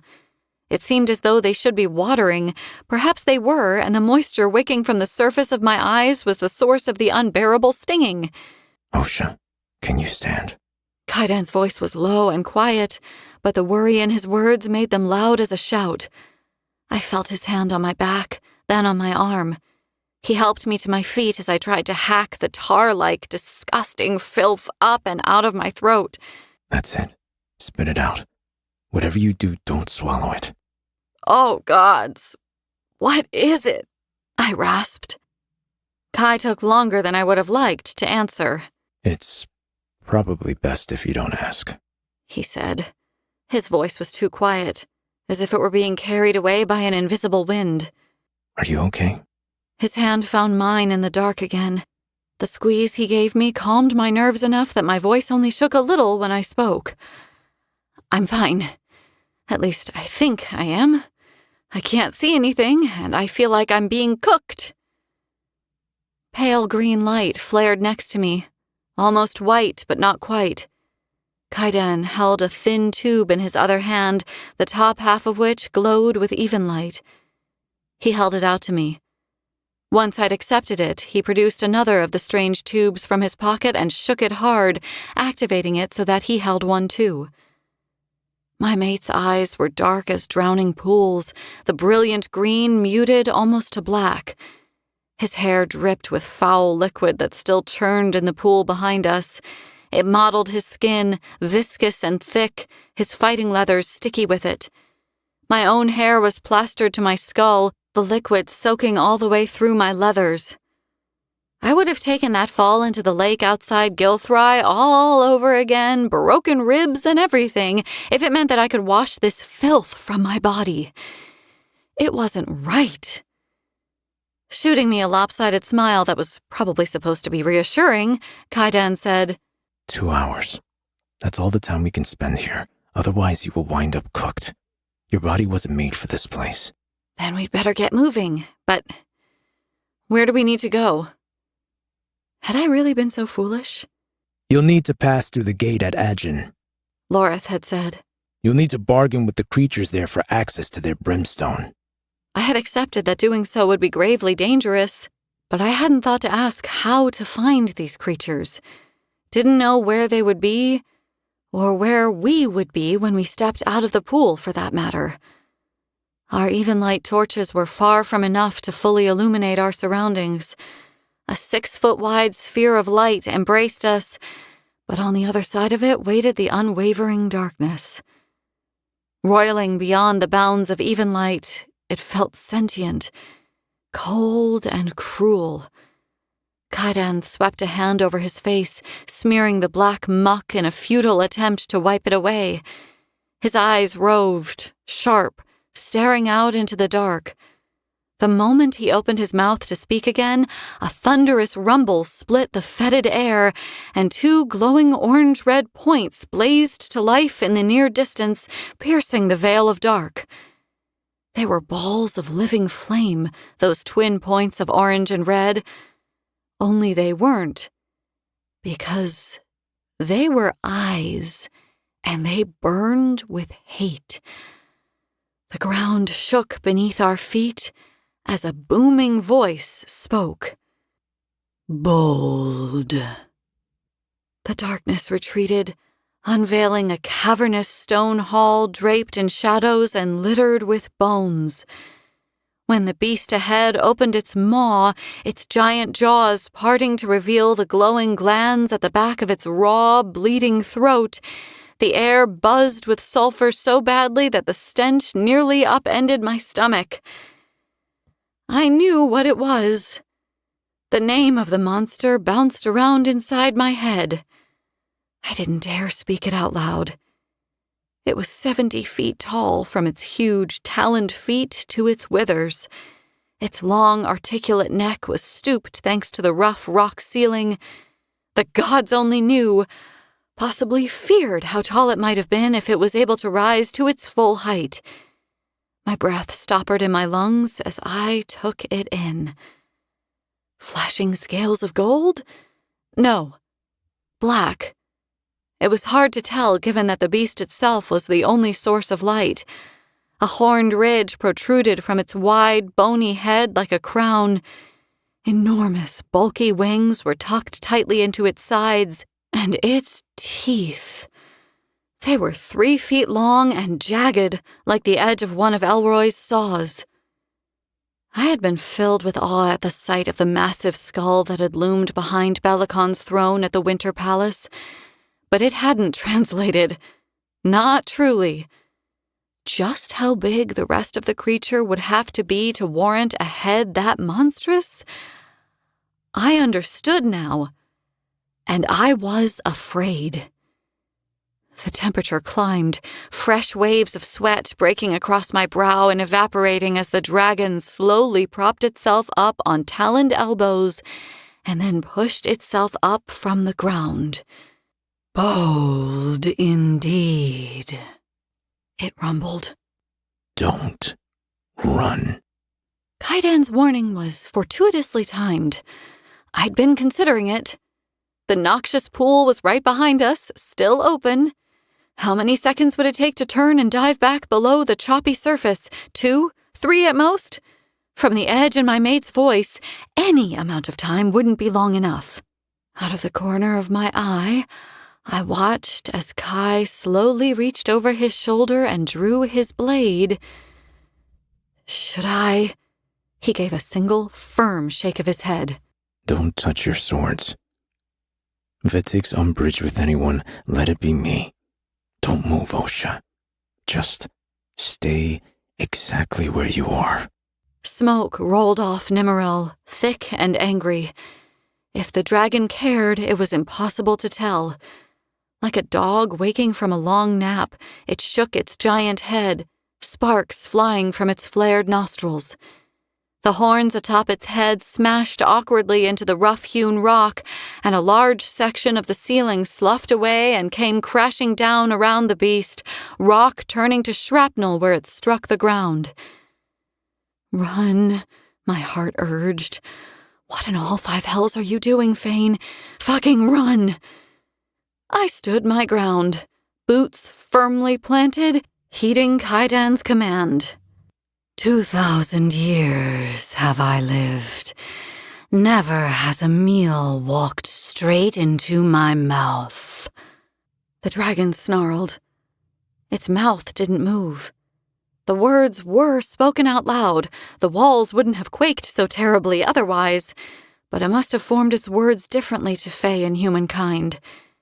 Its tongue, forked and blackened, darted between its teeth as if it was tasting the air.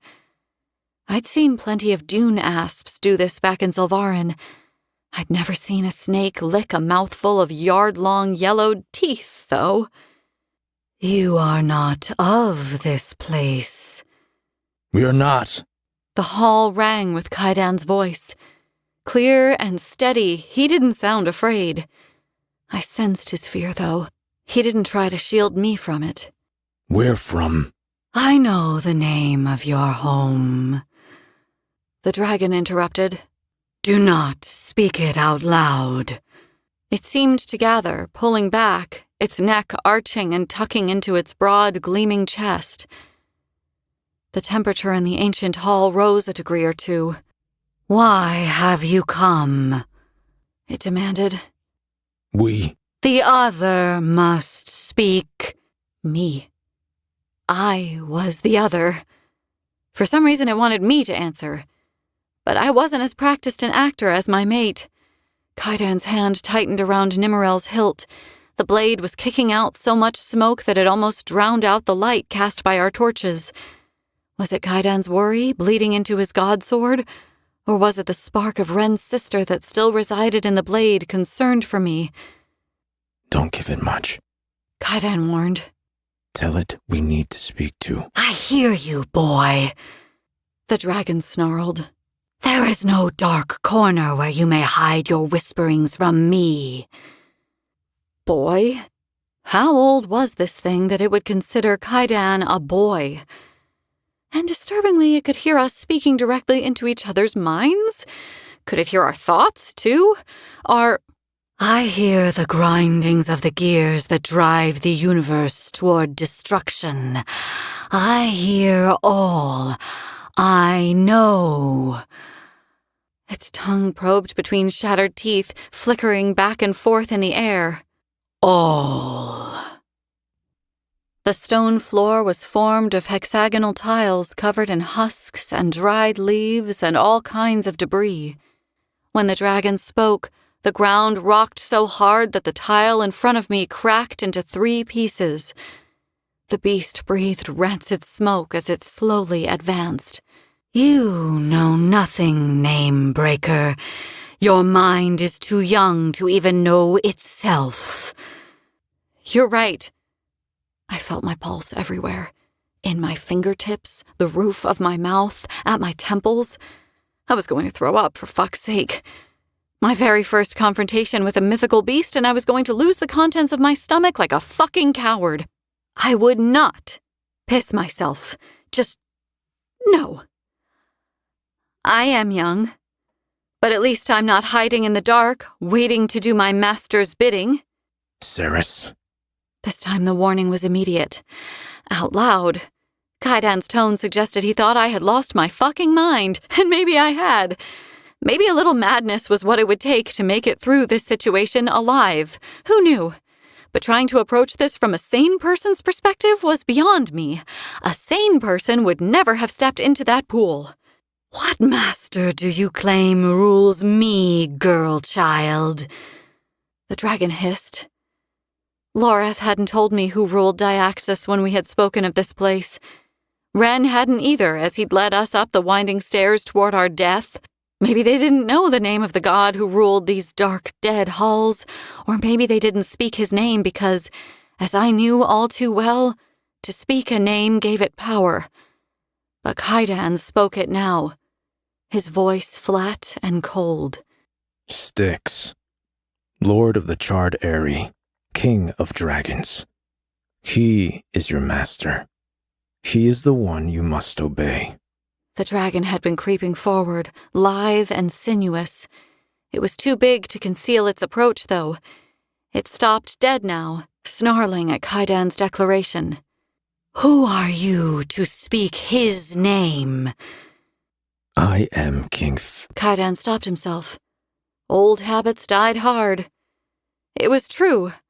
I had made the shift and referred to him by his true name easily enough, but something inside of me knew it was right. His whole life, Kaidan had only known himself as Kingfisher. How much of a person's identity resided in their name? How much of their soul? A strange thought. Kaidan's soul was the same as it had ever been. His personality, too, but something fundamental had changed inside him. It was subtle. It was because he was free. I am Kaidan Greystar Finvara. I walked these halls before, many years ago. Little more than a failing you were then. You were tortured here, I remember. You have come to exact revenge upon this place, then, to destroy my kind and all who call this place home. No. I come as an ambassador of my realm, as does my mate. We request an audience with Styx, per the rules of engagement between our realms. Etiquette. A jet of stinking, superheated air suddenly spewed from the dragon's mouth, a plume of fire and molten rock chasing after it. There was no time to react, no time for anything. There was only the fire and the heat and our imminent deaths. Too late, I drew my shield, bigger and brighter than it had ever been before. It flickered and guttered as the brimstone tore through it. We were dead. We were fucking dead. We were hunched over, clinging to each other, panting breathlessly, but somehow still alive. The flames ripped over our heads, slamming into the wall behind us, flashing blue and green as they struck the stone. The beast had missed us. On purpose, it seemed. It could have easily engulfed us if it had wanted to. The fact that it wasn't roasting us to char and bone must have been intentional. Kaidan's heart sang in my ears. He cradled the back of my head, pressing my face into the front of his leathers, his blood spiked with adrenaline and panic. I could smell it roaring through his veins in the hollow of his throat.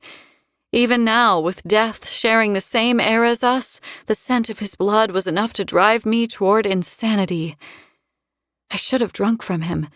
At least that way we'd both go out on a high. But that was a ridiculous thought. Selfish. We weren't allowed to die. There was too much riding on us. Kaidan and I held the future of Avelia in our hands. More than that. If Zareth was to be believed, we held the futures of millions of realms in our hands, billions of lives. We stood at a nexus in the threads of fate. If we died, so did everything else. For a moment, I believed the dragon had seen that in our minds, and that was why it had redirected its fire. After all, if it killed us, chances were it would die soon too. I clung to Kaidan so tightly that my hands went numb. Then they started to tingle. No. Strange. Only my right hand was tingling. The sensation was neither pleasant nor painful. It built until the unnerving feeling had traveled all the way up my arm and settled in my shoulder, blooming up my neck and prickling along my jaw. The air was alive, as if 1,000 flies were buzzing around a corpse. The brimstone kept coming. It spattered as it hit the wall, throwing burning gobs of glowing molten rock and metal in every direction. Kaidan stiffened, his fingers digging into my back, but he didn't let me go. A hollow thrum pounded inside of me, a hammering at a door, a second pulse that served no purpose. Magic. Unfamiliar. Unrealized. The brimstone. My body was reacting to it. It drew me to it, but I didn't know what to do. I couldn't reach it. And even if I'd been able to, I wouldn't have known what to do with it once I had. We would die soon. What else was there to do? My power over the Quicksilver wouldn't help me here. Kaidan was more powerful than most of the Fae, but his shadows wouldn't be enough to bring down this beast. The air burned, scorching my airways, but all we could do was endure. Eventually, the torrent of fire stopped. Mercy. The reprieve from the heat alone was a mercy. I am Arison, keeper of this gate, the dragon boomed, and I have not spared you out of mercy. That word does not exist in this place. Your lives are temporary. I have spared you for one reason, and one reason alone. Why? My voice echoed around the dragon's lair. Kaidan reached out and gripped my hand. The muscles in his jaw ticked as he glowered up at the megalithic monster. Flames and smoke wreathed her teeth as it ducked its head and snarled. Your mate knows the answer to this question, don't you, Kaidan Finvara? Slowly, Kaidan nodded. You spared us so that I can be brought before your master for judgment. And your crime? Arison's tongue dripped blue-tinged flames as it flicked back and forth through the air like a switch. I've committed no crime. I have done nothing more than defend my people and my lands.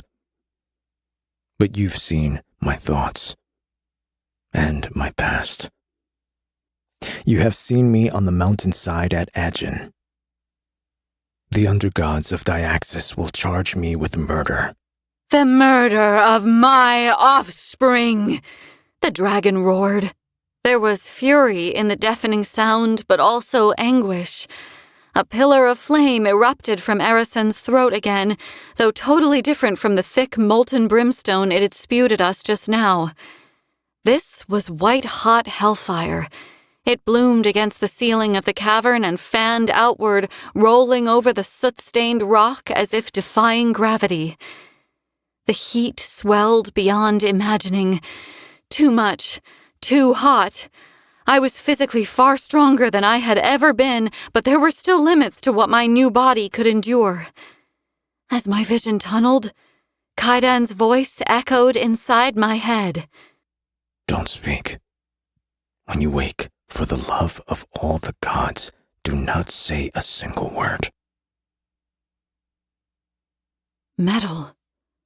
Hot metal. I knew the smell well. So well, in fact, that I could identify it in my sleep. I was back in the forge. Elroy was chiding me for spilling metal shavings all over the floor. Fuck. I was upside down. I was hanging over a hall 10 times the size of the one at Amontreath. I was fucking swinging. Blood rushed in my ears. A thunderous swelling of sound so loud my head spun. But it wasn't my blood. It was the crowd. Below, a thrumming mass jostled and shouted. Thousands of people were gathered beneath my head, and from their raised voices and the way they were throwing their fists in the air, they were celebrating something monumental. Kaidan. Where the fuck was my mate? I couldn't spin, couldn't turn. Open space stretched out around me, eventually giving way to darkness. My arms hung loosely over my head. Pain sang along every nerve I possessed as I tried to reach down to my hips. My short swords, my knives, were they still there? Relief exploded in my chest as my hand found hot metal. The hilts of my god swords were almost too hot to touch, but they were there. And so was Kaidan. When I'd moved my arms, I'd turned a fraction, just enough to see him hanging upside down in the air next to me. His chest plate was still strapped tight, Nimmerel still in her scabbard. Kai's face was pale and running with sweat. His eyes were closed, eyelashes stark, midnight black against his skin. Even passed out, he looked troubled, a small frown drawing his brows together as if he were hammering at the door of his consciousness, demanding to be let back into his body. A thick chain, pitted orange with flaking rust, looped around his ankles, suspending him. The same kind of chain cinched around my own feet, cutting off my circulation. Above, a huge statue of a robed figure clasped the ends of the lengths of chain in its huge stone hand. There were other lengths of chain dangling from the statue's grasp, some longer than the ones we were suspended from, some shorter. All were vacant, bar one. A corpse hung from a chain dangling from the statue's other hand. The body, or what was left of it, was rotting, its skin swollen and purple, its tongue fat and protruding through its teeth. The remains of a shredded white cape hung from its shoulders, partially shrouding its head from view. A huge black spear with a vicious, serrated razor head lanced through the body's torso, a very clear cause of death. The cheering below surged, reaching a fever pitch of excitement. Kaidan? Why the hell was I whispering? I wasn't speaking out loud. Kai! Nothing. He couldn't hear me. Couldn't answer. A maelstrom of energy whipped and whirled behind my breastplate, begging to be unleashed. The magic tied to my quicksilver rune was awake here, alert. It would answer if I called, there was no doubt about that. But who the fuck was I supposed to attack? There were thousands of people. Silence. The noise stopped. My uneven breath was all I could hear. Below, the mass of bodies was so quiet it felt as though they'd suddenly disappeared. They hadn't.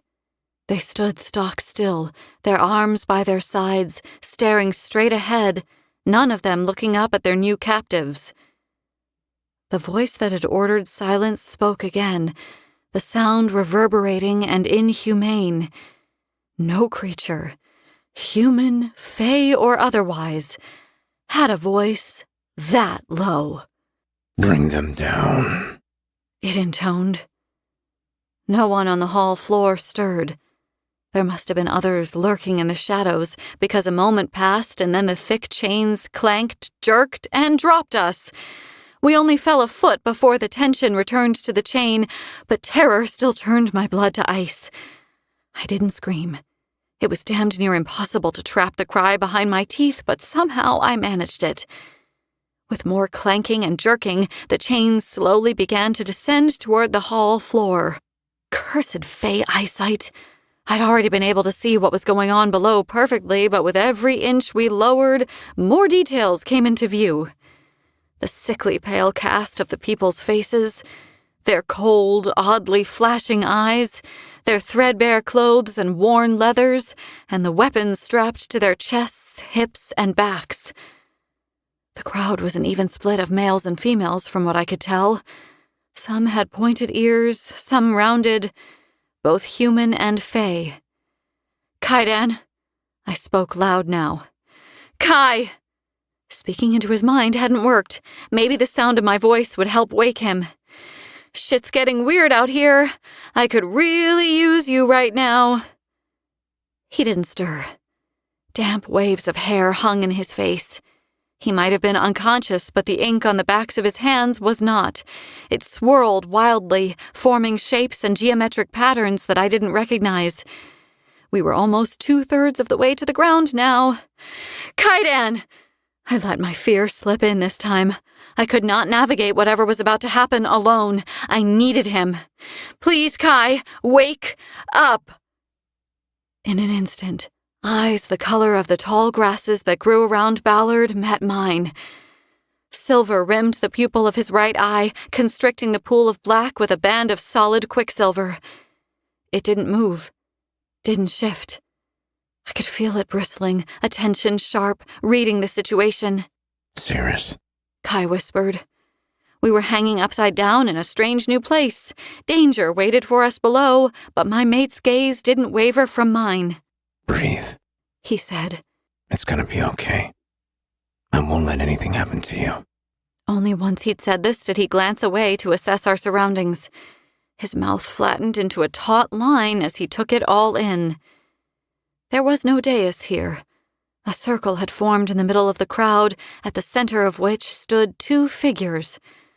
As the ground approached, I braced, tucking my shoulders up as best I could to protect my head and neck. It didn't do much good. The top of my head cracked against the stone as I struck the ground, and then I toppled, landing hard on my side. Boots and filthy bare feet. That was all I could see for a split second. I tried to sit up, to kick my feet free of the chains, but no sooner had I touched down than there were hands under my arms dragging me upright. A trail of black smoke slashed through the air to my left.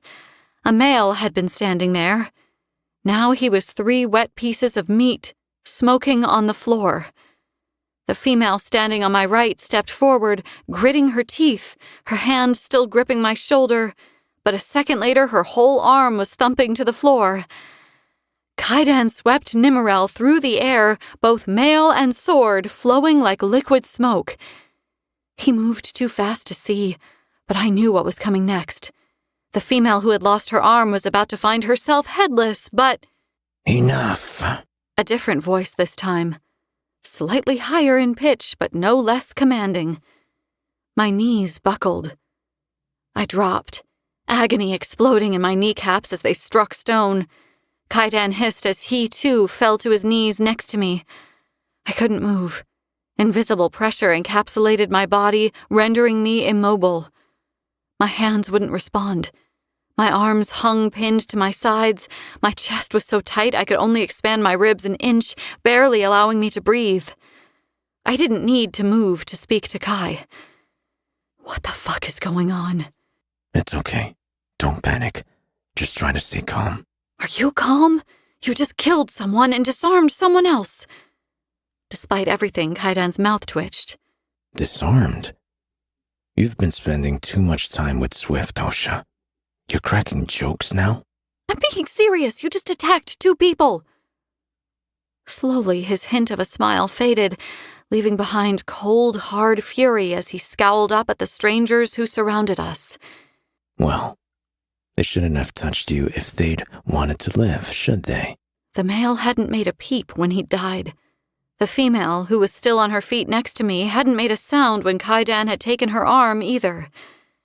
Out of the corner of my eye, I could see that she was suffering. As she held her bleeding stump, she shook violently, tears tracking down her cheeks. but her jaw was clenched shut as if she didn't dare cry out. Legs came into view. A torso. A tall, thin male with sunken black pits for eyes. A moment later, he was followed by another tall male, almost identical in features and stature, except that his eyes were glowing red coals. Long black hair hung down their backs, knotted into the most elaborate war braids I had ever seen. They were dressed for battle. On the right, the male with the black eyes spoke first, revealing himself as the owner of the deeper voice. Look, Githrand. The old one has brought us some new toys to play with. Warm bloods, Evalians. The red-eyed male sniffed, his upper lip curling in disgust. That one isn't Evalian. Oh, really? The male regarded me with a curiosity at war with Githrand's distaste.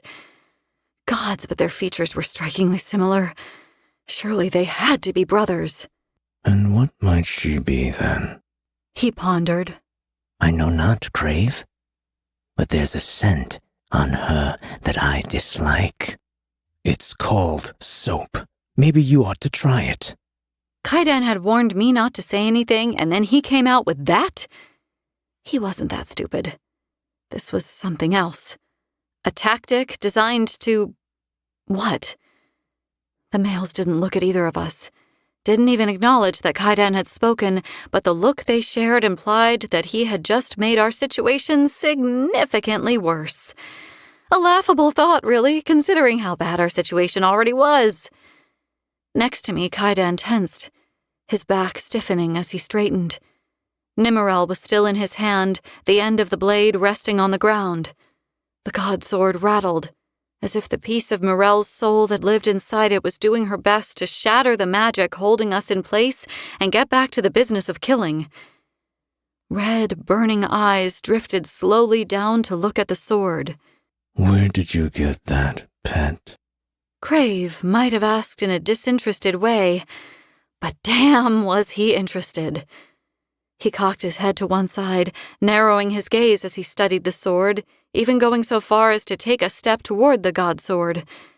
As he came forward, the female with the bleeding stump let out a tiny whimper.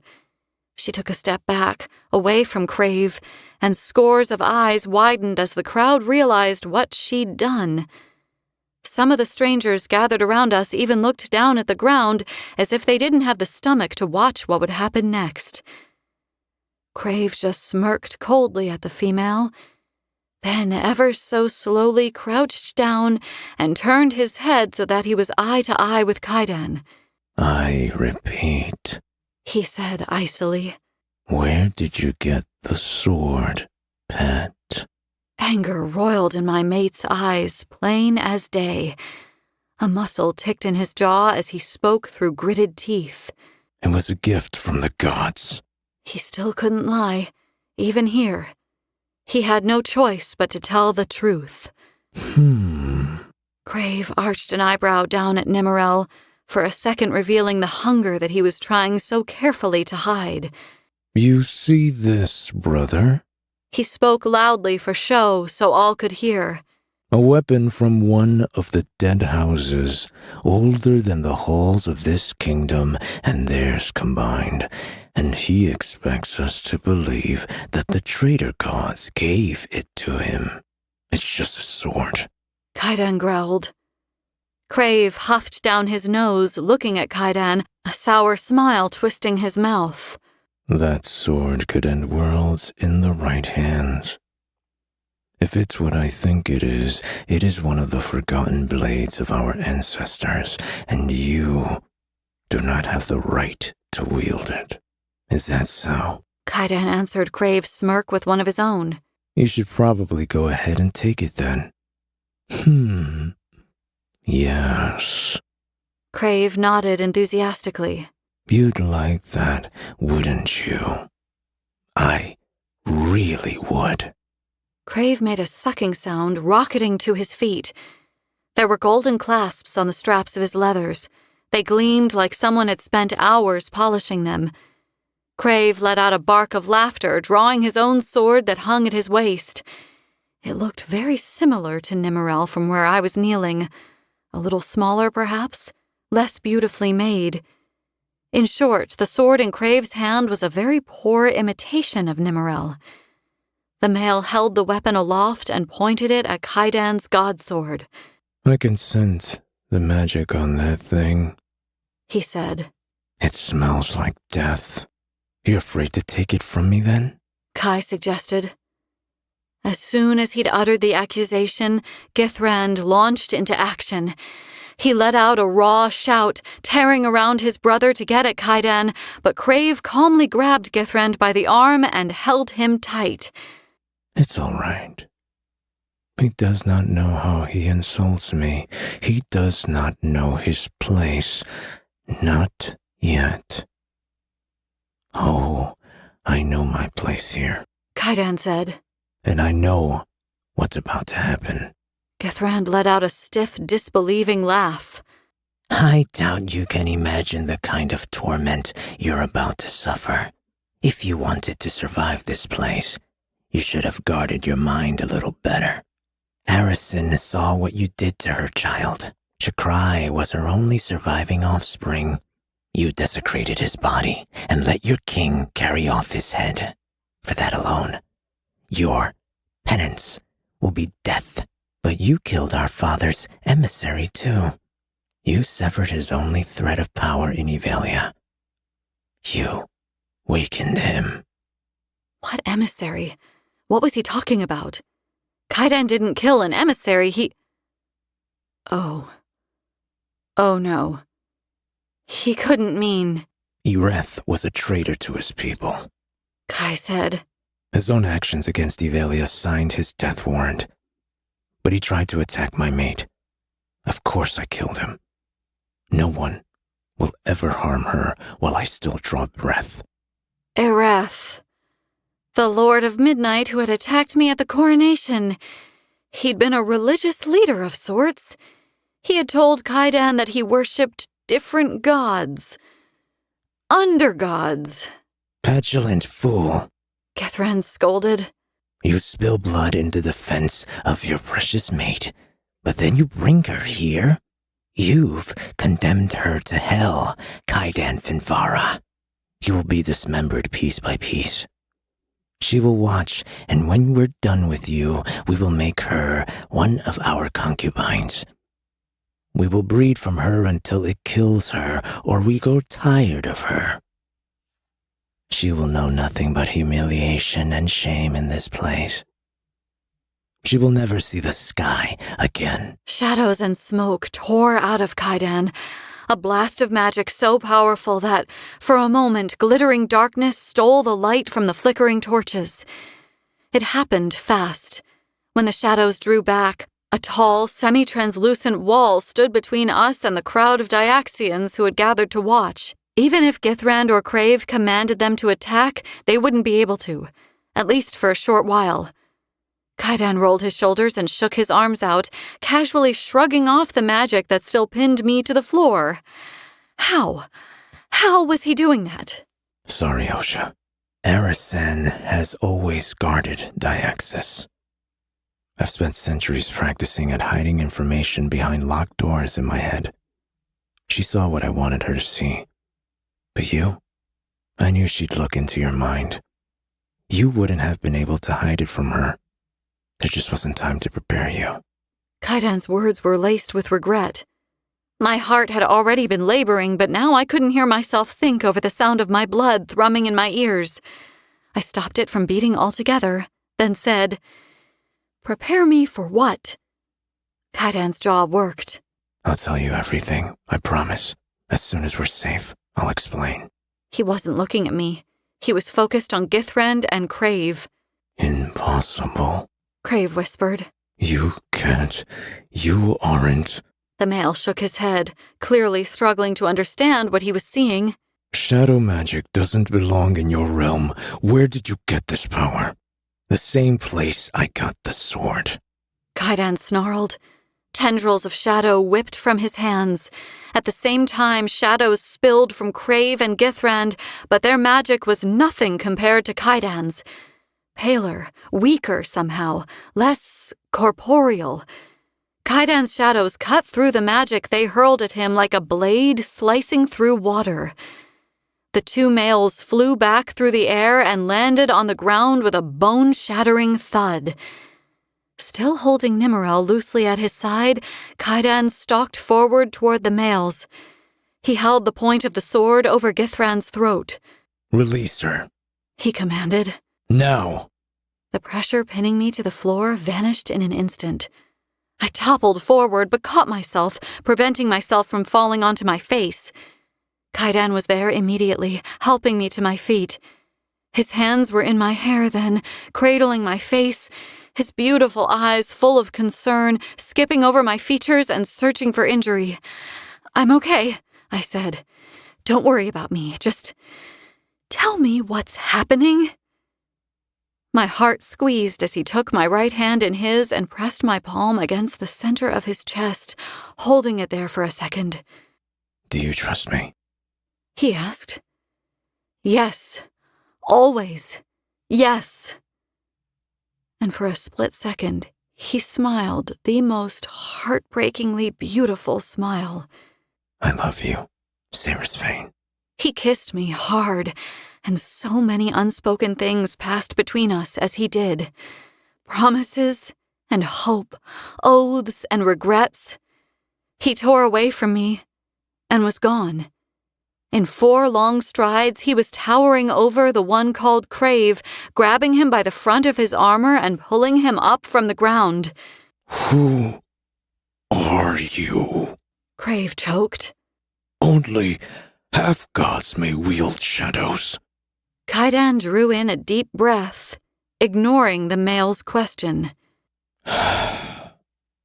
I've come for a dragon, as is my right. Summon our father. Tell him I've come to make a trade. This has been a Podium audio production. If this audiobook fulfilled your fantasy, we would love for you to rate and review it. The audiobook might be over, but the heat isn't. Check us out at podiumentertainment.com and join our newsletter for your next love story. Also, don't forget to stalk us